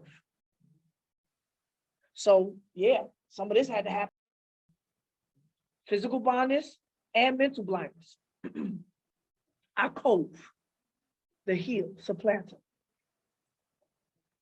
1 Kings 8, I'm almost done, 37. If there's a famine in the land, if there's pestilence, if there's blight, mildew, locust, or caterpillar, if their enemy besieges them in the land of their cities, whatever plague, whatever sickness there is, so that means that if this is the plague that's coming, we getting besieged. What's the caterpillar and the locust? An army. The plague is the army coming against us, according to Amos. It tells you that the locust is an army coming to besiege you, right? And if their enemy besieges them in the land of their cities, whatever plague, whatever sickness there is, what's the plague and the sickness? Whatever prayer, supplication is made by any man or by all your people Israel, who shall each know the plague of his own heart. So what's the famine, the pestilence, and the blight, and the mildew, the locust? That's your own judgments. That's the plague of your own heart. That's your own Pharaoh come to get you. And spread forth his hands to what he got to do what? Make supplication and prayer. That means confess and repent. To hear in heaven, your dwelling place, and forgive and do and render to every man. Render recompense to every man according to all his ways, a payback, whose heart you know. Like I said, it don't matter if I get the judgment wrong. I'm still representing Yah's judgment at the end. He sees everything.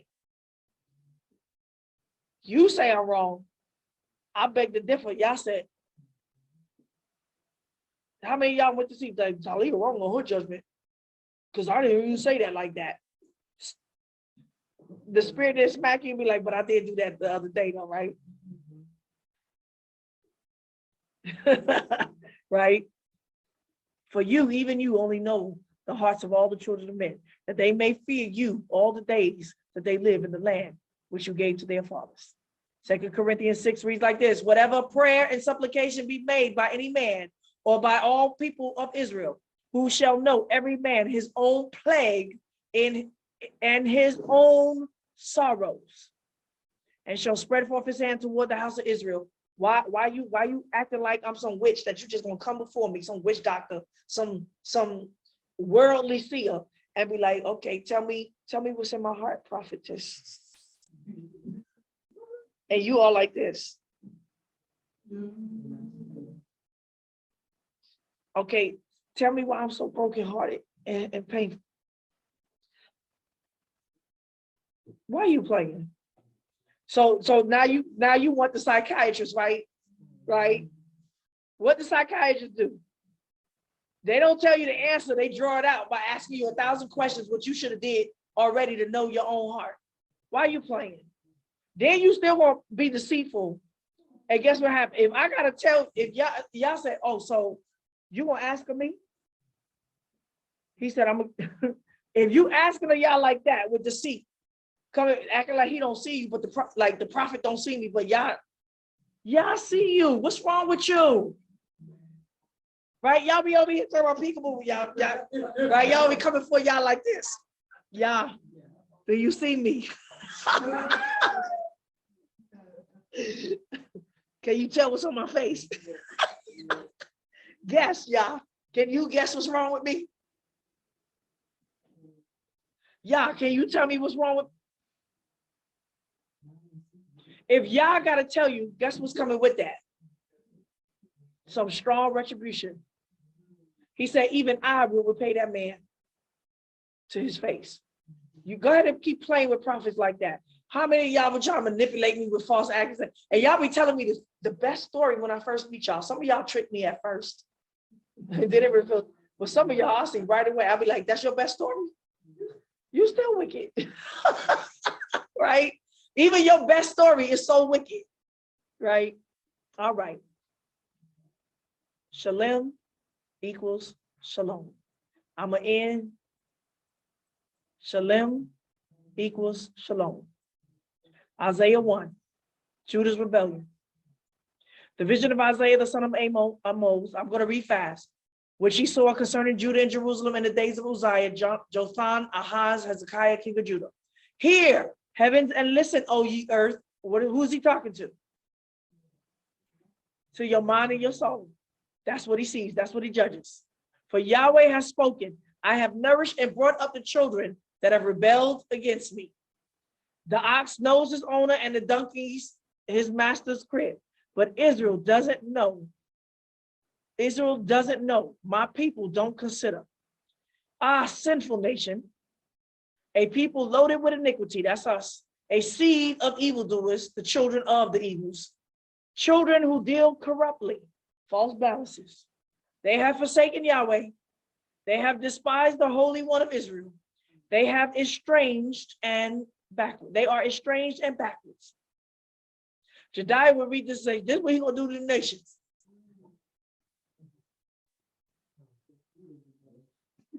Why should you be beaten more? No. Right? Why, when he say beaten more, corrected in measure. Why do I got to keep chastising you? That you revolt more and more, meaning become more and more stubborn. Right? Yah's not going to chastise you no more. He's going to leave you up and wait, right? The whole head. Oh, I lied? Oh, I just made it up. I wasn't speaking Torah when I said the whole head. Is Yahoshua sick? So what head he talking about? The leaders. But all of us as individuals, your head is what's following somebody. And your heart. The whole head is sick. And the whole heart is faint. From the sole of the foot even to the head, there is no soundness in it. Wounds, welts, and open sore. I done beat your butt. Ain't nowhere else to whip you. And you still won't. That's a child demonic, y'all. When you done spank and spank and spank, and they still won't change. That's demonic. They haven't been closed. They're not even trying. They can't even heal. Neither bandage, neither soothe with oil. Your country is desolate, your cities are burned with fire, strangers devour your land and your precedents, and it is desolate and overthrown by strangers. The daughters of Zion is left like a shelter in a vineyard, like a hut in a field of melons, like a besieged city. Unless Yahweh Zebah have left us to us a very small remnant. Is this in the time of Isaiah or is this now? It's dual prophecy. We would have been as Sodom and Gomorrah. This couldn't be talking about then. What got destroyed like Sodom and Gomorrah in the time of Isaiah? Nothing. There was a siege, but it wasn't Sodom and Gomorrah, y'all. The complete wrath of Yah. No, it wasn't. He would have been like Gomorrah. What happened at the siege of AD 70 was not Sodom and Gomorrah. That was a punishment. That was some hard homeostasis. What happened during the time of Nebuchadnezzar was homeostasis. It wasn't entropy. Sodom and Gomorrah is entropy. Whatever this is, the judgment is as Sodom and Gomorrah. So that's the last stage, y'all. Hear the word of Yahweh, you rulers of Sodom. Who he talking to? Us, our leaders in Babylon, or that think like Babylon, or behave like Babylon, or deal like Babylon. Listen to the law of our Creator. You people of Gomorrah, what are the multitude of your sacrifices to me? Says Yahweh, I have had enough of your burnt offerings and rams and the fat and fed animals. I don't delight in the blood of bulls and the lambs of the male goats. Why? Because it's a false. When you come to appear before me, who has required this at your hand? To trample my courts. Bring no more what? Vain offerings. I don't know why they skipped that. He didn't say I didn't require an offering. He said I did not require a vain, an empty offering. Meaning I did not ask you to bring an animal without a confession and sincere repentance. Incense. Your prayers is an abomination to me. Your new moons, Shabbats, and convocations, I can't bear with evil assemblies. Is he saying I can't bear assemblies at all? He can't bear with those evil assemblies. We're not going to do that in here. My soul hates your new months and your appointed feasts. They are a burden to me. I am weary of bearing them. When you spread forth your hands, I will hide my eyes now. Why? Because you've been doing it like, Yah, can you see me? Hallelujah, Yah. Hallelujah. I love you. Please forgive me, Yah. See my sins. Forgive me, Yah, for all the sins that I've done. I know.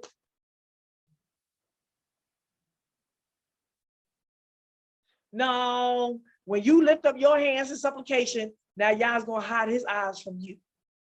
Yes, when you make many prayers, I will not hear. Your hands are full of blood. Wash yourselves, make yourselves clean, put away the evil of your doing from before my eyes and cease to do evil. Sodom and Gomorrah, clean hands. Learn to do well. Seek just, this is clean hands, y'all. Do what is good. Make it good. That's the word. Do means osay. Make, do. Well, good. What is good? Do good. That's in Torah. What does it look like? He said, make it good. Make it good. Seek justice. This is clean hands. Relieve the oppressed. Judge the fatherless. And plead for the widows. Come now. You said, let us reason. No. It says, let us argue. Let's have a complaint. Let me reprove you. Let me adjudge you. Let me dispute with you. It don't even say together. Right? Says Yahweh. Though your sins be as scarlet, let me show you your judgments. You ask, let me show you that you're full of blood. Your hands is full of blood. They can be made white as snow. So if you come in with unclean hands, and you don't want to wash your hands, don't come to the feast of Yahweh. Do not come to these Shabbats in this assembly. You're not here to stay uncleansed and coddled. If you are willing, are you willing? Are you willing? Are you willing? Let's see. Who's new? Are y'all willing? You two little ones, are you willing to wash your hands? How you gonna wash your hands? With the water of the word. And obedient. Don't just, I'm willing, and once you hear it, you be like, oh, like that. Can't do that. And you over here negotiating your blood. No, I gotta wash it all. You got blood all the way up here. Like, I don't put my hands in that deep, just my fingertips. No, I gotta wash them all up and put some soap and some lye too. Two, 3 wet washes. They shall be as wool. We just processed some wools, right? Some lamb skins. Man, that thing was dirty, right? How many times did y'all have to wash it? 3 full times. But if you refuse, see, and rebel, you shall be devoured with the sword, for the mouth of Yahweh has spoken it. How the faithful city has become a prostitute. Who's the prostitute? They would say Babylon, right? No. How have you, O Israel, Zion, become like the prostitute, like the whore of Babylon? She was full of justice. O Zion, you was full of justice. Righteousness lodged in her, but now murderers. Lies is murder. Your silver has become dross, your wine is mixed with water. That's what Yahweh said, right? You can have a little wine when you got to mix it with water. Your print, what does that mean? Your wine is mixed with water. Your silver has become dross. Let the word interpret the Bible, right? They don't like it when I interpret it. They be like, she's speaking one. Okay, let's see if Isaiah is speaking one. Your princes are rebellious. Did I read it? Your first father has sinned against me, and what? And your interpreters have twisted and perverted. Therefore, your princesses, the next generation of these strong men, leaders, are like prostitutes, full of injustice, murders, and unrighteousness. That's what we just saw in that whole show. They did a bad job at it, but that's what they all trying to do. That's what they all doing. Some better at it than others. Your princesses are rebellious, and companions are thieves. Everyone loves bribes and follows after reward. They don't judge the fatherless, neither does the cause of the widow come to them. Right? What widow? What's the cause of the widow? The widow is the woman that husband is no longer alive or is dead by the spirit of the word, right? Of not just whatever. So they refuse to do what? Cover them. What's covering me? Take care of them. Help them out.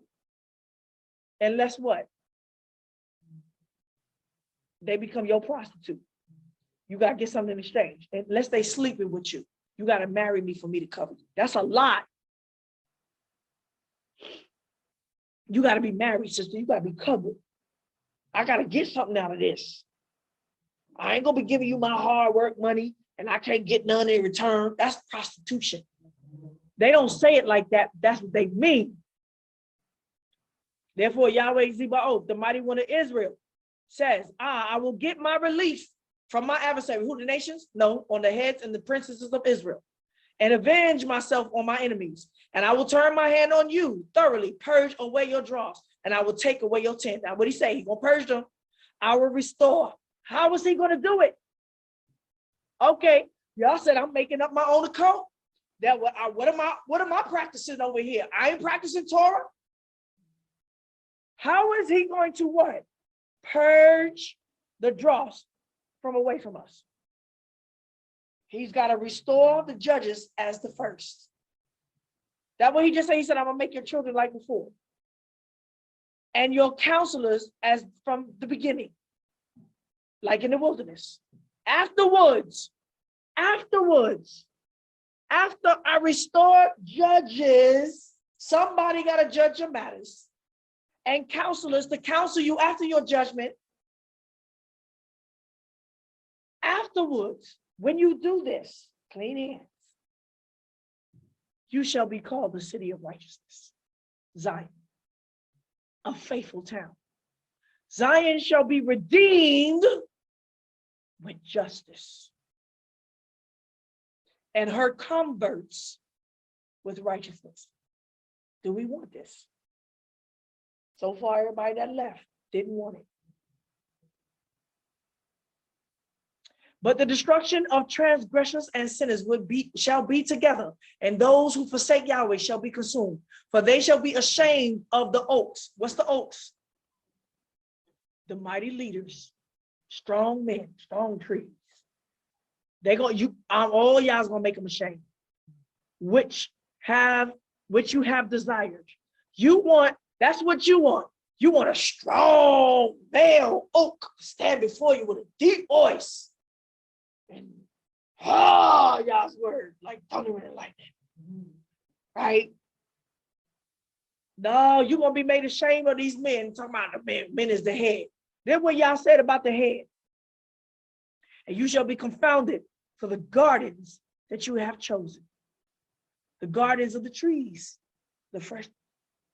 For they shall be ashamed. I said that, right? For you shall be as an oak whose leaf pass away. That's right. The oak is the strong men, and their leaf gonna pass away. And as a garden that has no water, right? These gardens, they have no Holy Spirit. They have no water. They don't have a real word.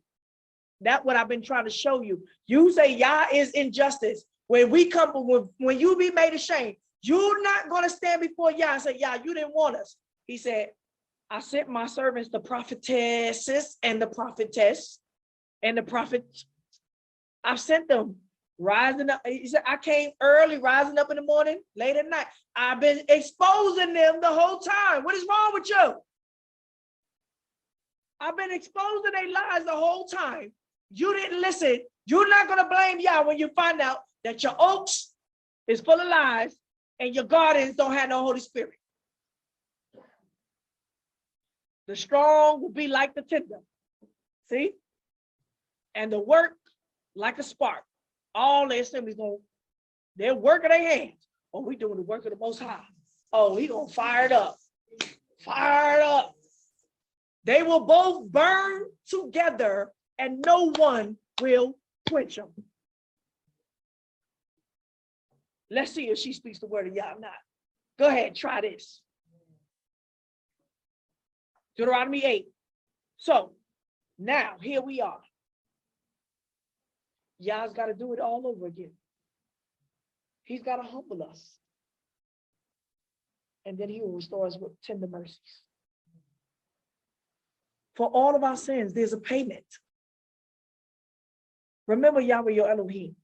Deuteronomy 8. You shall observe to do all the commandments which I command you this day, that you may live and multiply and go into and possess the land which Yahweh swore to your fathers. You shall remember all the way which Yahweh your Elohim has led you these 40 years in the wilderness, that he might humble you, to prove you. You can't just say it. That's my first initiation with y'all. Was like, I love y'all. Y'all came with the prayers, supplications, the incense, all. I love y'all. I just want to seek his face. I've been searching. I know you. I know he sent you. Can I walk with you? Oh my goodness. Wherever you go, where you at? Where you at? I know y'all's with you.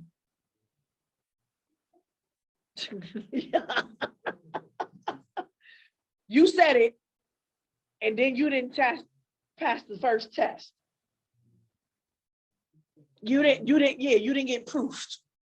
You were proofed. To know what is in your heart. Y'all spoke from the mind, not from the heart, right? Whether you would keep his commandments or not, he humbled you and allowed you to hunger and fed you with manna, which you didn't know. Neither did your fathers know, that he might make you know that man does not live by bread alone. That's right. That wasn't the real bread, y'all.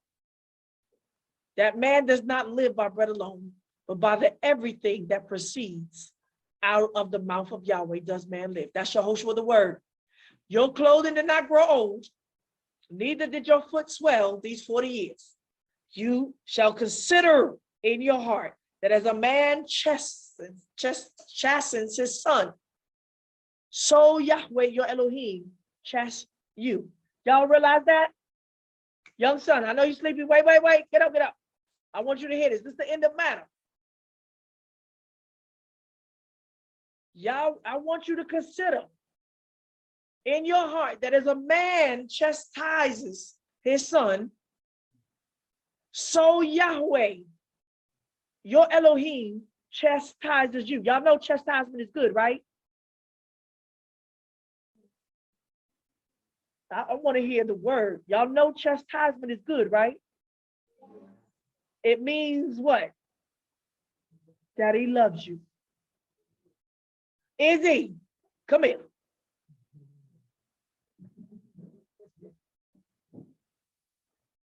No, you can stay there on daddy's lap, just there. You know what chastisement is? What's chastisement? Is that a big word for him? Okay. Izzy, the spanking. You know what a spanking is? A tap on the butt, a strong word, a no. Y'all said this is good. It means daddy loves you. Did you know that? Say when daddy spank my butt, it's because he loves me. No, talk clear. I don't know. You gonna talk like you 3 months old. Hold on. Say when daddy spanks my butt, I know he loves me. I didn't say change your butt. You're supposed to learn how to use the potty. When daddy spanks your butt, it means he loves you. Now turn around, hug daddy, say, I know you love me when you spank me. And then tap on the butt real quick. Give her a tap on the butt. Say, daddy loves you. You know daddy loves you, right? That's right. There you go. I did that to my niece and nephew that was raised by a European woman. I was saying goodbye to them. I ain't never put my hands on them ever. That was my former endearment. I was like, all right, I won't see him for a while. I tapped him on the butt and said, you know, auntie loves you, right? I still spank butt, right? And I tapped him like that. His wife came like some crazy wife. I don't teach violence. Don't you teach violence? And this is abuse. I will not stand for it. I'm sorry. We're not raising our children white. Time out, Johnny. Let me get down here and speak to you eye to eye. Because every baby has a right to express their feelings and emotions. No, they don't. We don't care how they feel. They wrong. It's not that we don't care how they feel, but we want what's best for them. They don't know that their feelings will come and go. It's just homeostasis. Let them sit in their feelings and it'll pass. Come back after you spank their butt and be like, now who loves you? After you get to the confess why they got spanked and send them back in the corner. All right. Where I'm at, 6, you shall keep the commandments of Yahweh Elohim and walk in his ways and fear him. For now, the chastisement of your father also is the chastisement of your mother too. Right? For Yahweh Elohim brings you into a good land, a land of brooks of water and springs and underground water flowing in the valleys and hills, and a land of wheat and barley, and vines and fig trees and pomegranates, and a land of oil trees and honey. This is the promise of the kingdom, y'all, and the Holy Spirit. Y'all know that, right? A land in which you shall eat bread without scarceness, and you shall not lack nothing in it. You shall not be hungry any longer. This is the promise of Revelations. A land whose stones are iron, and out of whose hills you may dig copper, power, electricity, electromagnetic conductors. To be light, you shall eat and be full, and you shall bless Yahweh your Elohim for the good land which he has given you. Beware lest you forget Yahweh your Elohim in not keeping his commandments and his ordinances and his statutes, which I command you this day, lest when you have eaten and you are full, and have built goodly, goodly houses, and lived therein. And when your herds and your flocks multiply, and your silver and your gold is multiplied, and all that you have is multiplied. Right now we gotta do some homeostasis. Then your heart be lifted up and forget Yahweh your Elohim, who brought you forth out of the land of Egypt, not walking with constant gratitude. You know, gratitude is not, I said thank you yesterday. Why I gotta show it for the rest of my life? Think about it. I already said thank you. What you want from me? So even the memorial of Yahoshua, you can say you believe, but now you got to walk it out. And he's saying that we got to remember on a daily basis that he died for us. Not just believe it one time and just put it in the shelf. I said I believe. I do believe. I am thankful for what he did. I already acknowledged it. No, you got to show that every day. Where was I? Help me out. I can't see. 13. And when your herds and your flocks multiplied, and your silver and your gold is multiplied, and all that you have is multiplied, then your heart be lifted up, meaning, look at what I did. And you forget your Elohim, who brought you forth out of the land of Egypt, out of the house of bondage, who led you through the great and terrible wilderness, in which were fiery serpents and scorpions and thirsty ground, where there was no water, who brought you forth water out of the rock of flint, who fed you in the wilderness with manna, which your fathers didn't know, that he might humble you, and that he might prove you to see whether you would do good at your latter end, the end result of what this is going to look like for you. Unless you say in your heart, my power and my might of my hand has gotten me this wealth. You see the difference in mentality? But you shall remember Yahweh your Elohim, for it is he who gives you the power to get wealth.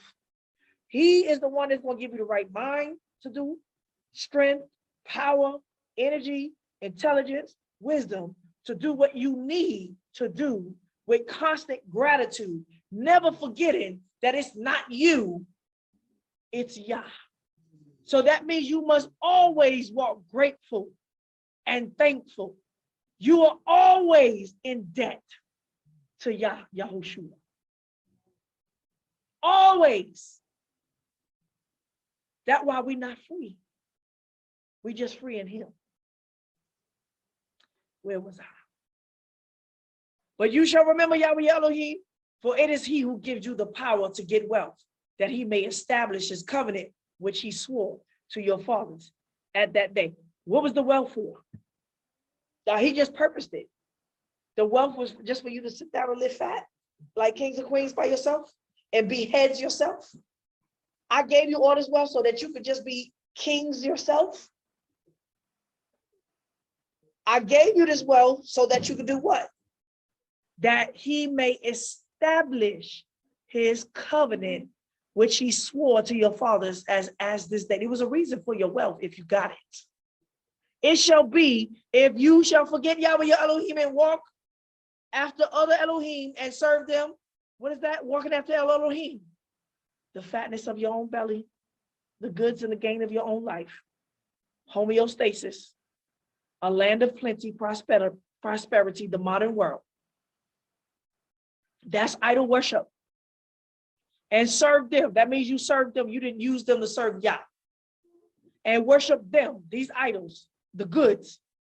I testify against you this day that you may surely perish. As the nations that Yahweh made to perish before you, so you shall perish because you wouldn't listen to the voice of Yahweh your Elohim. And I end with this. Peace offering.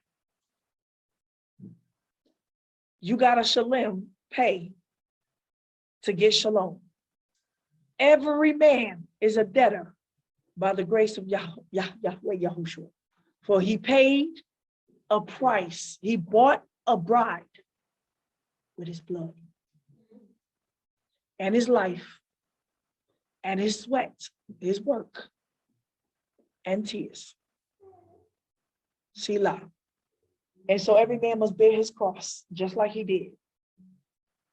Clean hands, leveled. Amen. On that note, I hope y'all got a wonderful lesson of a lifetime, because if you didn't, don't come out. Stay right there.